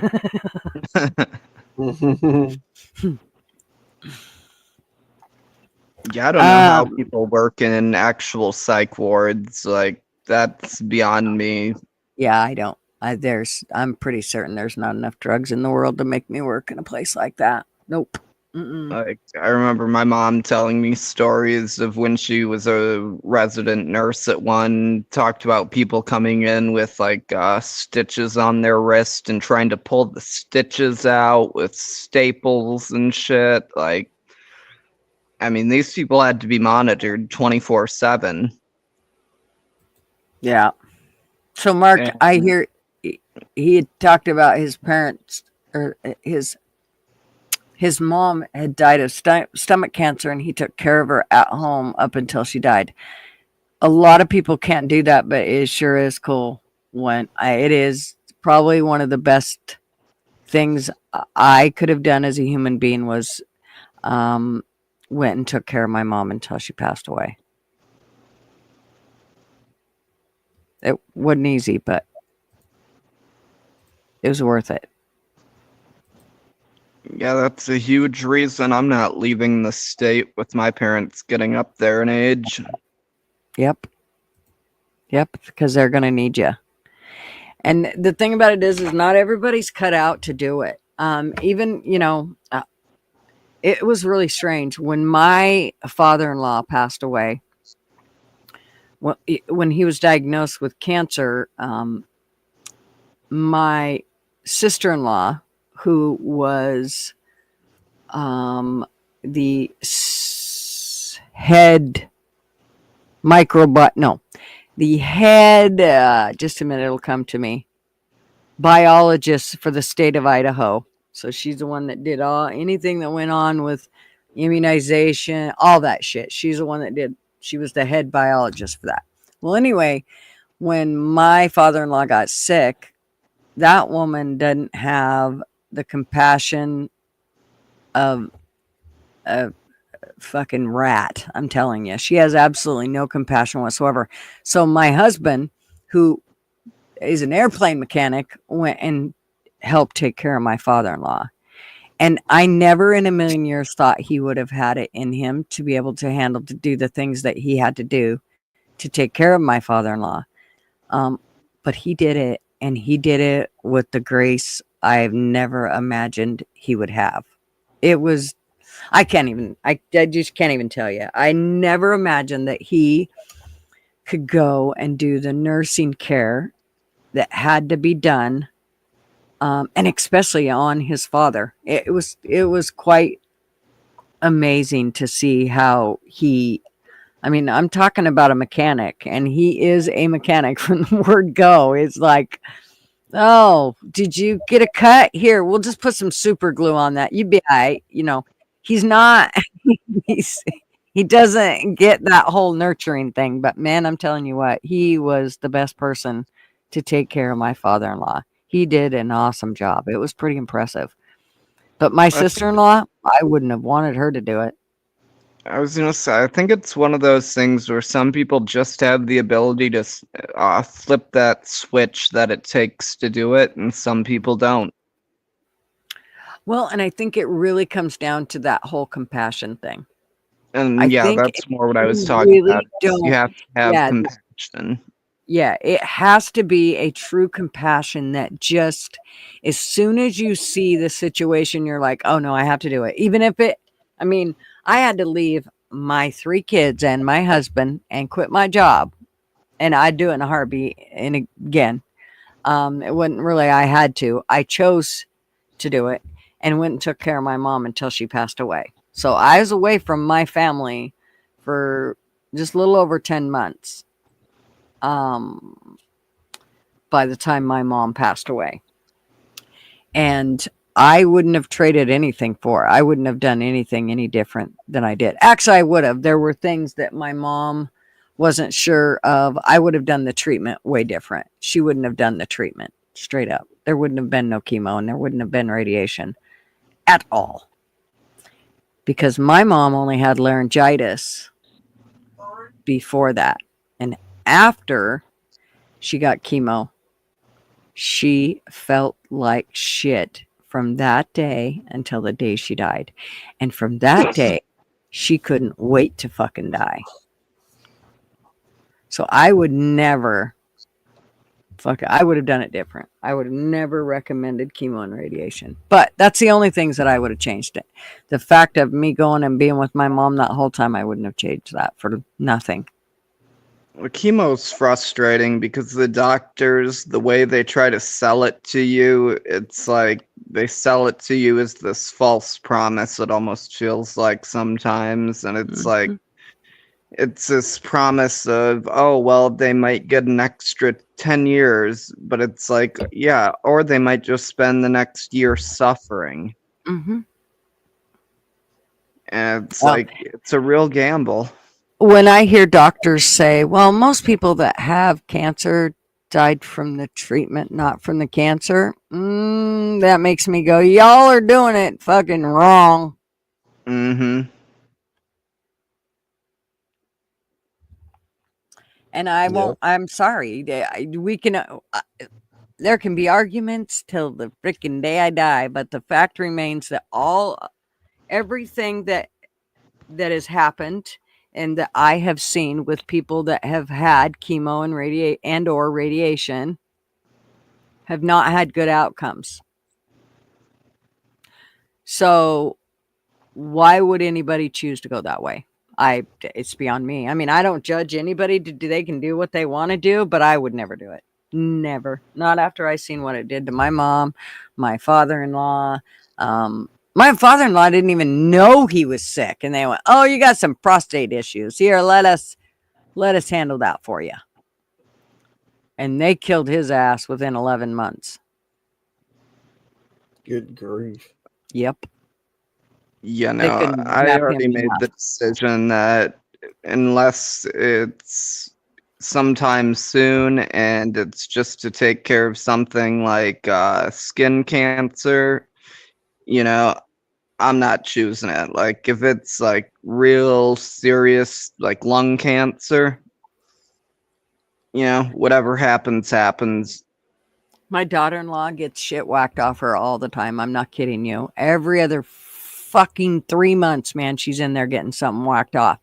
And the one thing that I notice is since I've known her, the more she's gotten whacked off, the more she needs to get whacked off. And I don't mean that sexually in any way, shape, or form. No, I was just fixing to say. The more she goes in and gets something cut off, the more often she's having to go in. So why would you keep doing that? To me, it makes no sense to me. Only one time they said, well, this might be cancerous.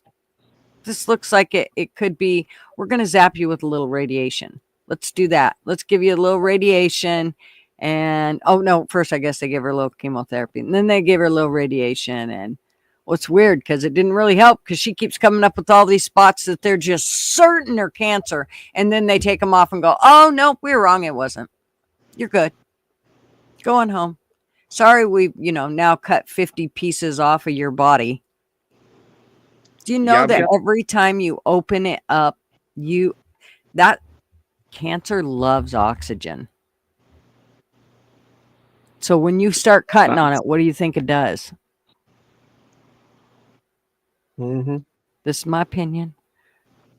No, I've got a friend who she's had multiple bits of skin removed, and it's actually really frustrating for her because she loves tattoos, and she's running out of room to put them because all the spots on her arm keep getting taken off, and they keep telling her, like, no, you can't get tattoos on your arms because we need your arms to be visible so we can spot any irregularities.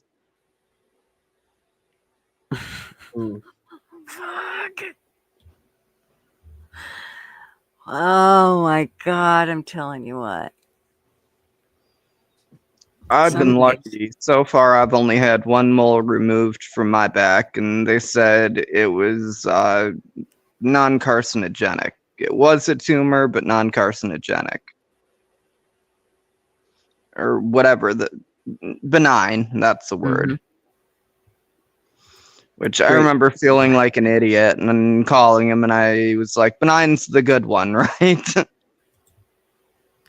Right.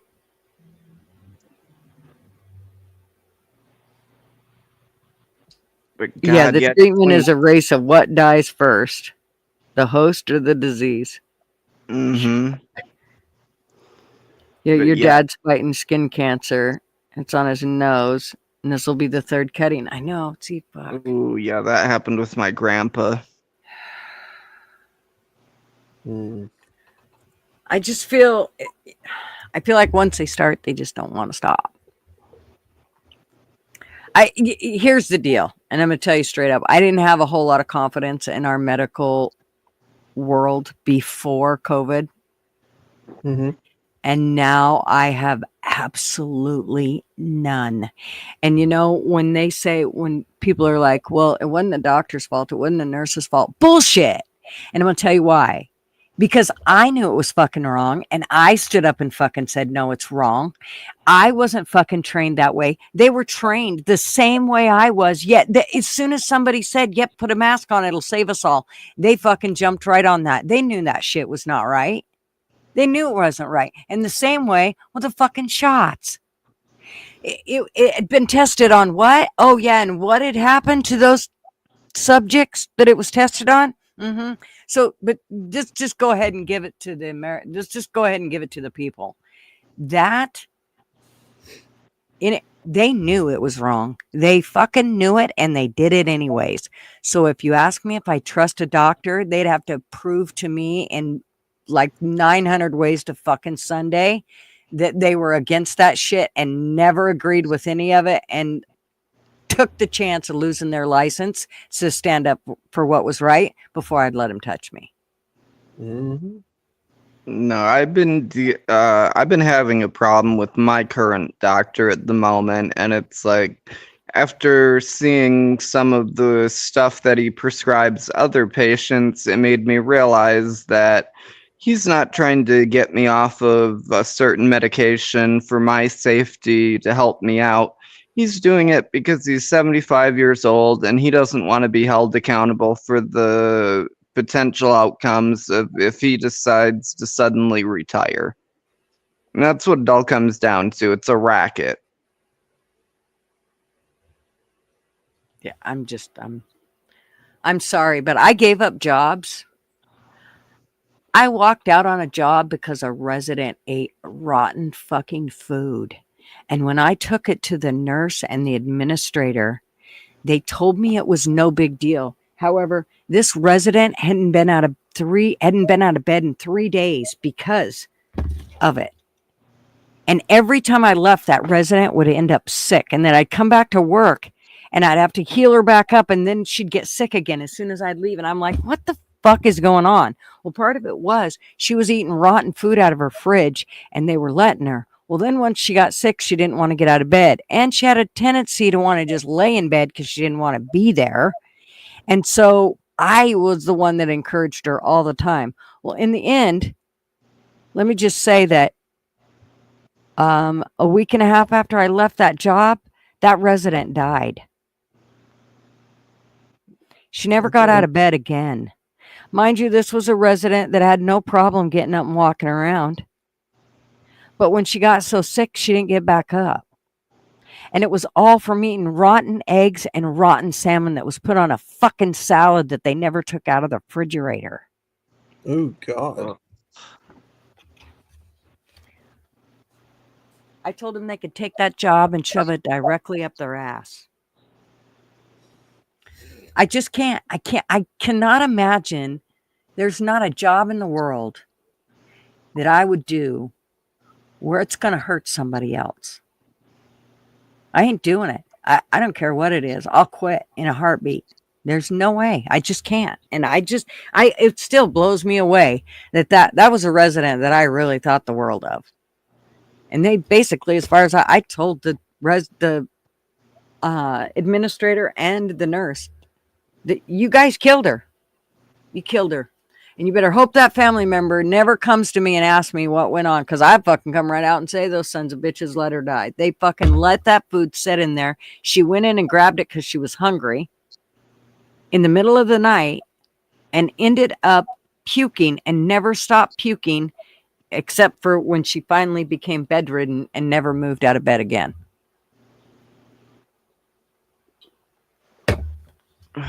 The harm and do no harm that they took in their medical oath is fucking all but gone at this point.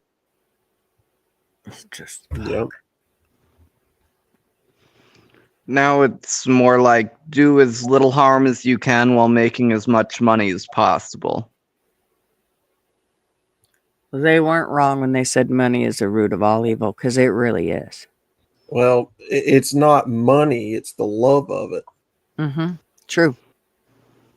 I'm just so fucking sick of it. Like, I'm getting ready to find a new doctor because my current doctor, he's in fucking South Carolina right now because he's got 2 houses and he's able to do phone appointments. Mm-hmm.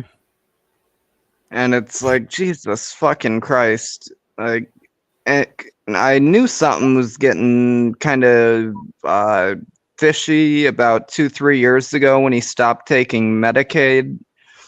And it's like, I know exactly what's happening. He's getting ready to retire. He's trying to bank the most cash he can, work from out of state, enjoy his life, and meanwhile, he pretends that he's helping people when it's like, no, you're fucking prescribing drugs that I could go to countless other doctors to get, and you're acting like fucking me not wanting to taper off of one that I've been on for 20 years is like my problem. No, the problem is the fact that you don't want to be held liable for the fact that it can't just suddenly be discontinued. And I know him all too well. Like, my plan is one of these days I'm going to call him and he's just not going to fucking answer. He's already had like 2 heart attacks. Yeah. It's the love of money, and it's the imagination of men's hearts are continuously wicked in pursuit of it. What are they willing to do to get the money? Whose lives are they willing to fucking screw over to get it? Right? It stem roots from the love of it, the need to have it, the psychological emotions attached to it. You know, that's why you have so many problems in the world, because so many people have been allowed to get away with so many things. One of the, I think when I really realized things were just not going to be good during the COVID thing was when I had a family friend who is a nurse, and she told our other family friend, her brother, that he should get the shot. Even when she knew of all the side effects and she knew of there had already been issues, people passing out and all kinds of things that had come up, and yet she still encouraged her brother to get it. And I know there's been health issues that have come up since then. However, he doesn't mention them to me because he knows I'm totally against it. And I was actually pissed when he got it, because he got it so he could travel. It broke my heart, because this is somebody we think the world of. He's more like a family member than a friend. And the thought that he got it just to travel, like, I just couldn't. I had such a hard time wrapping my head around that. I mean, I had a hard time wrapping my head around it when Marv wasn't willing to stand up and just tell his airline that, no, I'm not taking it. He went the route of, he didn't take it, but he went the route of a religious exemption. And I didn't want him to do that. I didn't want him to do medical or religious. I wanted him to stand up and fight and say, you can fuck off. I ain't taking any of your shit. My mom would have done something like that, because she ended up getting it, and she was on the fence about it, but she's in a position where, I mean, she was working almost into her 70s, and she knew that she couldn't afford to not work those extra few years. And so I'm pissed at the system for placing her in a fucking situation where she would have to decide between, okay, I can either take this fucking research chemical and see what happens and hopefully be able to fucking work for 2 or 3 more years so I can retire comfortably, or I can fucking retire now and just be barely fucking scraping by. But see, this is exactly what you make a perfect example of what I think it is. I think this is a perfect example we should all learn from here on out. And that is, there's going to be things that are come up. They're going to do this shit to us again. And what are y'all going to do? Are you going to, because remember, they lied. She didn't need the shot. She didn't need it. She would have been just fine without it. That's what we know. Those shots killed more than they helped. In my opinion, YouTube. So, when somebody pressures you into doing anything like that, you need to walk away. Anytime there is a pressure in somebody telling you need to do something that you cannot, you can't reverse it. You can't take it out. That, I'm sorry, but I think we have to stand. We have to stand. We have to stand. It's what I told Marvin. If this shit comes up again, please do not do the religious exemption. Just say no. Hey, Heifer Billy. What's up? Hey, Gutter'S, how's it going? Hey. Good, how are you? What's going on, brother? Not good. Hey, everything's going. I mean, the world moves forward, I guess, or backwards, right. as we may see it now. Well- Hopefully, that changes here in January 20th. That's right. Well, you're right. This country had the perfect opportunity to shoot the middle finger to the government Mhm. when 2020 happened. I still, even to this day, I still cannot believe some of the stories of people who, and look, I get it to a degree. Some people were, I got to keep this job or I'm going to go homeless or I'm not going to be able to eat. Look, I get people had to do different things for different reasons, but at the same time, there is no excuse for our government forcing people into that type of a situation where it's either your job or you go hungry, right? So yeah, well, the people did put a middle finger to them. They just had to wait 4 years. yeah, And that's changing very soon. And the good news is that I don't think, at least in the next near future, we're not going to have that same. If it comes up again, Gutters, I don't think we're going to have the same kind of decree coming down from on high. But after that, I don't know, because it depends on who takes the reins then. But my work was told everyone that if we don't get the shot by X date, that we were probably going to be let go. And so I basically said, well, why wait then? If I don't want to take it, I'm going to tell you now, you can let me go today. And they said, no. We'll give everybody 6 months and y'all can think about it and blah, blah. So I went online and found me a form and I printed it off and I signed fake signatures on it. And I took a picture of it because we all had to work from home. And I took pictures of it, submitted it into the company as if I'd gotten the vaccine and never went and got it. Are you crazy? Hell no, I'm not taking that thing. What's wrong with you people? and I totally get what you're saying, but again, I'm all about standing on principle and standing, and that's what I think we have to do, because when we give in to them, this is what they do. That we gave them a little bit, and look what they did. Look how they ran with it. Well, now that half you people have taken that shot, we're going to go ahead and make a booster. Oh wait, we're going to make 2 or 3 of those, and you'll need to take those 2. Yeah, I just basically said no, but I did it in a passive way.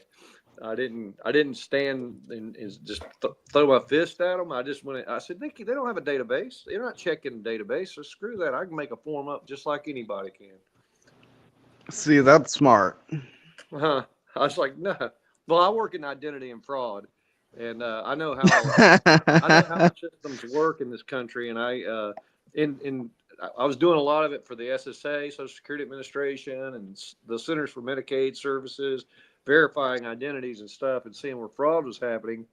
And I do it for a lot of financial institutions too. And I was like, they can't cross check this. The hell with them.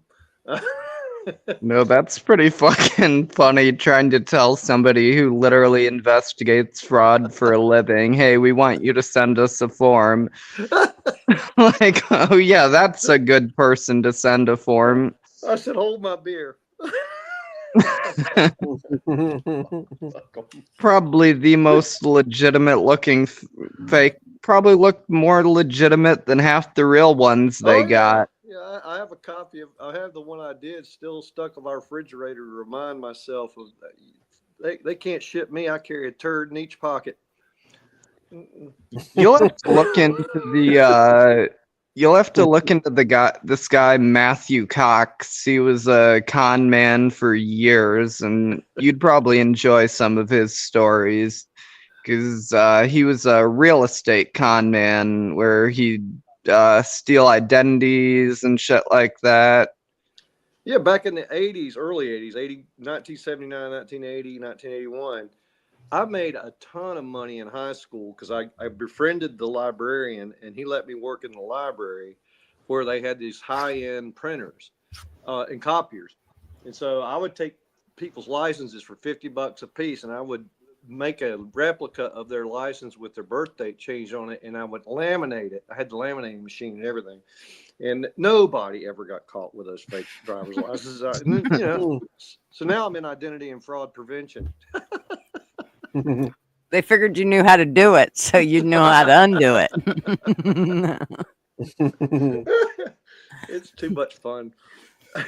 I mean, that's who I'd want, you know, watching over like my house. It'd be the guy that was a burglar, because he'd know all the shit that they're gonna do. Yeah. Oh yeah. See, I'm always really impressed by people who are good at the physical copies of stuff aspect, because I'm more better, like, without admitting to anything, I'm good at social engineering. Yes, well, I know that one too. Just so you know, and I can detect a bad identity pretty quickly coming through a system, all electronically. You know, just certain evidence that I can see, forensic evidence, and I know when it's bad, and I know how to do it too. So you just got to cross all the T's and dot all the I's so they can't catch you. That's all. I guess my biggest thing was, I guess the statute of limitations is probably up. I'll just share it. What I'd do is I'd take expired food back, and I'd just like take food from completely different stores to Walmart, assuming they probably sold that brand. And, you know, they'd be ringing it up. Some of these cans would have dust on them and shit. And they'd be looking at me like, you just bought this last week? Yeah, what can I say? I put it in the basement. It's dusty down there. I forgot I needed money for rent. And then they'd ring it up, and I'd have like $100, and they'd have like 20, 30 cans that weren't from the store set to the side that I have to bring back out to my car. And it's like, I imagine they probably knew I was full of shit around the fourth or fifth can that wasn't from the store, but they just weren't getting paid enough to really get They just shit. work there. They don't give a damn. Yep, exactly. It was like, fuck it. We're out $100. It's not like we're being scammed for 10 grand. We'll take it. Yeah, do what you got to do, as they say. No, I mean, I try to be up above board and stuff, but when people push me and try to coerce me and dictate to me, that's the worst. You're gonna get the worst of me then. It's gonna be real nasty. Oh yeah. And even back when I did that, it was like I made sure to choose a fucking very large company. It's not like I was going to a mom and pop supermarket. I'm going to the fuckers who can pay for it. They can afford to take that little loss. Yeah. Well, they get so much off of us, you know, with a lot of nonsense they do anyway. I mean, they fill the food with shit, you know, so we can make it cheap, and then they charge you full price. I mean, it's the kind of crap that's been going on for decades now. So, you know, you're not really, you're probably sticking it to the right people. And, oh yeah, corporations are some of the few people I feel sorry for when I hear, oh, they got fucked over and lost this many $1 million. Or somebody hacked them and they had a ransomware attack and they had to actually pay the attacker. It's like, good, fuck you. I just seen this. Hope that guy in Russia sitting back enjoying the fucking money. I just seen this TikTok video, and it was this chick, and she's like, okay, I work at Walmart.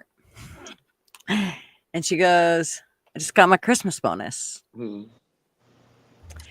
she pulls out a box, and inside the box is a Christmas ornament, 2 chocolates, and a candy cane.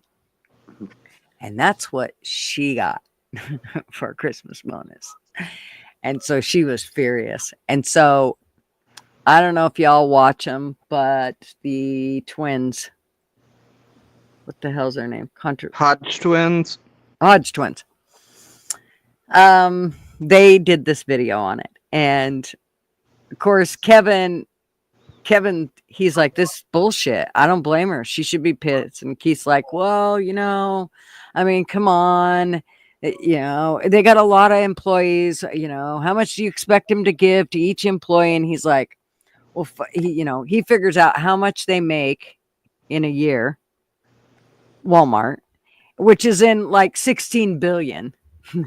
And they have, I don't know how many employees he said they had. Anyways, he worked it out. They could have each gave him $500 or even $100 piece, and they would have been fine. And of course, they'd have still made out like a bandit. And I mean, to tell you, when you think about it, I'll never forget Marv's company. They gave them 1 year. They gave them a coffee cup. And that's what they got for Christmas. And this is when they first started getting cheap. Like we used to get $100 or something for Christmas before from them.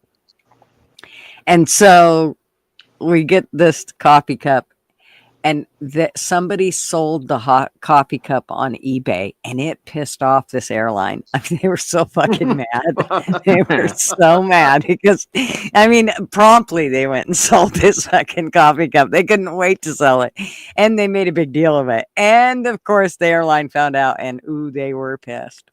Anyways, so that was like the going thing. And then, like 1 year, they gave us a Christmas ornament. And it was a bulb with their emblem, their logo on it.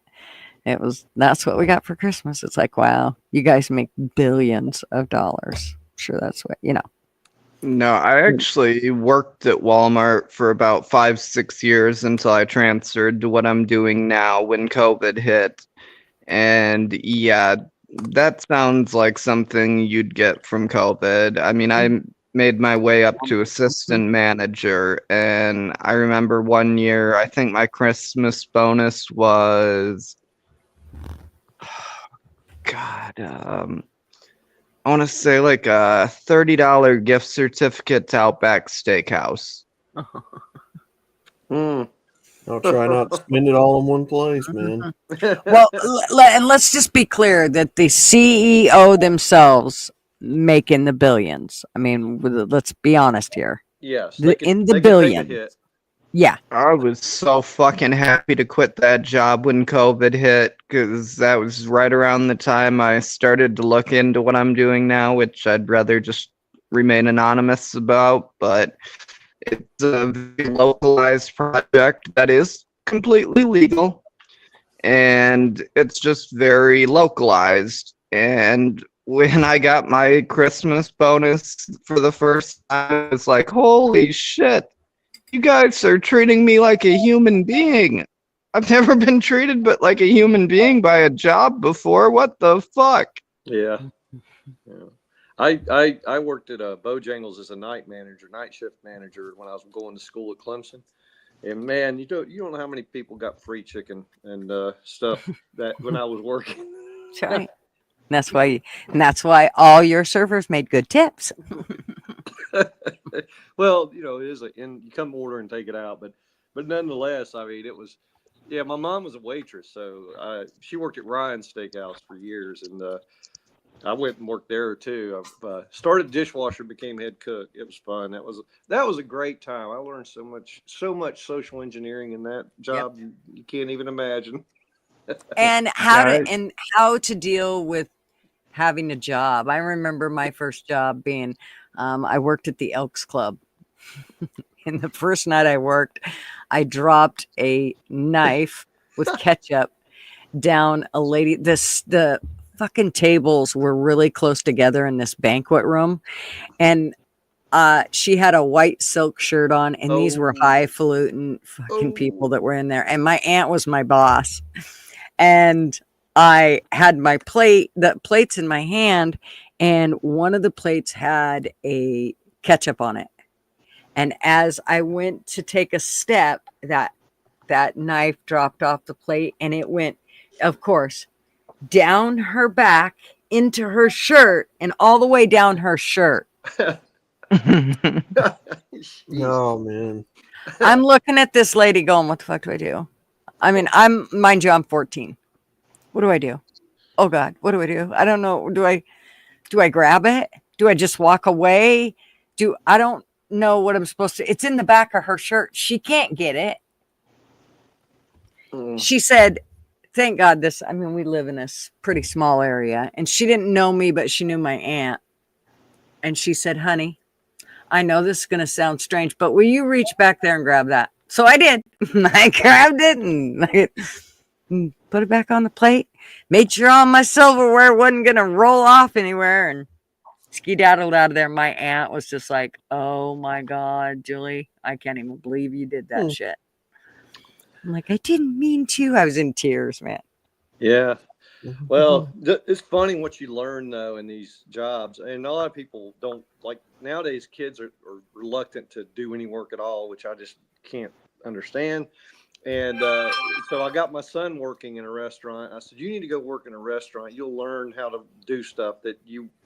I mean, it's universal trait or skills you'll learn. So just go work in a restaurant." It'll curl your hair at 1st, and then you'll figure it all out. That's right. Oh, I went to a sewing manufacturing place. We were doing Umbro outfits, which is soccer, and then baby snap pants. Little toddler snap pants. Mm-hmm. And I did that for a summer because my aunt was a supervisor or line supervisor there. It's Stone Manufacturing. P. Didge knows about it because it's in the area. Both and he and I have grown up. But anyway, that was the most damnedest boring job, and I would be doing it. I'd just be like, almost falling asleep at the machine or whatever. And they go, you could hit production if you just go faster. And I'm like, I don't give a shit about production. I just tried to put in the hours to get the hell out. It was just, all these other people there, that's all they did. They were, they never got out of high school, half of them, and that was their job. And they're trying to beat production. And I'm like, what a racket this nonsense is. You can't get automation fast enough. Boring. Hey, okay, Flatty. What did Flatty say?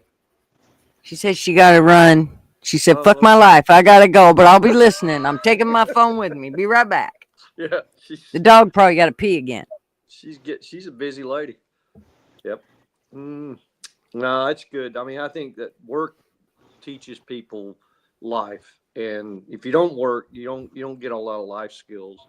And that's really important, especially working with the public. You can't tell me it doesn't teach you things about how to be nimble on your feet, think on your feet, and how to interact with people, and it's just such a great learning ground, But now working white collar, freaking big data technology, which is a whole other learning moment. As you just saw with that stupid vaccine dictate, I just laughed. I was like, you can't make me do that, so stop. just stop. And they wouldn't let me go because I knew they wouldn't let me go anyway. Regardless, I was basically telling them to go F themselves, and because nobody else does what I do, and they would have cut their nose off to spite their face. I was like, no, hell with you. Well, I think they probably would have let Marv go, but at that point, fuck 'em. I mean, Marv is really good at what he does, and he could do it anywhere, and he can work general aviation. The airlines holds nothing over us, even though his is just, we're gonna have to have health care. So let me just work a few more years. I'm like, no, let's go. I'm so ready to travel. Damn it. So we loaded one summer we loaded 18 wheelers with and it was hot as fuck, in Georgia and South Carolina where this was same climate. It's humid, 98 degrees. You're loading these big heavy ass rolls of fabric into this 18 wheeler. It's hot as hell in there. And then you take it, they drive the thing over to the warehouse, and the warehouse is nothing but a tin building. So it was like a freaking sauna in there. And I had this big, strong, strapping black football player, high school football player working with me. And he's like, come on, why'd you pick that damn thing up? And I said, shit, man, I ain't got the muscles you got. We're picking up heavy ass shit. I thought I was going to get a hernia, but I had to stay up with him. He worked so many pounds off me that summer. He had me in tip top shape before it was over. It was good. You learn how to work. Those are good times. I look back on it, man. We had so much good times. everybody was friends then. There wasn't anybody looking at anybody's color or nothing. We were just hanging out, you know. Everybody started getting this splitting everybody up bullshit. Crazy. But no, I all the talk about the nursing home stuff and care for people who need it. It just is. It's God's work is all I'm going to say. The people that do it like you did, Gutters, and some of these other folks taking care of their mom, Mark.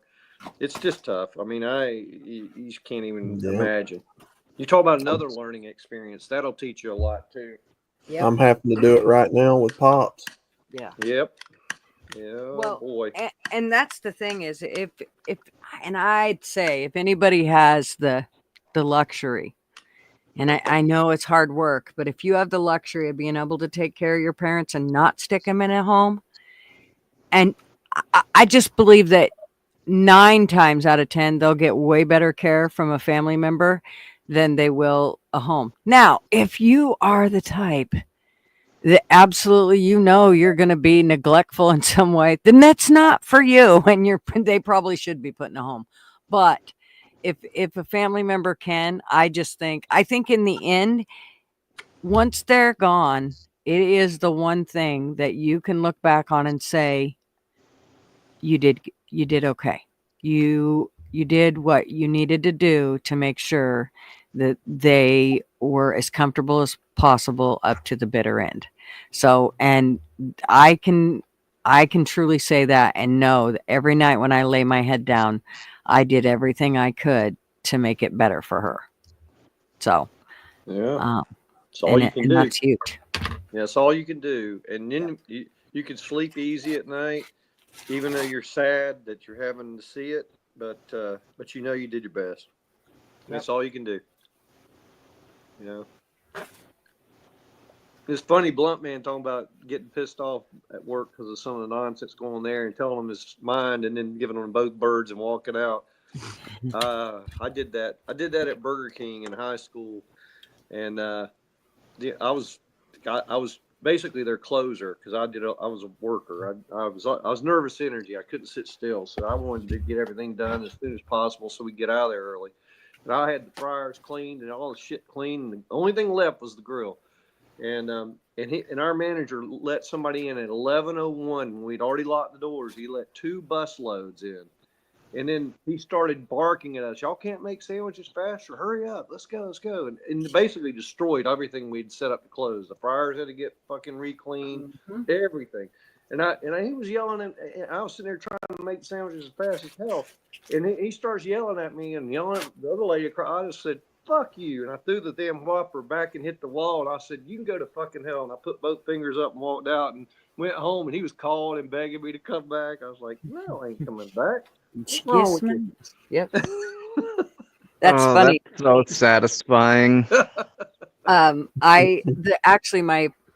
The facility that I loved the most, in the sense of I had the personal preference coordinator, and then I went and took an administrator's job in the memory care unit, which, I mean, don't get me wrong, there were parts of it that was great, but it wasn't the personal preference coordinator's job, and that was the job that was the best. Well, I went into my executive director's office one day because her kitchen crew, again, had gave my non-communicating late stages of Alzheimer's resident, actually, I guess middle stage of Alzheimer's resident, food that was cut up and they were supposed to have pureed. They were a huge toke risk. So on top of them giving them that, they did it well. The speech therapist was there, the occupational therapist was there, and the family was there. Not that it would have mattered if they were there or not, because I still would have blown up because we'd already had the discussion about this resident and how they were a huge choke risk and everything needed to be pureed. But for some reason, the kitchen just kept fucking this up. Well, you could kill somebody quick, especially like that. You can mess it up. Yeah, you could. So anyways, I went up, I grabbed the occupational therapist who was furious. Or the speech there, one of the therapists. Anyways, she was furious, and she wanted to talk to the executive director. So I said, okay. And usually I always try to be the buffer between them and my executive director, and I try to save her the bullshit. But this one wasn't having it. She wanted it, and she was dead set, wanted to talk to her. So I took her up to talk with this executive director, and as soon as I walked in the door and said, I have a therapist that's out in the lobby, and the lobby, mind you, was like 3 feet from where she was at, so she could hear everything that was being said. I said, she's in the lobby, and she needs to talk to you about such and so's. There was a choke risk, and of course my face was red, and I'm pretty sure the vein on my forehead was pulsating, so she knew I was pissed. But I was trying to be nice because I had this woman behind me, and I'm saying it in a nice way. And mind you, I was very good friends with my executive director, and she took both her hands and, as hard as she could, banged on her desk and yelled at me and told me that I was in the wrong and that I should have stuck up for her kitchen people and la la la la la. And I just fucking went, you know what? I now that leave this in your hands right now. I'm done. I shit you not. I went down, I packed my fucking office up, and I left. And she called me as I'm driving home. Where are you going? What are you doing? I'm done. You will never fucking yell at me or slam your hands on that fucking desk at me. I'm not your kid. I'm not your husband. And I sure as a fuck ain't your beating Matt. So you ain't doing that shit with me, and you just fucking did it. I'm done. I love when they try to use that kind of language too, like my kitchen staff. Motherfucker, those are fucking independent, what's the word I'm looking Operators. for? Autonomous adults. That's right. Don't treat me I'll like cuss out and tell off whoever the fuck I want. And if they aren't doing their job correctly, that's on them. Yeah. It's not my fault you want to take it personally. That's why I love my new job so much, because we have a lot of fucking new people kind of in and out. And if they fuck up, I am allowed to tell them exactly how they fucked up, and I don't have to be nice about it. Mm-hmm. And a lot of them are these Gen Z kids who think that the job they're getting into is just going to be hanging out and having fun. It's like, no, motherfucker, you're going to be working. Yeah. Yeah, but you know that the people don't understand how to treat other employees. They don't need to be managing people. That's all. And I told like this last week, I had a guy that I knew he hates problems that he can't solve, and he was having to try and figure out solving a problem for a customer that everybody else is saying we couldn't do it. We couldn't do it. They just gonna have to do something else, and we're going to lose the revenue. And I said to Joe, I said, look, I said, I know you know how things work here. Just think about what's possible and let me know if you can come up with something. He says, all right, you do me a favor. You get these people over here to do their job, and I'll make this system work the way it needs to work, and we'll get it done before the end of the year, and we'll get that revenue.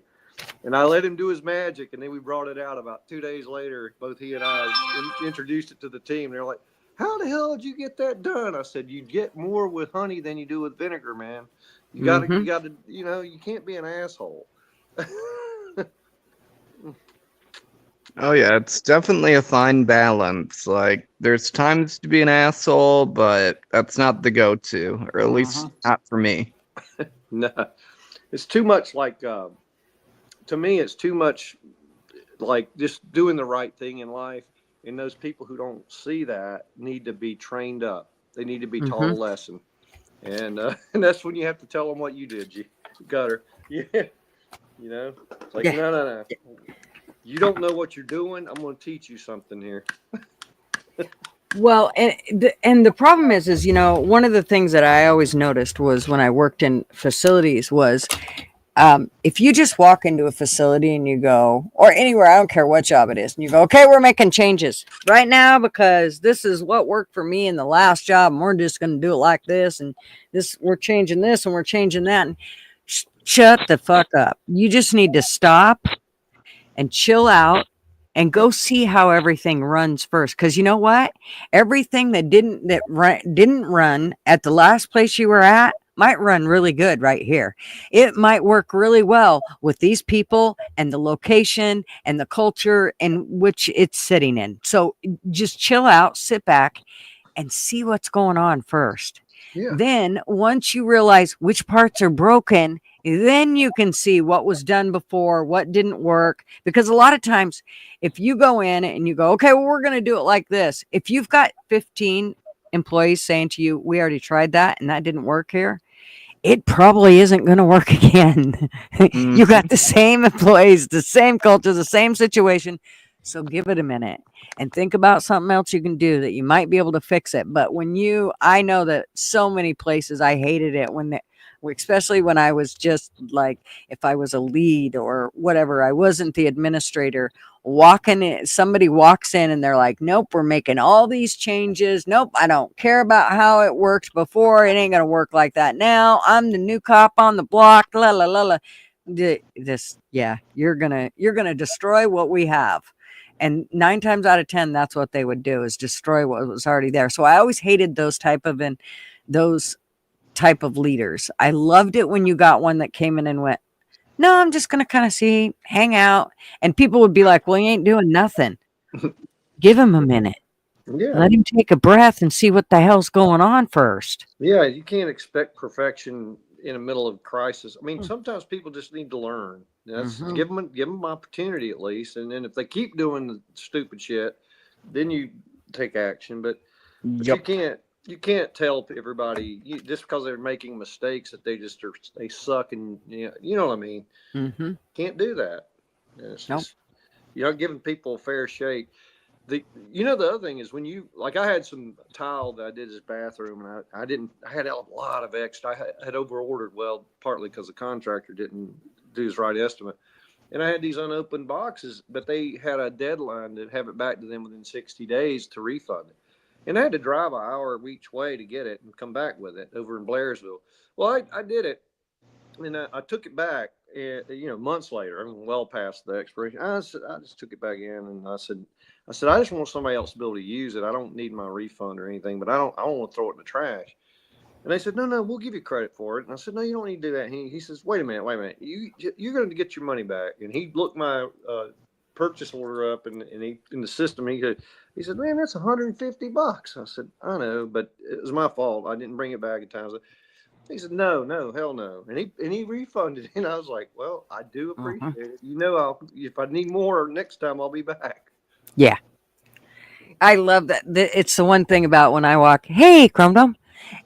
What I love about going to the same places where people already know you is they'll trust as long as you've never screwed them or lied to them or been an asshole to them, they will pretty much trust whatever you say. And when I go up to I always go up to the self-checkout, but there's always, of course, one checker that's sitting there waiting for the retard that can't figure out how to check out themselves. So I'm always really good about, trying not to, I don't ring my alcohol until the very end. And that way, if I have coupons or whatever, she can come over once, she can do my ID and the fucking everything all at once. I don't have to make her come 15 times. So, even though she probably like that. But it's very frustrating when you see these people that go, well, that wasn't the price of it. And then they'll say, well, what was the price of it? Well, I don't know, but it was 2 for something. So that's wrong.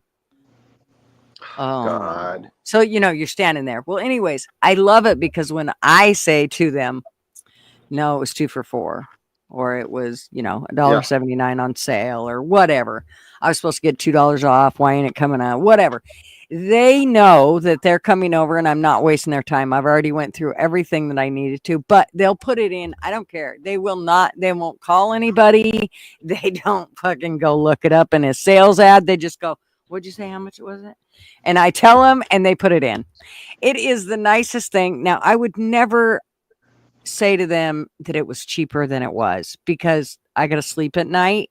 And I just feel like karma will always come back and bite you in the ass if you do something like that. If you take advantage of somebody who's trying to be good to you. So when they're trying to be good to you, it's in the sense of they're trying to just ask you what the price was so they don't have to call Joe Blow and have him take 15 minutes to walk back and see how much it was so you can get the hell out of their face because they just want you to get it go. They want you to go. So that's what I love that, I can walk into those places. They know who I am and they're like, yep, okay, sure, gotcha. It just makes it so much easier. Well, I've done crazy things. I know people think this is probably bizarre, but I had bought 2 things and I somehow didn't scan one of them. I got home and noticed that I didn't pay for it. So I took it back up there with me the next time I went. I brought it in right up front and I said, listen, I'm gonna scan this and pay for it. Now, because I didn't pay for it the last time. And they said, why would you even do that? I said, because I can't sleep with myself at night. I can't do things like that. Mm-hmm. It's my conscience. So I scanned it and paid for it, after the fact. I was like, whatever. Yeah. I had a neighbor one time, her son had broke my bird bath. And she was like, oh, I got to replace it. And I'm like, oh, it's fine. I don't care. It's no big deal. It was an old bird bath. I don't give a shit. She's like, no, I'm not going to. And I'm like, okay, fine, whatever. If it teaches your kid a lesson, fine. I don't give a shit. So she goes, come. I want you to come pick it out. I'm like, I have to go to the fucking store with you? Really? She's like, yeah. I'm like, oh, okay. So I go to the store with her and she picks it out. And she sees that it is, hey, holy moly. Oh, sorry. Holy moly. Holy moly's here. Anyways, she sees a price of $79 for this bird bath. But really, it's like 100 or I don't know, 94 or something. Anyways, I go to the card. I show her which one I want. I get my shit. I go to do a different checkout because I had shit to get. And then I go out to the car. I put it in the car. She does her checkout. She comes out and we start driving away. And she's like, guess what? And I could tell she was really happy when she came out. And we get in the car and I knew there was a reason she waited after I figured all this out. We're driving away and she goes, guess what? And I'm like, what? And she said, I got that bird bath for $79 or $75 or something. I was like, wait, cool. No, that bird bath was, I think it was $94.99 or something. She goes, I know, but they didn't argue with me when I told them it was 75. I just told them that it was 75. And I was like, Kelly, you fucking lied. No, you can't do that. She's like, well, I know, but I got it cheaper. And I'm like, dude, I fucking did not sleep that night. No, that's not good. Seriously, it was only like 20 some dollars. So the next day I went back to the store. Mind you, this is a store I go to all the time. This is our fucking neighborhood store. Yeah. And I tell the garden lady where she had went through to check out. She went through that cashier lady. I said, the lady that bought me the bird bath yesterday, she told you the wrong price and I need to pay for the difference. And the fucking cashier would not let me pay for it. She refused to let me pay for it. I said, then I'm going to go to customer service. She said, if you do, I'm going to lose my job. Is it worth it? Damn. I said, God dang it. So I didn't pay that extra because she probably didn't know how to ring it up, and she's just like, don't, just let it go. It's okay. Just let it go. Well, it's kind of one of the reasons why you see Walmart security trying to stop a lot of the shoplifting and stuff, but they really don't in my opinion, they don't take it as serious as I think they should, because they're going to get all that back on insurance anyway. So, if you shortchange them, or if you accidentally don't pay for something at self-checkout, or, they always make it back up on insurance or something like they get reimbursed. So it's still not a good thing to do, but at the same time, they don't sweat it because they're going to get paid one way or another. Well, my whole thing is it raises prices the more they have to do It that. does. So Put it this way, and I worked at Walmart. The biggest thing I noticed was security. I remember even talking to them about it. They cared more about just teaching kids lessons about shoplifting than they did about actually doing their job. Because I remember one guy was saying, like, because I had saw him, and he stopped a bunch of teenage girls who were stealing stuff, and I was like, okay, well, you stopped them, yet last week you let a guy walk out with like fucking $300 worth of merchandise. What's up? And he was like, yeah, you think I'm trying to get stabbed over that? Fucking guy looked like he was on meth.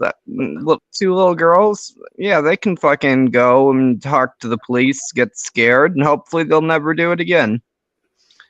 And so that's kind of their mindset is, I'm not getting stabbed over this by some fucking crackhead, but if you're a little kid, yeah, I'll teach you a lesson.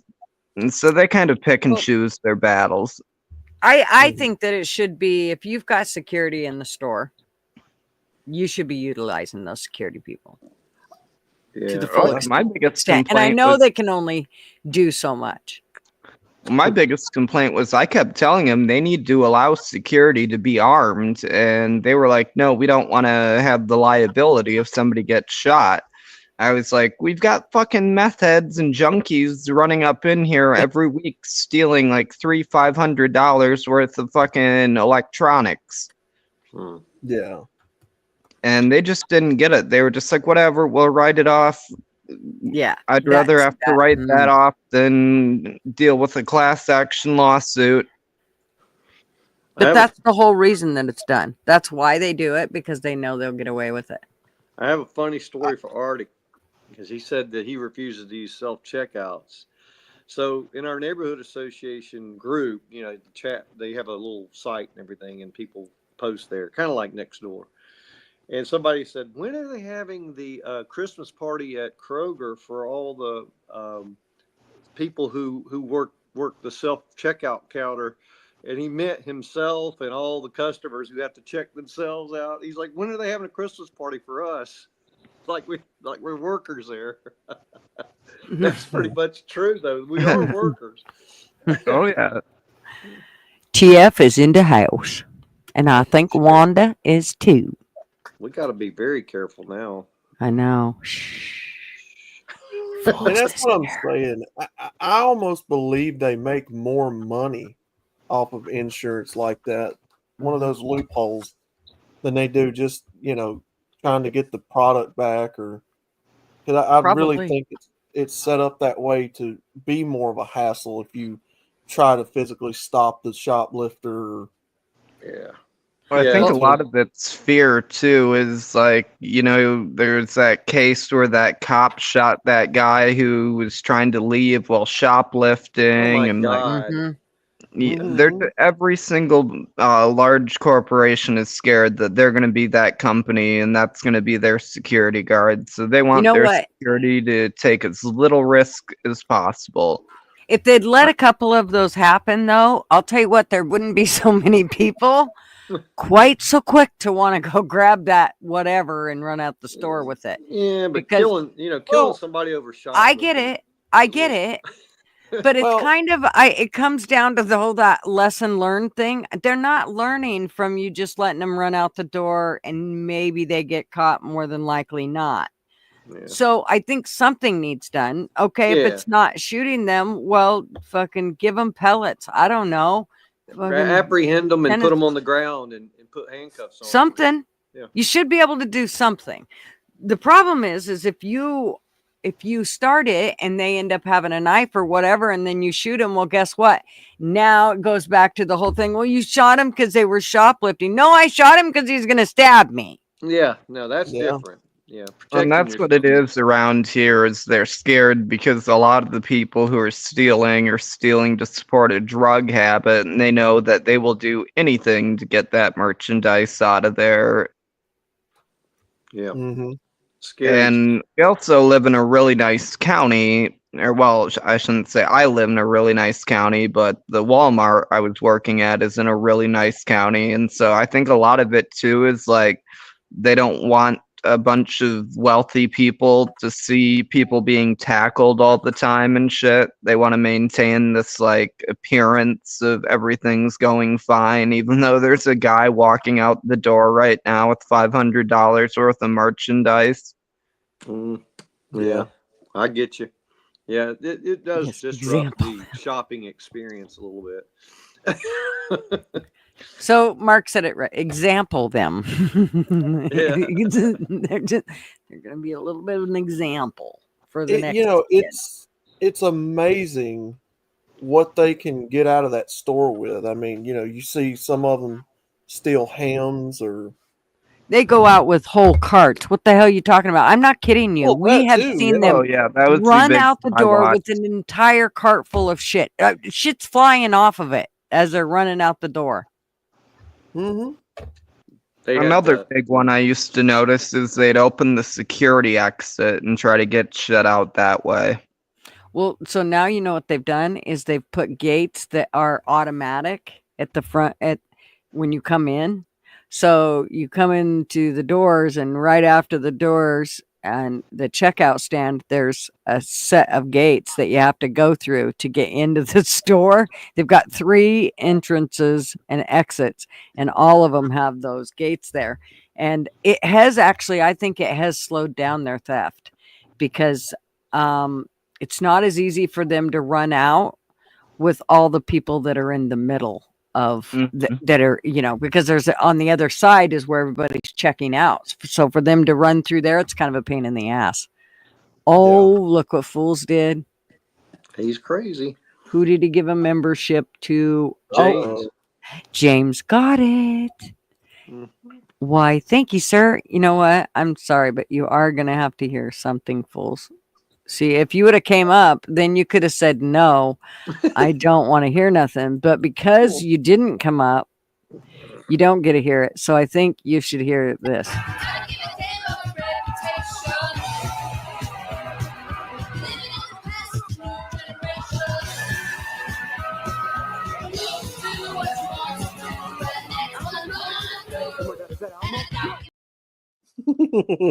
Damn. Or Oh, here, my God. here's one. Hello? You order Chinese food? Oh, we got our food here. It's cold outside. Oh, you fat fuck. You got egg roll. You got dumplings, spare ribs. You got everything. Everything. Oh, you fat fuck.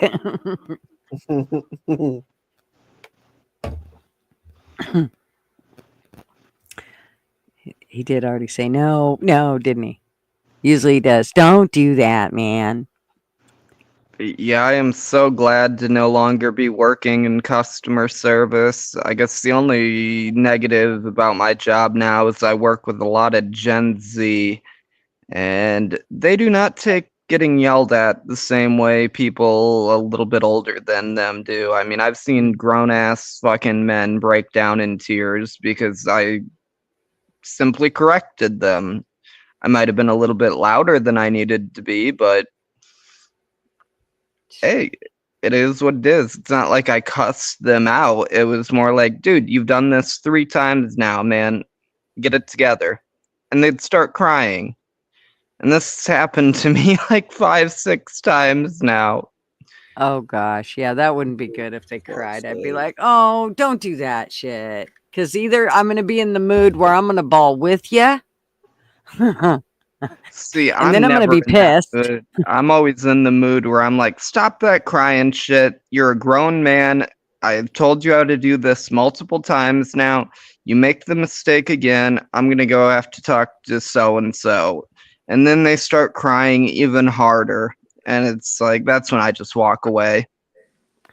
Yeah, well, the end result is always the same for me. I end up pissed, but but either I end up crying and then I'm pissed, or I'm just pissed.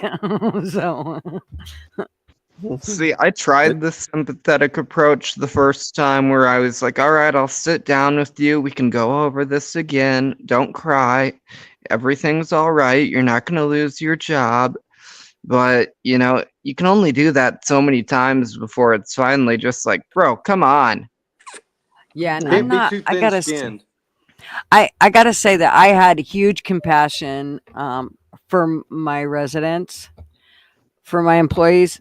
Not so much. There was a whole set of different rules that applied to them. Like the compassion that I had for my residents did not fall in that same category for the employees. They were on a whole different level, and I had a really hard time. Not like let me put it this way. My employees knew when the vein on my forehead started pulsating that whatever question they were about to ask me probably wasn't really too important, and they probably should just leave for the moment because they didn't really want to be on the other end when that snake comes out of that vein because it's like fucking Medusa, and it's just Veins and not good. snakes. I mean, what are we talking about here? Oh, I'm telling you, it's not good. Veins Just to and snakes. respond to Arctic Timberwolf, Gen Z, 75% of them are as soft as baby shit. There you They're Question. go. not even that durable. Yeah, it's funny to see thin-skinned people get their butt hurt, and then you try and toughen them up. That's what you're trying to do. Mm-hmm. I Yeah, remember well, one of the funniest stories. We had this one kid who he got recommended by somebody who already worked there, and everybody already kind of knew like something was up with him because he was like I think 22 and he had never had a job before, and I think he was autistic. And basically halfway through the day, he's done about half or less of what everybody around him has done. And so I took him over to the side and I was like, hey, buddy, you got to speed up the pace. Like, I understand, like, that's your first job and everything, but, like, this is a job. This isn't just about sitting around talking bullshitting, which is what I've been watching you do for the past, I think it had been like 4 hours. And he started crying then and there. And I was like, dude, just relax. Just go sit and stop talking and just do your job. Well, he ended up calling his mom. He said he needed a break. And my boss, being the amazing guy he is, he's like, okay, yeah, go take a good hour. Go sit out in your car. Talk to your mom if that's what you need. And so he called his mom, sat out in the car on the phone with her crying for probably a full hour, no, came back that in. did not fly. He came back in and he said, my mom said you guys are a little bit strict here and she doesn't know if this is the right job for me. And that's when I just lost it. And I was like, all right, if you're that big of a pussy, get the fuck out of here. And he just kind of paused and he was like, what? And I was like, you fucking heard me. Your mom says you're not fit to be here and you've been out in the car crying for the last fucking hour. Clearly you aren't fit to be here. Get out of here. And then he ran to his car. Like anybody who's seen that movie Friday where the kid runs off crying to his dad's car after he gets his bike stolen, that's exactly how the kid ran. I went to my boss to go apologize because I thought he was gonna be a little bit upset with me, and he was like, no, dude, no, no need to apologize. Like, right? I mean, yeah, you went a little bit overboard, but kid didn't belong here, and I'm glad you set the tone for everybody else here because, yeah, we can't have somebody doing half the work of everybody else. They're just gonna start doing less work as a result. Exactly. Mishka, yes, we are still on, and I got my cookies, my gift basket. Thank you so much. And I just took a bite of one of the Christmas cookies. Oh my gosh. Like, He's gonna fatten you up. yeah. And I do want to hide it all. I don't want to share with anybody. Yeah, that Sorry. scene was he was talking to Debo and he said, "My grandmama gave me that chain." Oh my God! Go find the car. And he just runs to the car like with his arms dangling. And hits Hey, the remote. was the guy's name Nate that you were talking about? Yeah. No, the other guy. What was his name? Nate, the one that you had to admonish, and he went out to the car and cried. No, it wasn't. Okay. Nope, not Nate the Great. Okay. Just give him a Let's hard let's everybody know that the person that Hillbilly is or Hufferbilly is talking about is like 7'9". Yeah, he's a big guy. But Yeah, I don't think I'd have talked to somebody big or quite that big like that. He's a teddy bear. Oh, he he really is. Yeah. Literally. I mean, just huge teddy bear. Well, he's good. I was giving him a hard time. I like to give Nate a hard time.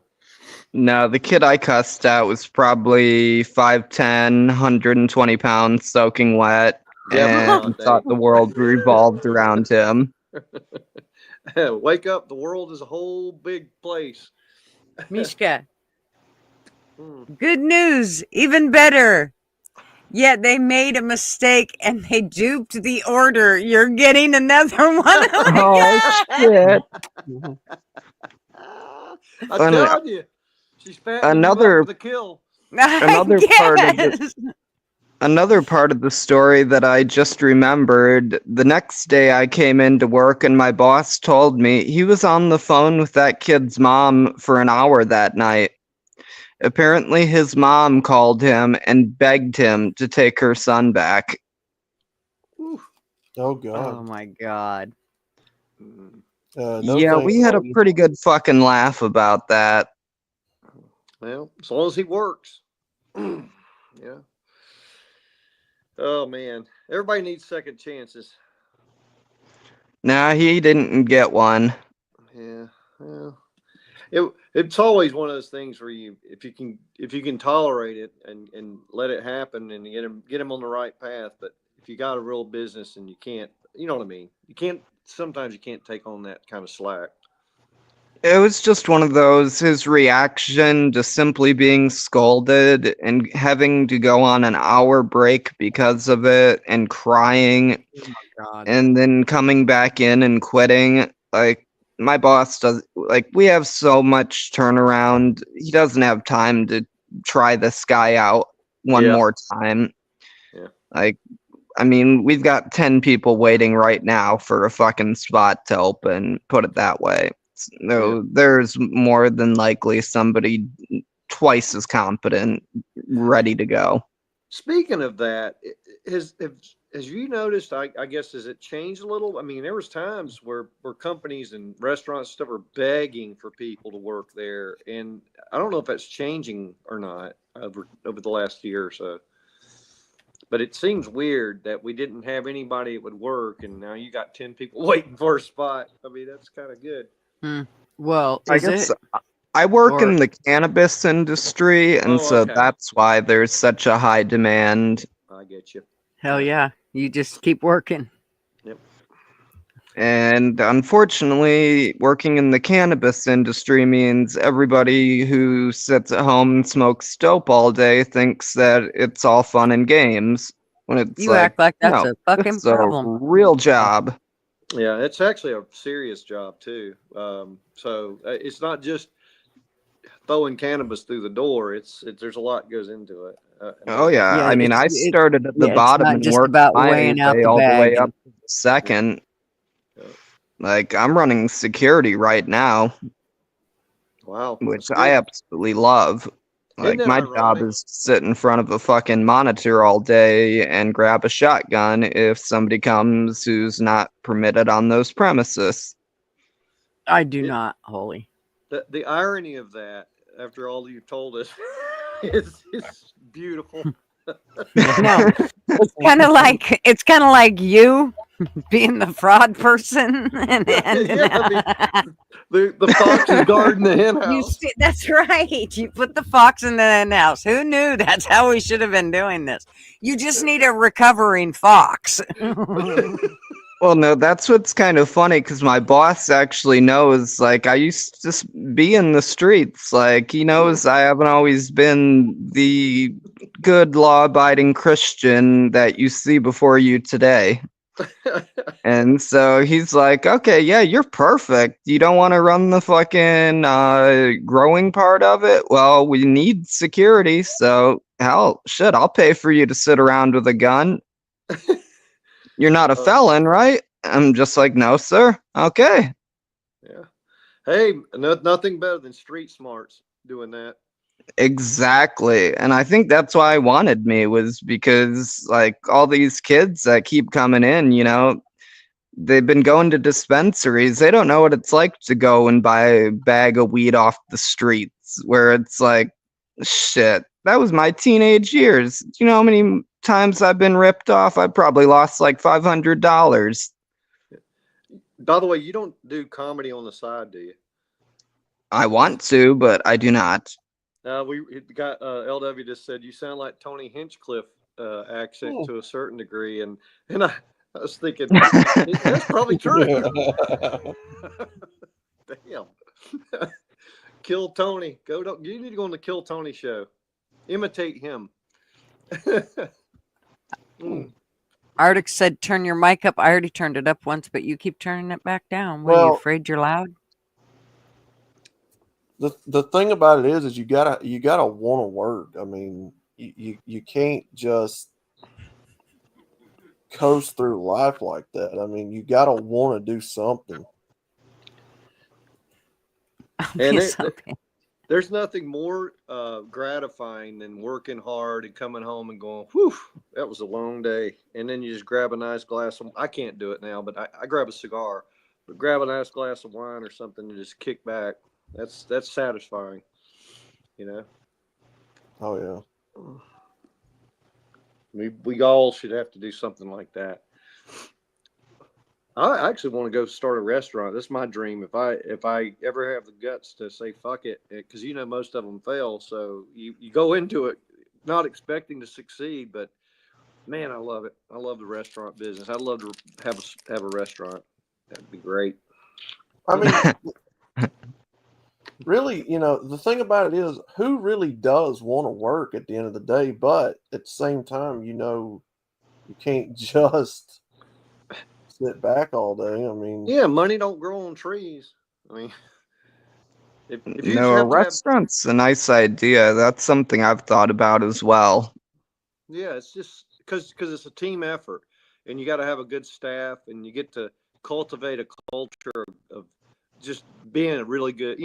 It's not easy, but it's also gratifying if you get the right people you're working with, and everybody's pulling their load, and everybody's getting paid, and it's just great, and making other people happy.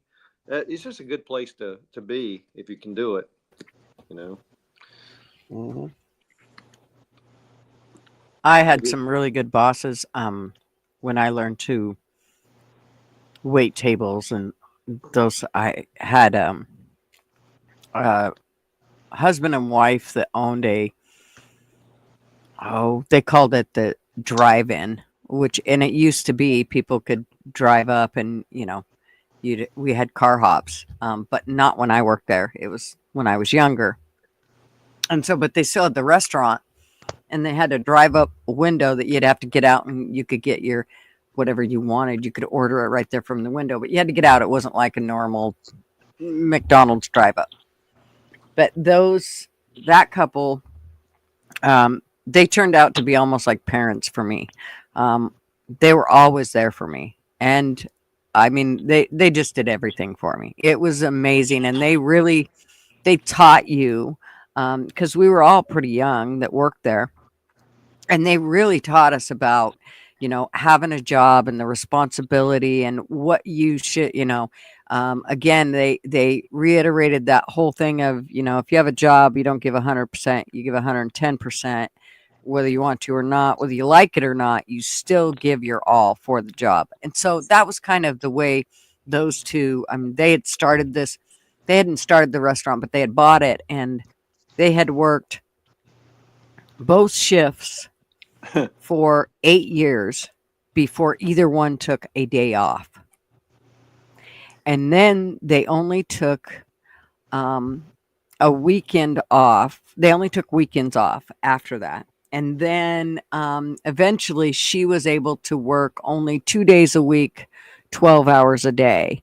But he always worked 5 days a week, 40 hours, and took off weekends. And he never moved from that. He constantly worked those hours. And that was the one thing he said was, if you're going to have a business, a restaurant, you better plan on being married to that thing for it at owns you. least 5 years. Yeah, it Mhm. owns you. You don't own the restaurant. So before you ever get one day off, you will be at that job for at least 5 years if you do it right. Yeah, you got to keep the margins tight, because you don't make a lot in restaurant business. So if you have to hire everything out, you're going to go under. Well, and you got to truly know how your business works, because just because whoever owned it before you may have had business coming in all the time, it doesn't mean you're going to, especially if you have different bosses, different cooks and waitresses, and so different food. So you definitely there's a whole it's like a puzzle that you have to put together, and you ain't going to put it together overnight. It's going to take some time to put the right crew together, because you're going to get people in there and go, yeah, that one's not going to work. Yeah, that one's probably not going to work either. Well, you got to be able to make adjustments quickly, because you can't last forever with a bad place. You That's get a bad right. reputation, and then nobody comes back, and then you basically persona non grata, and you got to earn it. You got to earn That's it. right. It's critical. Yep. I was telling P Digits in chat earlier that my favorite place where we grew up, he and I grew up, is Stacks, and he actually has friends with the guy, the owner's son, and that place runs like a well-oiled machine. I mean, it's something to behold. You watch it, you're just like, I just come here to watch the workers. It's awesome. Yeah. Yeah, that's kind of how JJ's ran. And he was there, but when he left, he didn't have to worry about what went on at his restaurant. I mean, he was there he'd be there at a phone call. He'd be there, and he could be there in about 7 minutes from the time we called him until he hit the front door. But we didn't ever have to call him for the most part. I remember sometimes they'd say to us, like, during lunch hour, you would have people that sometimes it would get really busy, but then lots of times it wouldn't. And Mondays never seemed to be busy, so we never put a second person on for the lunch rush. We would just keep it with me. But sometimes it would get busy, and the wife, her name was Jackie. She would be the one to bitch at me and say, "Call me when it gets busy. I'll come and help you." And I was like, by the time I call you and you get here, that's 7 minutes. And the rush hour is over by then. They're back. I've got all the tables are done, and we're good to go. I'm worried about wiping up the mess I made in the back now. I mean, it's done. So it takes me 3 minutes to call you. Yeah, you start to learn little shortcuts and preventative measures when you do it too, and so you don't have that problem next time. But like I'd finish doing the dishes, I'd be all caught up. I'd walk over there and help out the salad bar people. I'd start cutting vegetables and stuff, getting all that, helping them out. I'm like, let's go, let's keep moving, And we had some dude come in first week he's on the job, and I said, go fix the pail of water for us to start mopping down the floors for closing. And it was about 30 minutes before closing, and he mixed ammonia and bleach in hot water. Oh God. We had to evacuate the restaurant. We opened the door. I'm like, dude, you just created mustard gas. You can't do that. I mean, about killed us all. I dumped that thing down the drain. I was like, Jesus Christ. Doors were wide open. We're like, get out. Everybody, please leave. Your meal's on us. Yeah. Sorry. Oh yeah, I loved working at that restaurant. That was the best restaurant ever. Now I worked at one that wasn't worth a shit, but that's because again, we didn't have good bosses, and it pretty much starts right there. That's your foundation, and if you have Yep. shitty bosses, ain't none of it gonna work right. So Yeah. I loved it because our boss was easygoing, and he'd say, "Do you want to close tonight?" Because I wasn't set to close, and I needed the extra hours. I said, "Sure, I don't mind." And then he'd call you on Sunday morning and say, "Hey, are you doing anything this morning?" And I said, "No." And he goes, "Can you come in today?" And I said, "Yeah, I'll be there in about 30 minutes." Yeah, it was personal, you know. It wasn't just a job. It was a family. Yep. Good stuff. I'm telling you, I'm going to get me a restaurant started. Damn it, this is the last thing I do.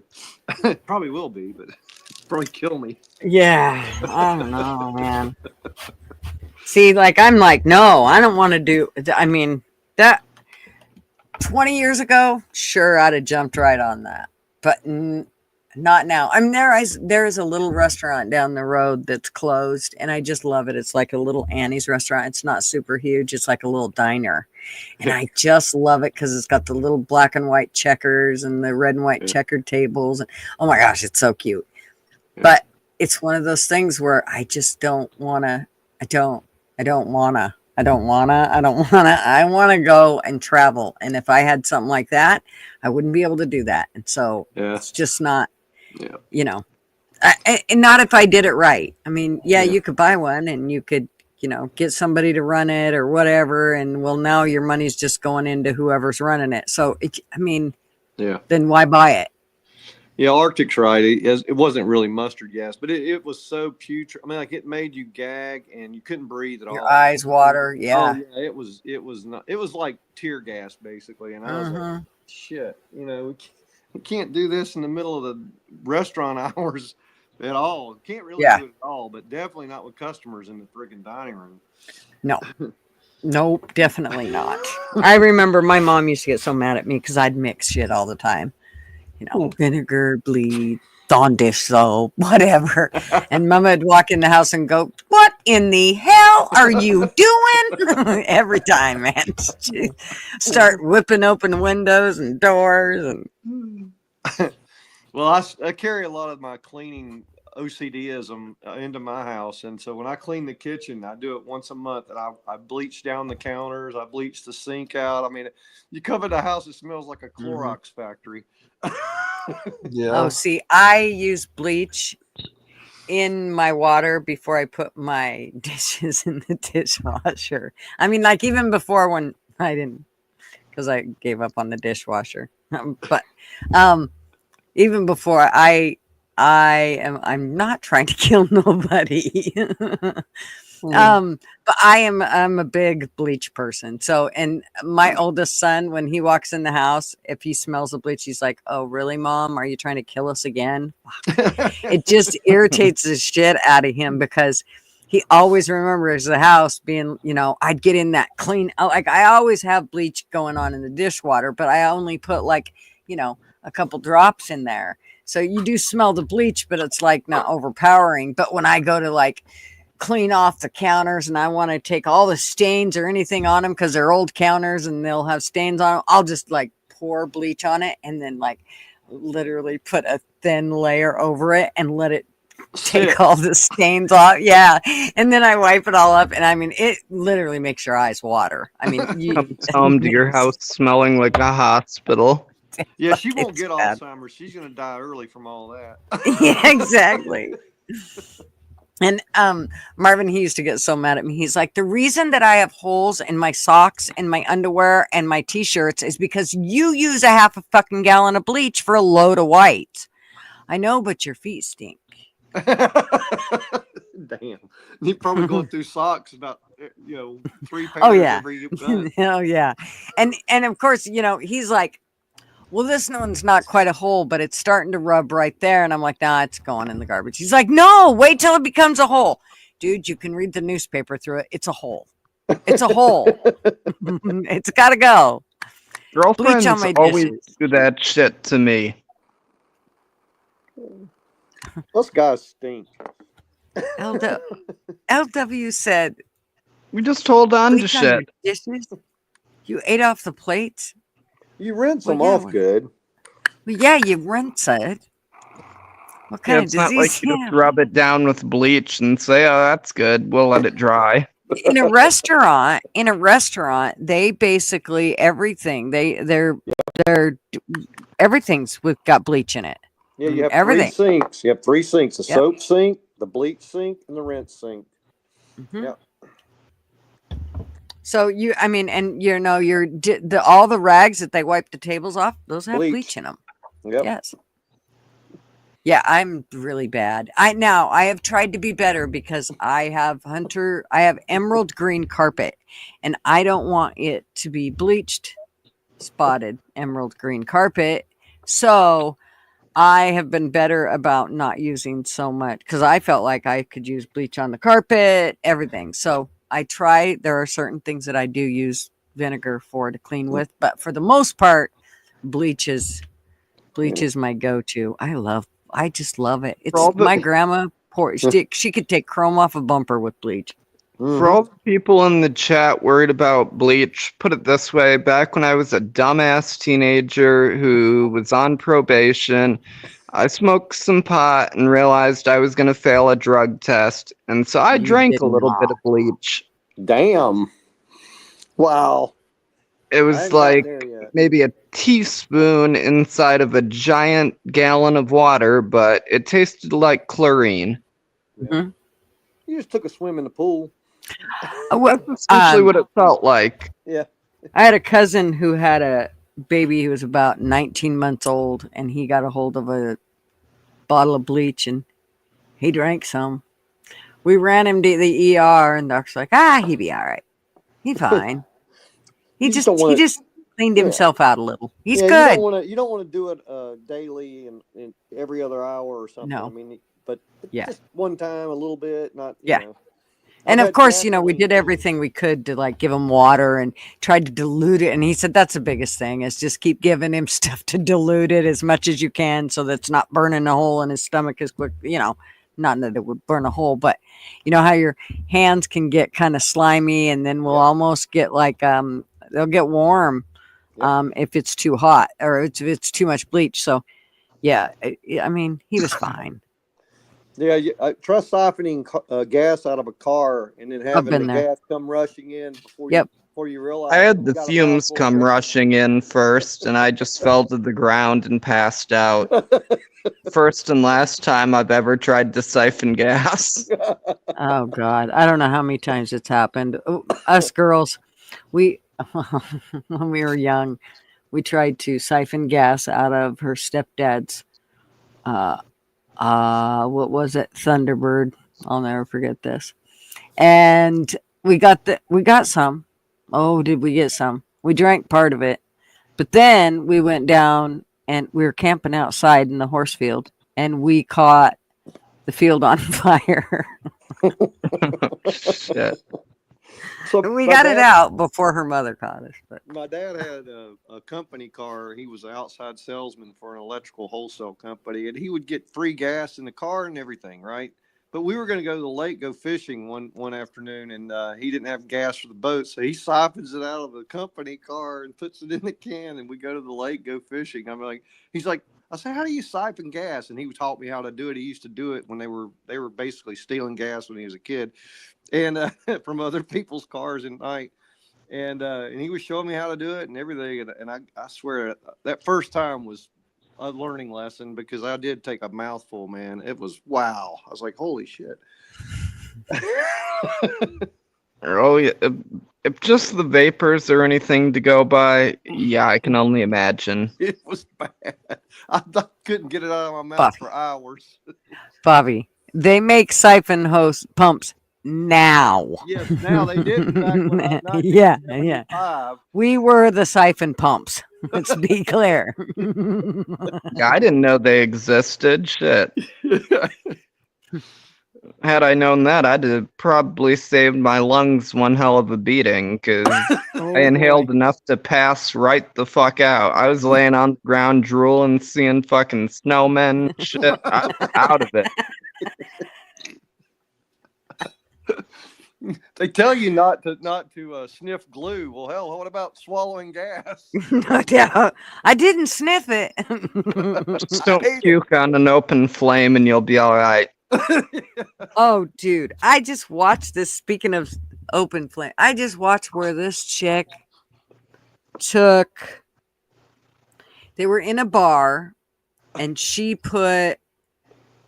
What the hell did she put on him? She took a taser to him. I know what it was. She was giving, you know how those strippers will pour whiskey in your mouth and they'll turn the bottle upside down and they're kind of dancing around. Well, she wanted to pour whiskey into his mouth, and he turned his head. And when he turned his head, the whiskey went all over him. And for some reason, they start laughing and everything, and all of a sudden she grabs a fucking taser. No. Yes.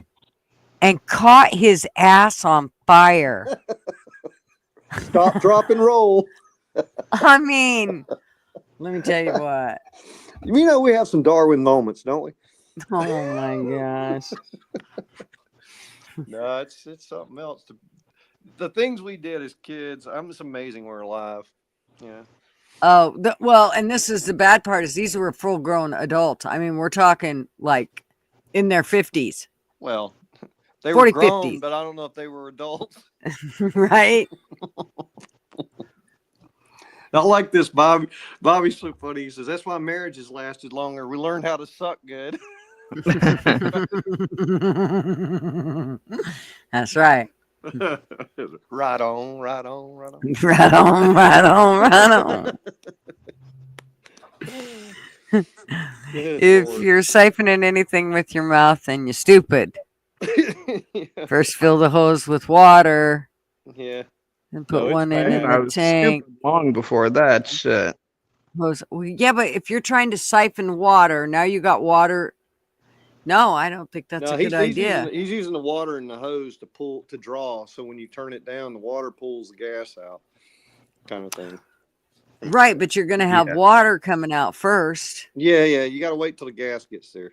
It's kind of like making moonshine. Yeah. Yeah, we did moonshine too. My grandfather was a moonshine runner before he was a Church of God evangelist tent revivalist guy. He graduated. He graduated. Not a lie, it's the truth. Anyone want to siphon my tank, Bobby?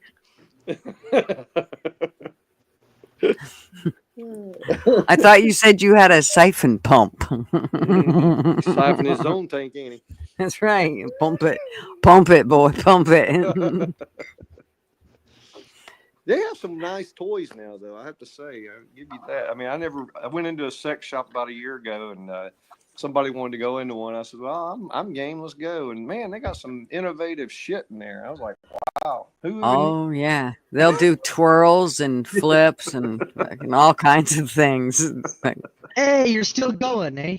The biggest thing that surprised me last time I went to a sex shop was them selling those poppers. I was like, aren't those for fucking people with heart problems? Because this was back when I was studying pharmacology. And I had to have the guy behind the counter explain to me, no, this is so your butthole relaxes. And I'm like, oh, learn a new thing every day, I guess. Sorry, I'm just give me a minute to visualize that whole process. Hey, front man, how are you? Hey, how are you doing, Oilers? I'm doing good. It sounds like we're talking about something about making your butthole bigger. Is that what you just said?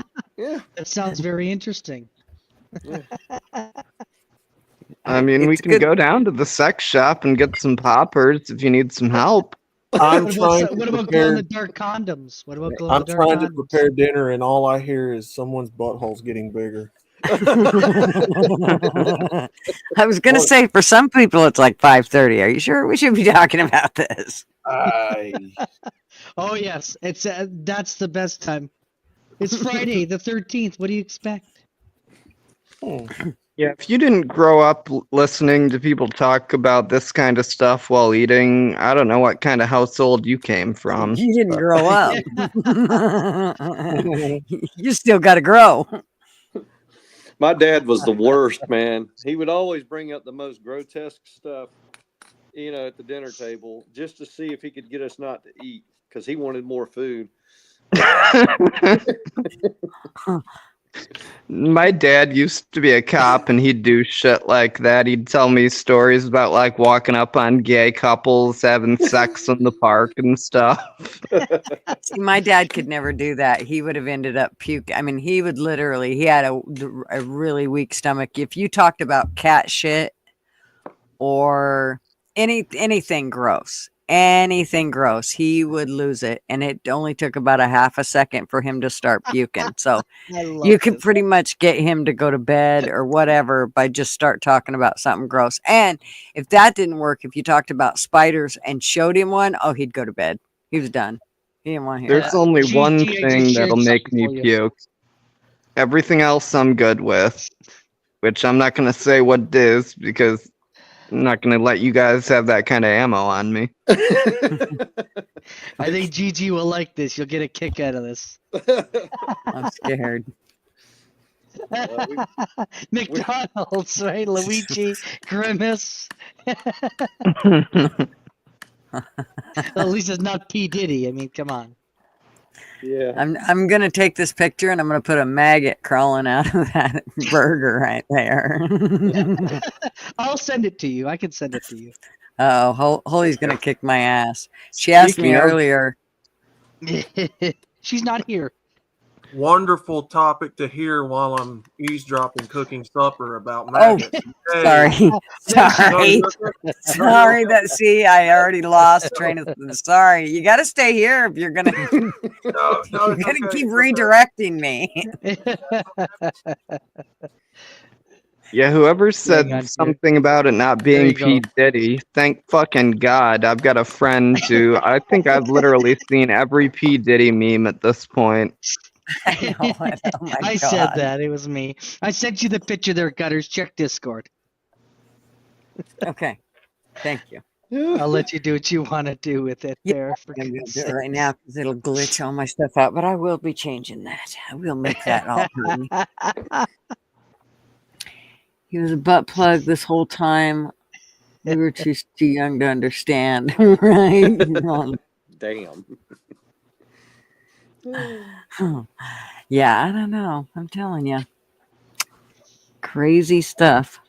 Yeah. I like where I'm positioned on screen, by the way. I'd seen that. You should bring back my title. Oh yeah. Blunt man. There you go. What? There we go. What does that What was say? that? The hooker expert. Yeah. Back when we were having the hooker conversation, figured Right. that's when I'd join in because I've got so much knowledge on the topic. Oh, that's great. Blunt's Well- gonna write us a book. Yeah, life experience. That's right. No, The me and hooker Art book. are creating a class, remember? Oh right. Well, gotta- you might. We have a group of us going to Vegas in January, late January, and one of the key outings is to go find a high end strip place there, and we'll see how it goes. I'll take pictures. I was gonna say we need videos or it never happened, not just pictures. Okay. So okay, Is that I mean, Huffer Billy? Huffer Billy. that's how for Billy Paul. Yes, and You're we're going to Vegas? Yes, sir. Well, see if you can find me a good-looking blonde when you're there. Oh, they're You- there. I was there. I Last was there, time but I was I in didn't get Vegas, anything. that's all I I didn't saw. get lucky. You didn't didn't see any. No, I didn't. Well, you cannot talk to them about, like, I don't know, I don't know. Well, Put it it's only this way, takes money. Oilers. It only takes money. Every well-dressed woman in a casino who's not gambling, 9 out of 10 chances is either an undercover cop or a prostitute. Oh my God, my dog scared That the hell out of Scruffy me. agrees. Yeah, he knows what's up. Forgot you had one, didn't you? Yep, Scruffy agrees. He's all for that. Sparky agrees. For Billy. Oh my God, the dog scared the hell out of me. It's like, oh shit, I have a dog. He's a guard dog. He's one of these guard dogs, you know. He's bred for that, which I didn't get him for that. I just rescued him and I fall into it. And he'll get going around this yard trying to, guard dog the whole damn property. I'm like, dude, just relax. He's like, no, Dad, I'm doing my job. I'm doing That's my job. right. Just let me He's do looking what for I a need to sugar do. mama. He's looking for a sugar mama. Is it one of those big white, what do they call them? No, it's not a no, it's not a God, I know what you're thinking of. It's the big furry dog that basically is a guard dog. It's a sheepdog. Yes. But no, this one's a Connie Corso, which is a huge dog too. He's over 120 pounds now. A Connie Corso. Huh? Yeah, Cane. Spelled like Cane, but Connie is how it's pronounced. But it's a pretty dog. But I didn't know I was getting him. I just knew I liked him. He had a good disposition when I saw him. Holy cow! Yeah, beautiful dog. It's Mine's got fucking stripes, half tiger horse. stripes. Yeah, just He's short of Great Dane. pretty. Yeah. On the topic of Vegas, when you do go, I might be the hooker expert, but if you need advice on how to get cocaine there, I also might know a little something about that. So if anybody needs a heart attack, Blunt's got you. He's got you. Get one of those hot hookers and get you some cocaine, and you'll be dead by morning. LW said the 3 p.m. to 7 p.m. strippers are the most fun. They have kids to support. Oh, dude, put it this way. When I go to my local strip club, I like to go on the weekdays, because if I don't see a C-section scar, I just feel like I'm not doing myself a service. Damn. Good Lord. No, but You're going to have to do a stream on that, Blunt, man. You're going to have to do a stream on that. Yeah. I'll have to ask if they allow me to record, because I actually go to the strip club somewhat regularly. Well, some might say I have a problem. Others might say I have a solution. All depends on your perspective. That's the way to look at it. It's not a problem, it's a solution. Right. He doesn't take them home. He can leave them. He just goes back. He records them. Makes them into AI figures. I sometimes take them home. Oh. What, for $7? 50. 50? You pay way too much then. He's way too fucking serious. 50? I believe he was telling the truth there. Well, I mean, $50 in a place to sleep. Yeah, you can still get Yeah, them. there's some women out there who $50 in a place to sleep is a fucking good deal. Exactly. Not like you were saying about if there's a pretty lady in a bar in a casino walking around, you can guarantee you got opportunity to get business going. Listen, if they want something, then they should get it for free. They shouldn't have to pay for it, for God's sakes. Who are you talking about? The women or the guys? I'm talking about the women, for God's sakes. Okay. They should come home. Shouldn't have to pay them. If you have to pay them, it's a no-go for me. It's like, no. If you're free, great. Then we'll talk. I'll tip you. Right. I'll give you a tip. Yeah, exactly. The tip is to work hard. You have to be pretty good to get one of them to come home with you for free. I think I maybe pulled that off once. And even then, she was kind of talking about money. Yeah. Tell her, then she can go work the corner Yeah. somewhere else. She's got to work the corner harder. Nah, it's a fun time to go and do things like that occasionally. I can't get into it on a habitual basis because I'd go broke. Yep, exactly. You're gonna have to That's shoot more why I'm the people. hooker expert. Yeah, you're gonna have I to know shoot how to more get them people. for fucking cheap. While you're at work, you can shoot more people, get a raise. That's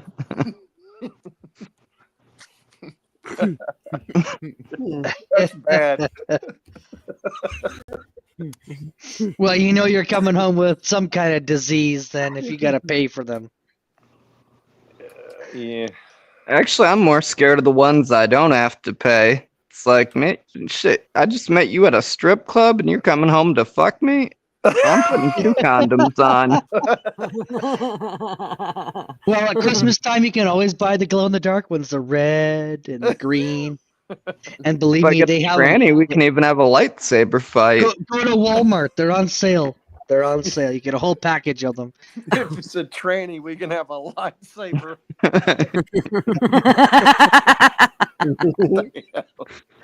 Oh God.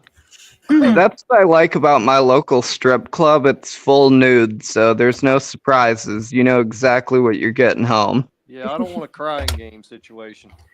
Oh yeah, fuck no. Please no. Yeah, that's when I go into a blackout rage and end up calling an old friend with a truck and a shovel.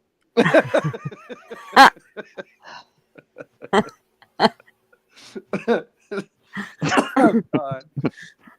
Sometimes you never know what's going to come out of Blunt's mouth. You just never quite He's sure. a very blunt man. He's a blunt man. That's why I got to be careful when I come on here, because I know I say what's on the top of my head. Well, It's strange because you would almost think he was my kid. maybe from another situation. I don't know. We need some DNA. We need some DNA tests just to make sure, because I think he could be your kid. He could be my kid. Well, I mean, he doesn't like McDonald's. He doesn't like McDonald's. I love McDonald's. My family are a bunch, or at least my dad's side of the family are a bunch of rednecks from Appalachia. I mean, shit, my grandma was literally sold off for marriage at 13.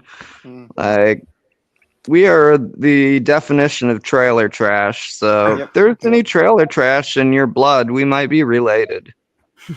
Hey, my grandmother came from the Cherokee Indian Reservation. Her father raped his daughters, and she ran away from home and got married at like 14 or 15 to my grandfather, and he was a moonshine runner. So a little Appalachia there. My mama come from back east, New Hampshire. Oh, that's Appalachia north. Yeah, that's the rich parts. Well, they were by far rich, so there was some poor folk, and they came out in I don't know. Now, they always talked about it, a 1957 Buick, blah blah blah blah blah, whatever. Anyways, I remember them specifically. I'll never forget asking my grandma. So, Grandma, when you came out and you brought your kids out, did you come in a wagon? She was so pissed at me. She's like, no, we had a car. No, that's more realistic to my grandma's story. I remember my grandma telling me about one of her babies getting sick and her being like 14 years old and having to ride a bike to the nearest hospital. Dang. Yeah, I mean, I remember my grandma talking about when my mom and all the kids got ringworm, she doused their heads in diesel. Oh, and kerosene. She said, well, it got rid of the headlights. I said, I'm sure it did. Fuck, I got rid of their hair. Yeah, shit, Ozzy Osbourne went bald just from using too much hair dye. Fuck. Really? Don't tell me that. I use a lot of hair dye. No. You know, you were talking about having emerald green carpet. Yeah. Gutters. That just tells me that you have some Irish genes in you somewhere with that red hair and emerald green carpet. Well, And with the way actually, she it's drinks. actually it's about being cheap because let's be honest, the carpet actually came from a friend of ours who was a carpet layer, and Marv, who's like, well, I don't want to pay for it. Can't we find some, like, don't you have some remnants or something? So our friend Archie goes, oh yeah, dude, I actually do. I have some. But there's not quite enough. But we'll put a border around the outside of it. It'll look really cool. And he did. I mean, it turned out fine. But so that's how I got emerald green carpet. But let me tell you what, it's commercial carpet, has diamonds in it. It's gorgeous shit. That stuff has been on my floor for 15 years and it still looks brand new. Wow. Yeah, that's as long as you can get past the color. You need to Right? highlight Bobby's comment. He says it perfectly. Word. I don't pay for sex. I pay them to leave afterward. That's exactly what I do, Bobby. That is exactly what I fucking do. Yeah, I've heard it put like that before. Well, I mean, you know, when it's done, you're done. You know, I guess you don't need it no more. So Bobby has high standards. Get out of here. Go on and get out of here. that's right. Go on, get. Bobby has high standards, everyone. Hey, Oh, you put know, it this way. If I want a girl to stay around and cook for me, I'll go find her the old-fashioned way. If I want to get laid, I'd rather throw her $50 to that the $100. old-fashioned way too. Yeah, exactly. Shit, she can even shoot up in my bathroom if she wants. I'm a generous guy. Jesus. Or not. Hey, none of my business. I'm a bit of a libertarian in that manner. Hell, if they'll bring the price down if I let them shoot up, they can definitely do it. I don't know. I hadn't gotten there yet. I'm Yeah. probably working that. I'm graduating there. Well, if you after have I any heard- questions, Glenn's right here. I was hesitant until I heard the line, meth makes me horny. And it was like, okay, fair enough. Go do what you got to do. I'll see you in 5. Oh. I'm going to try that on Marvin. I'm staying away Money from meth. makes me horny, honey. I wonder if that'll work. I'm going to try that. You never know. He's going to go, I know, you fuck it all away.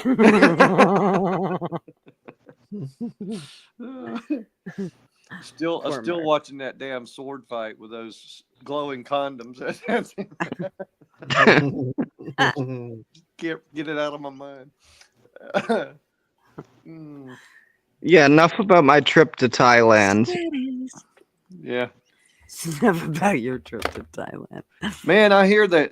I had a friend of mine I used to work with, and he went to Thailand with his dad every year. And he said, "You got to go, man. You got to go to Thailand. They'll do everything." And I'm like, "Well, I don't have to go all the way to Thailand to get somebody to do everything. It's just a matter of money." Yep. And when they say they'll do everything, it's like, I know, but I want to know she didn't do everything with the donkey right before me. So I That's got a more like problem with her Tijuana. doing everything. Yeah, that's Tijuana. That's not That's Thailand. Tijuana. They draw the line at dogs. Oh, Jesus. Golly. No, I had a friend who went to Bangkok and slept with a female. Bang. Wow. No. Yep. Hey, to each his own. I don't Yep. I guess he got into it because he's been watching porn since he was like fucking 8. And he's got some pretty interesting kinks. And he found some people to fulfill them with. Damn. Oh, Lord. You get 2 for 1 that way. I guess. It's like going to Walmart. It's a bargain. It's so funny Hey, I too, love because I give Walmart. him shit for it, but it's like he Oh tries to God, play it brother. down like it never Walmart's happened, but he knows he told me that drunk. It's too bad you couldn't have No, recorded it man, and played it Walmart's back. horrible. Recorded him and played it back. Oh yes, but Oh it did God, I would have happen. loved that. Yeah, I he don't- got into way more detail than I'm comfortable hearing. Yeah. Or saying, Yeah, or saying. oh, I don't know, man. I'm not going there. I had something I just thought of, and I'm not going to say it because it's really not good. It's really not good. Isn't it amazing how your adult brain goes, well, yeah, no, we probably shouldn't do No, we probably that. shouldn't. See, I still have yet to hit that stage. That's I why know. I don't come on here quite that often. Well, it doesn't happen as often as it should for me.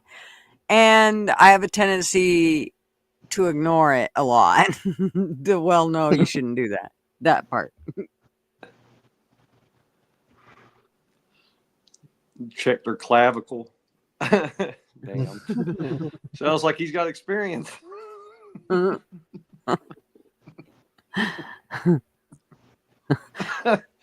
Oh my God. I'm gonna have to talk to you, Blunt Man, before I get to Vegas and make sure. Holy moly, telling me I need to pursue that comedy career. You Yes. guys haven't even heard the story about the time I might have fucked a retard. Oh, what? Yep. Tell him. You guys want me to really tell this But story? but you don't know you're doing it at the time. It's just afterwards you look. You're like, oh my God! You cut on the lights in the morning. You're like, damn. I just messed up. Well, what happened was back when I was 16, I was going to this alternative school for and expelled from every school in the county.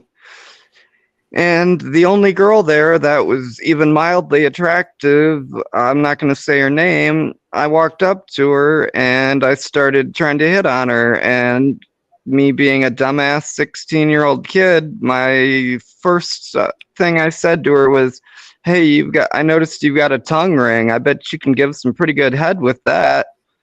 And to my surprise, she said, here's my number. You want to find out? And so, sure enough, I took her number and I called her up. And when I called her, somebody answered and they said, so-and-so assisted living.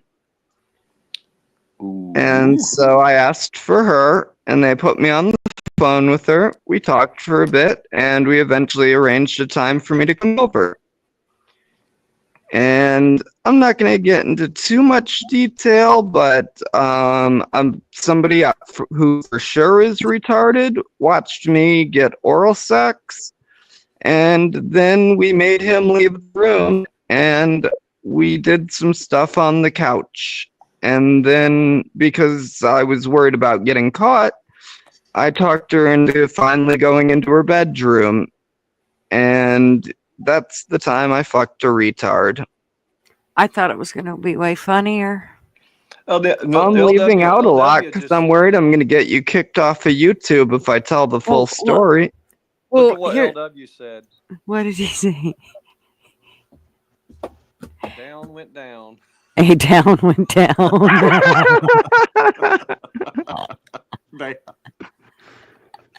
Oh yeah, I got a condo in hell. You guys are all welcome to come hang out there.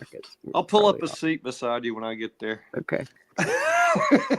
Good. But no, what happened was I lost contact with her because I broke up with her and she dropped out of school. She was 19 at the time and I was only 16. She just straight up disappeared. And so for the past 20 or so years, I've been sitting here and just taking little inventory on, like, I've actually made a list and I've got not retarded written down on one side and retarded written down on the other side. And I write down things that she did that makes me think she might have been retarded and write down things that make me think she might have not been retarded. What's the tally? Well, the fact that you fucked her, which part made you think that you weren't retarded? Oh, I already knew I was retarded. That wasn't even a question. I was a 16-year-old boy looking to get some. Like, that is as retarded gets. I know, but when you seen her at the bus stop or wherever it was, you seen her out in public. Did she seem off then? She seemed like she maybe could have been a little autistic. I hear that they have a hell of a sex drive, those retarded people. So So Well, she did. So I mean, another point towards she did. Oh, wow. yeah, it's bad. She was 19 and lived in an assisted living. Yep. That's pretty And much so all you that's a need. point towards retard. And I then think she that's the didn't. only point you need. And then she didn't swallow, but when I busted on the window, she had no problem licking it off that. Oh my god. I get Just it. a joke. Just a joke. Window liquor. This is enough internet for the day. You know what? You know what? Right now, Outlaw's gonna get off the phone, or have to get off here, and he's gonna go to his daddy and say, "Daddy, I have sinned. My ears have sinned. I need confession right now." This is what I do to people. I'm sorry. It's good to live vicariously through Blunt, man. That's right. The things you don't want to do. Well, I wouldn't say that. I'd just say that. Okay. Things you Well, don't have the courage to do. all right, ladies. I wouldn't call it courage. Ladies, it was more the just cover I belly, was the door's 16 and still open, horny. just to let y'all know. Like being 33 now, looking back, it's like, yeah, that was a really dumb decision. But at the time, it was like, hey, she said she could suck a good dick. Well, I how need better see. to learn than How to better to experience? Prove it. Drops pants. I'm not judging. Dude, as far as proving it, I've still got love letters. Well, I have to say you're gonna probably outrun me, and because I'm too old now to do any of that kind of crazy stuff. Oh. Well, back at the time, she would have been the one who got in trouble because I was 16, or actually, I think I was 15, so it would have been statutory rape. Is there a certain age that you can't handle the extra chromosome? I'm clueless here. Well, I don't understand. You said at your age. I guess legally.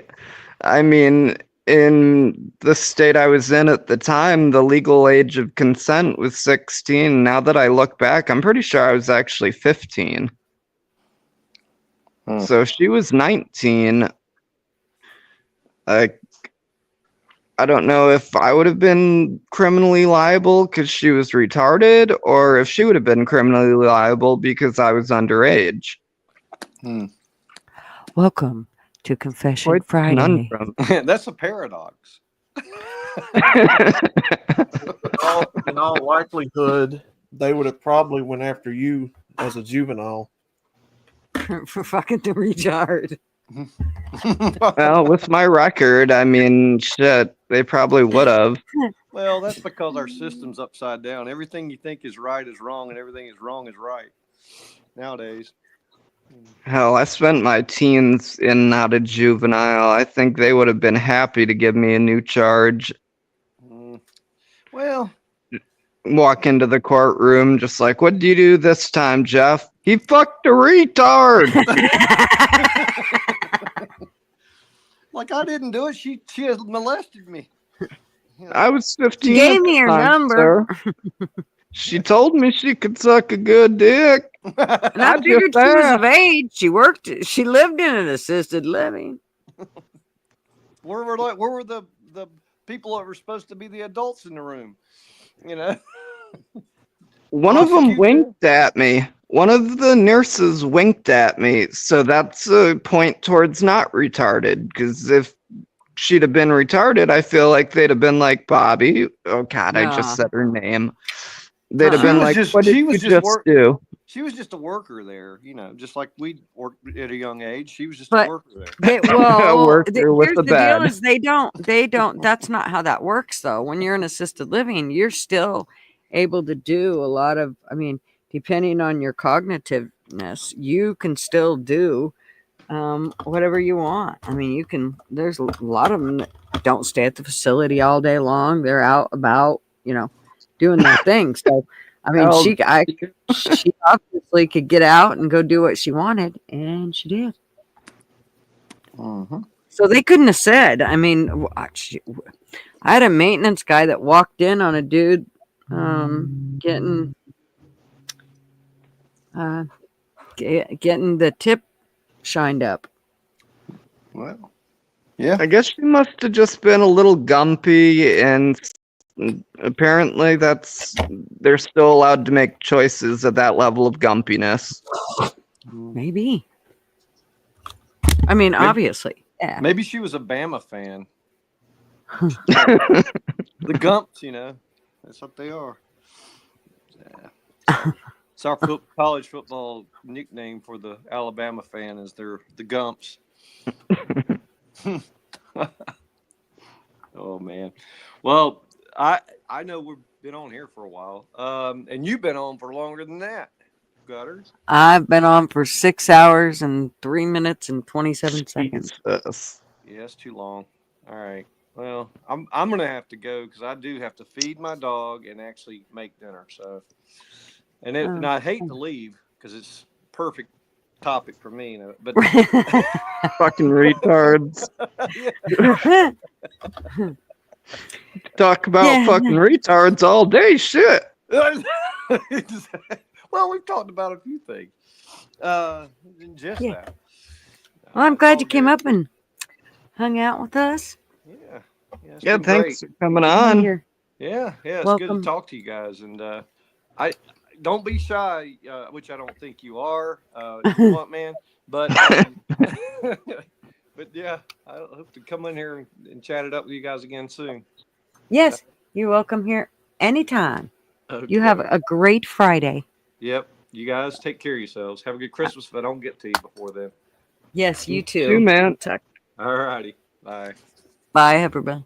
Bye.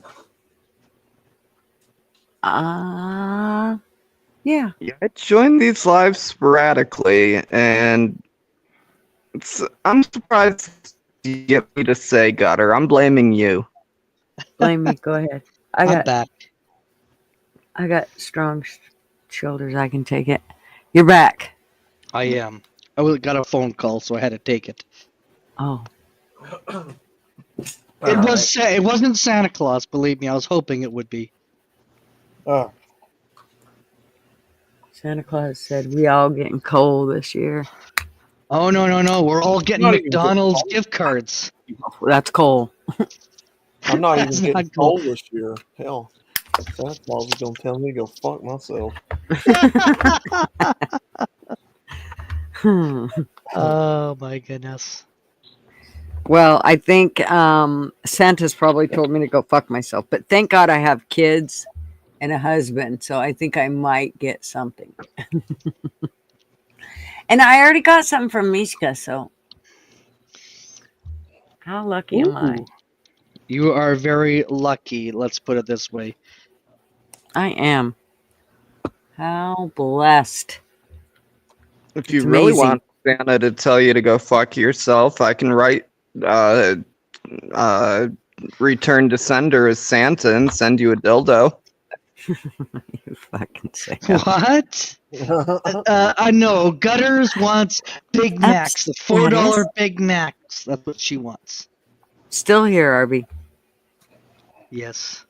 No, I do not want any of that shit. No, thank you.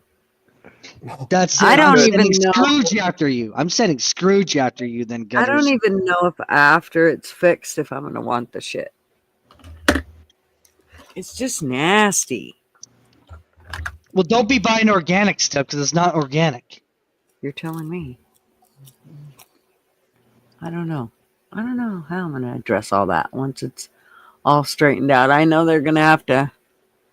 They're going to have to prove more than just it's on a piece of paper that says this is great, and I'm not sure how they're going to do that because at this point, I don't believe they're bullshit. When they say something, they can say anything they want, and they're not held accountable for it. So,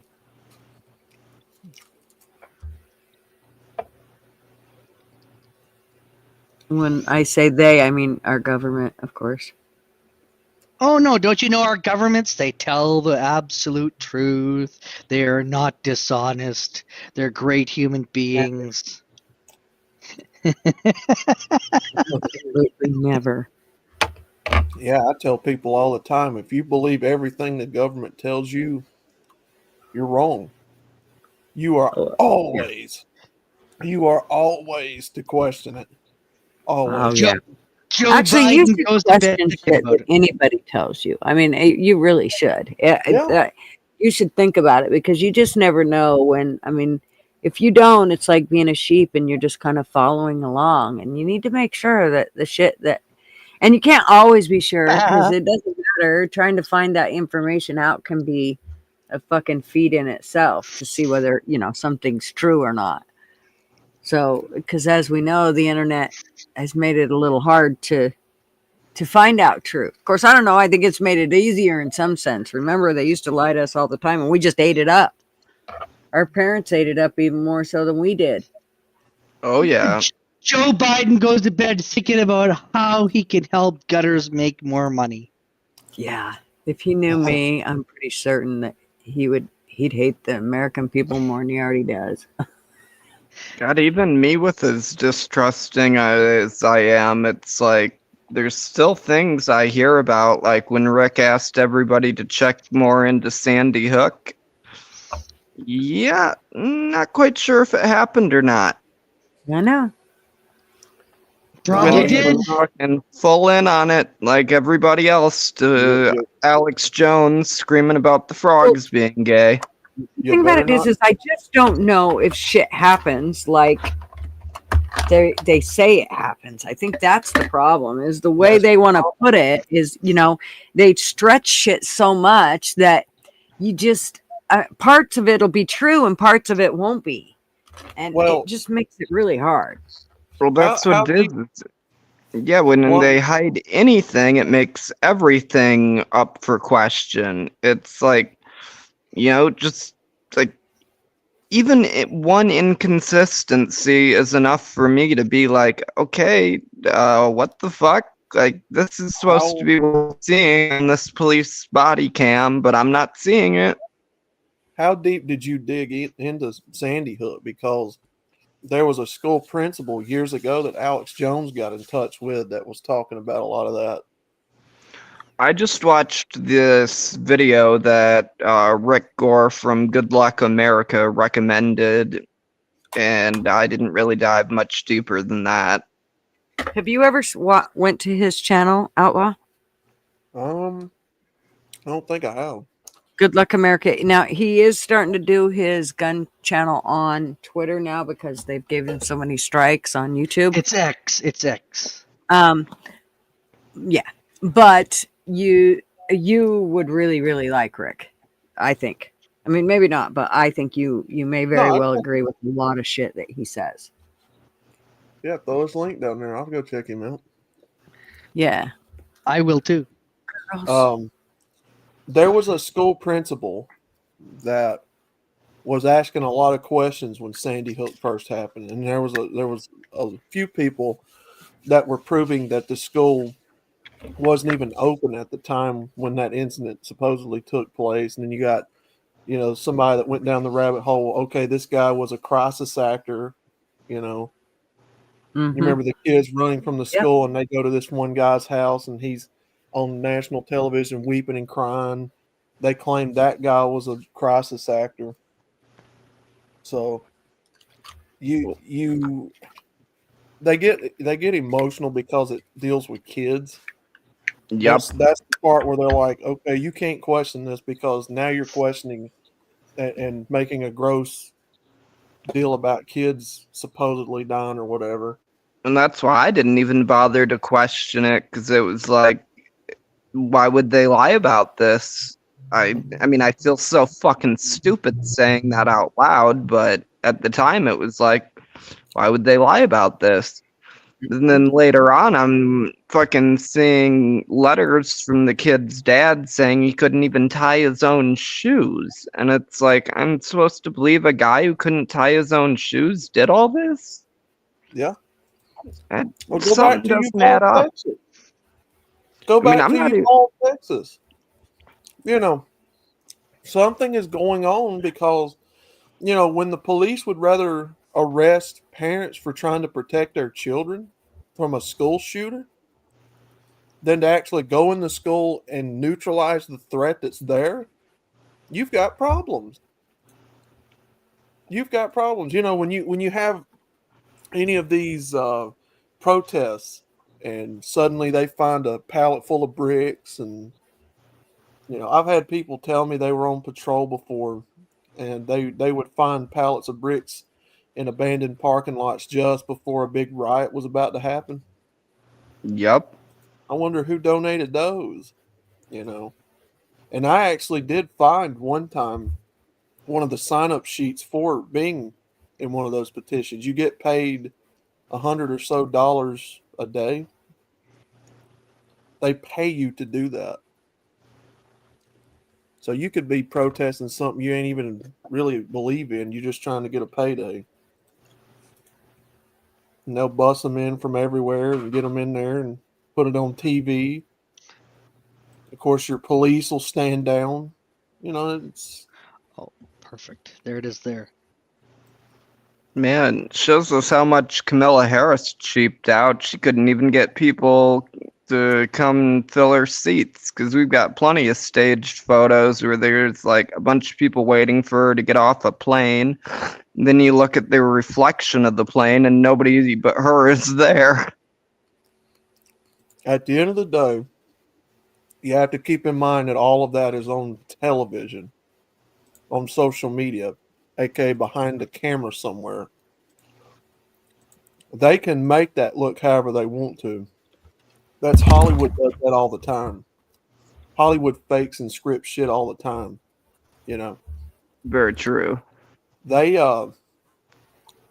they will rehearse this shit over and over and over before they go on. Like with Joe Biden, you honestly think that man talks, you know, straight out of the hip?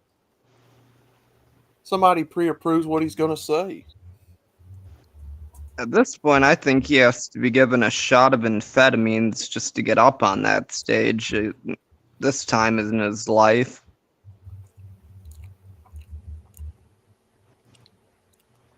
Every bit of this is on camera, meaning somebody somewhere has already written a script out and pre-approved what they're going to say.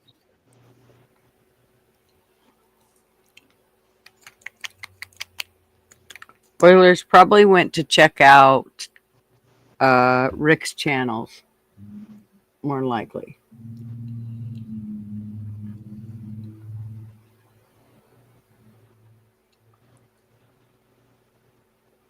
I can't talk because I'm putting mascara on and I'm holding my mouth open. So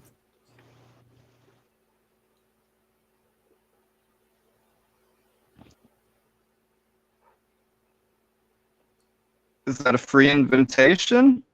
What was that? What was that principal's name? Was it White Castle or something? Oh, what?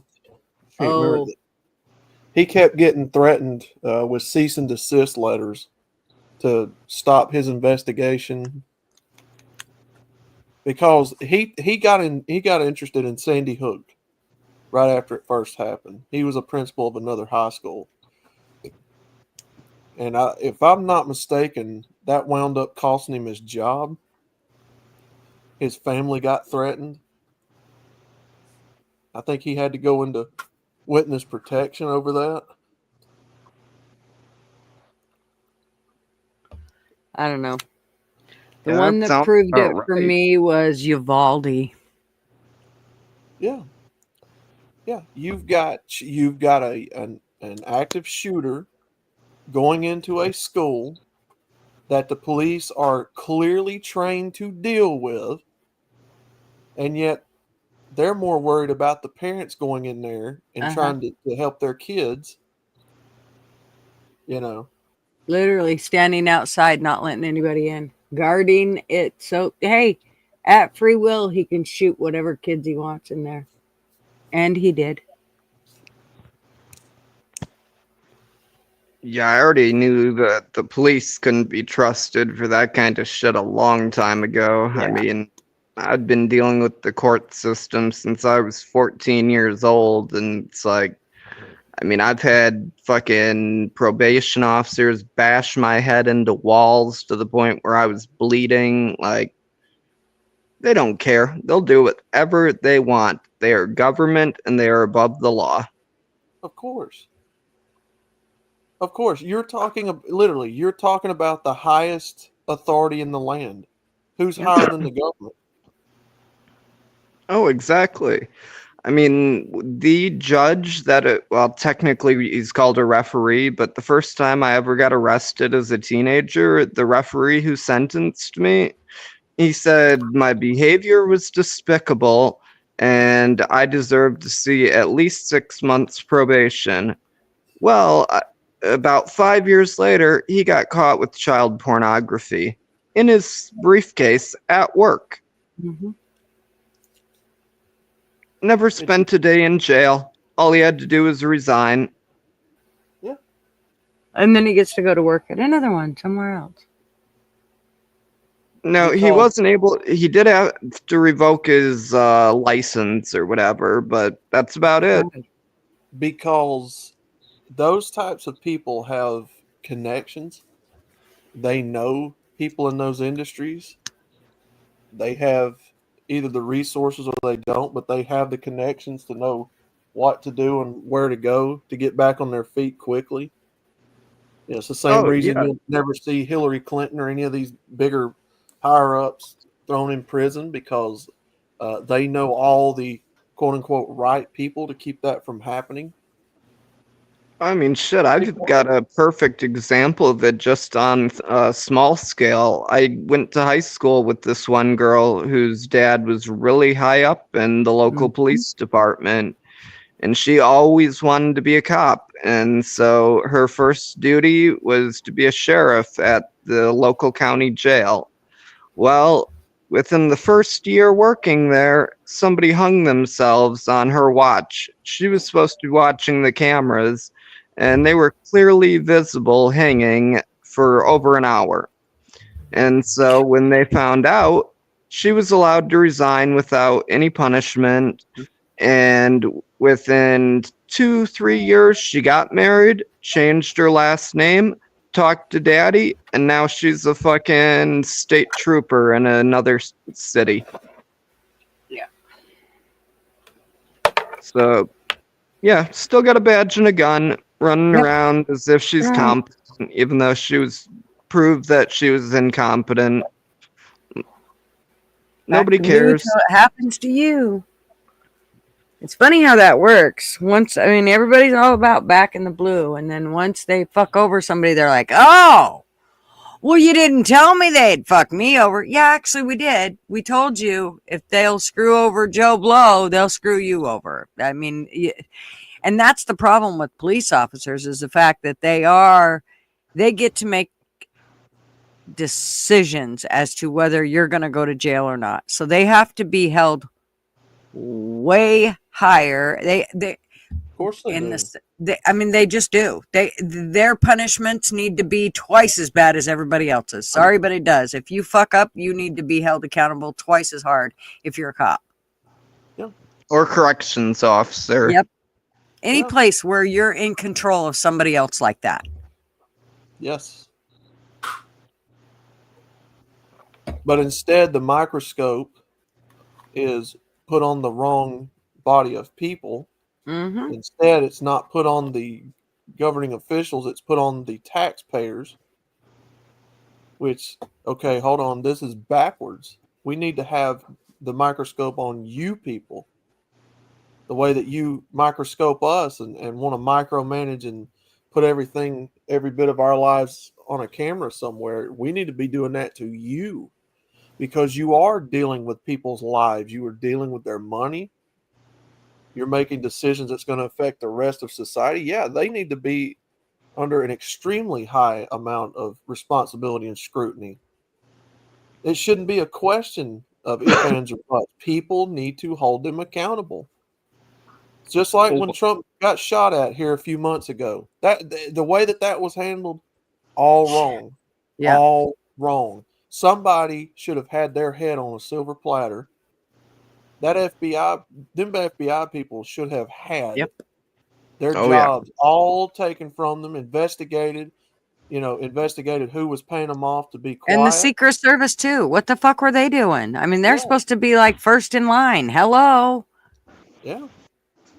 Well, another thing, even at a smaller level, I've been thinking about recently is police agencies need to be held responsible for all these fucking drug tests that are like the guy who got caught with Krispy Kreme donuts and they arrested him because it showed up positive as meth. And it's like, I did some digging into it. It turns out the reagents that they're using are garbage. Splenda can fucking show up as meth. Oilers? Like there are I could probably list like 100 different things that can show up as 100 different controlled substances. And so my whole thought on it is, if those tests are so incompetent, we need to be treating it as if the person is innocent until actually proven guilty. It should be anyway. If you arrest somebody and test a substance and it tests positive for, say, cocaine, okay, take down their information, take the substance, send it to the lab, and if it comes back positive, put out a warrant. And if it doesn't, you've got their information. Contact them and let them know, I'm sorry, it was a mistake. I mean, I could understand if you pulled somebody over with fucking 30 kilos of it, but I mean, if it's a guy with a gram or two of coke, he's not fleeing the fucking state over it.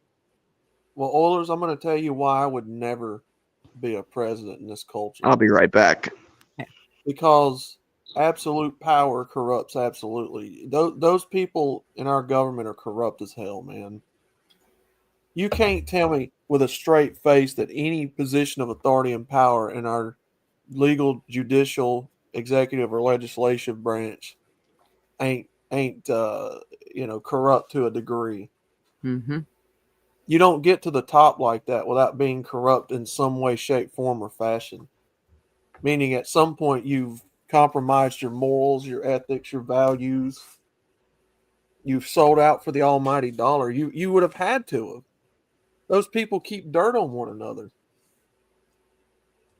There may come a time, I don't know if it'll be in our lifetime, but there may come a time where there will be people that have to make the decisions that they have to basically have smaller area presidents. I mean, if World War III hits, all hell's breaking loose. It ain't going to be about no president. That president is going to be long gone hiding somewhere with his tail tucked between his fucking legs. Yeah. Well, we all get to try to fight, or our kids get to try to fight for whatever they can. I mean, it's not going to be pretty. Enjoy your Friday evening. Yes, I suppose I should get ready to go. I mean, it's only 3:30. I've only been on here since 9 o'clock this morning. Holy shit. Yeah, we're looking at 6.5 hours. Yeah, I've only gotten up about 50 times just to make sure that my ass ain't turned into a pancake.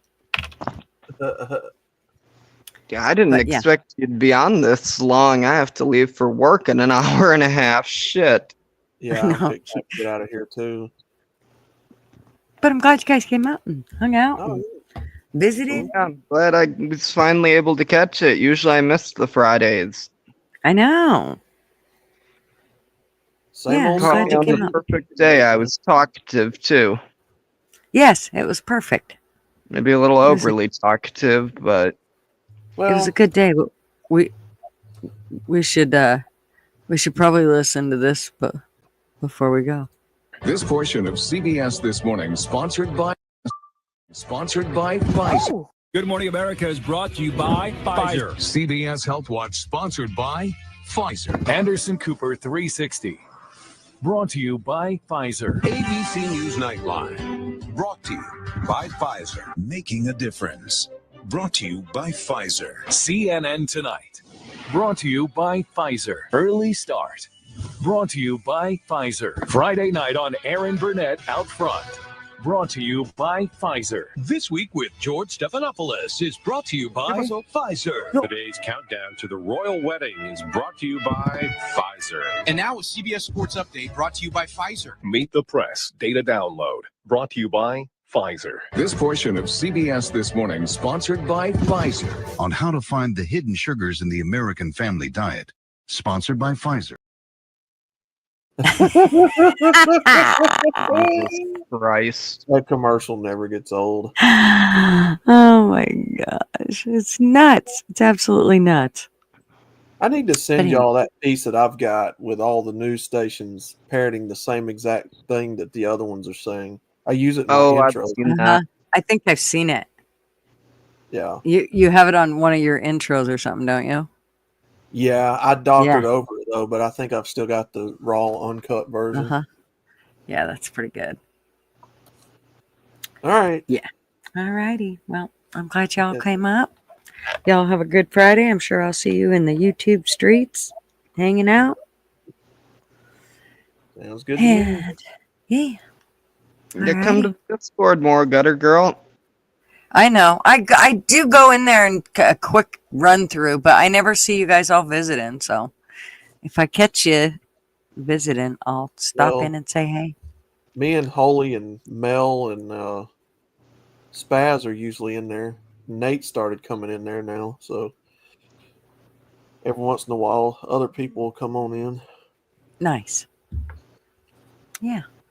I just get, so much shit going, and then YouTube too. It's like, holy shit. And then trying to get everything else going. It's like, damn, it's a lot. Oh, yeah. Oh, yeah. No, it hits you all at once. Like, oh, shit. Yeah. Yeah, definitely. Yep. So, alrighty. Well, you guys have a great weekend. I'm sure I will see you around. Thank you. Thanks, y'all, for coming and hanging out. Bye, chat. Thanks bunches. We all couldn't do without you. And Flatty's done her countdown already. See? Now she's like, roll it. Flatty getting impatient. Why is it saying my outro's not set? Just a minute. I'm setting it. I'm doing the outro. I don't care what it says. Piece of Much shit. love, chat. Where is it? Stand by. Stand by. It's coming, I swear. That's what she said. Where did it go? It keeps jumping. It hates me. Okay, there it is. Okay. Alrighty. News bulletin. Step right up, got tickets on sale. In today's episode, trains coming off the rails. Watch it all burn from the screen on your phone. But don't you worry about it, you're safe at home. Every talking head will tell you everything's fine. It's the blind leading the blind. Yeah, it's a circus out here, we're wobbling on a wire. There's a lady with a beard, clowns juggling fire. Elephants and donkeys got us jumping through hoops. Y'all wish that I was lying, but you know that it's the truth. Get your popcorn ready and pour you something strong. If the world's still spinning, the shit show goes on. Well, the world's strongest man just dropped the ball, and the tent's caving in from the weight of it all. Yeah, the lion's at the cage, puppets in a rage, and the ringleader's on parade. It's a circus out here, we're wobbling on a wire. There's a lady with a beard, clowns juggling fire. Elephants and donkeys got us jumping through hoops. Y'all wish that I was lying, but you know that it's the truth. Get your popcorn ready and pour you something strong. If the world's still spinning, the shit show goes on. Come on, witness the greatest show on earth. Enjoy the flames.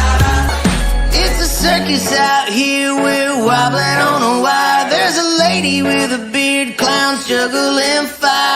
Elephants and donkeys got us jumping through hoops. Y'all wish that I was lying, but you know that it's the truth. Get your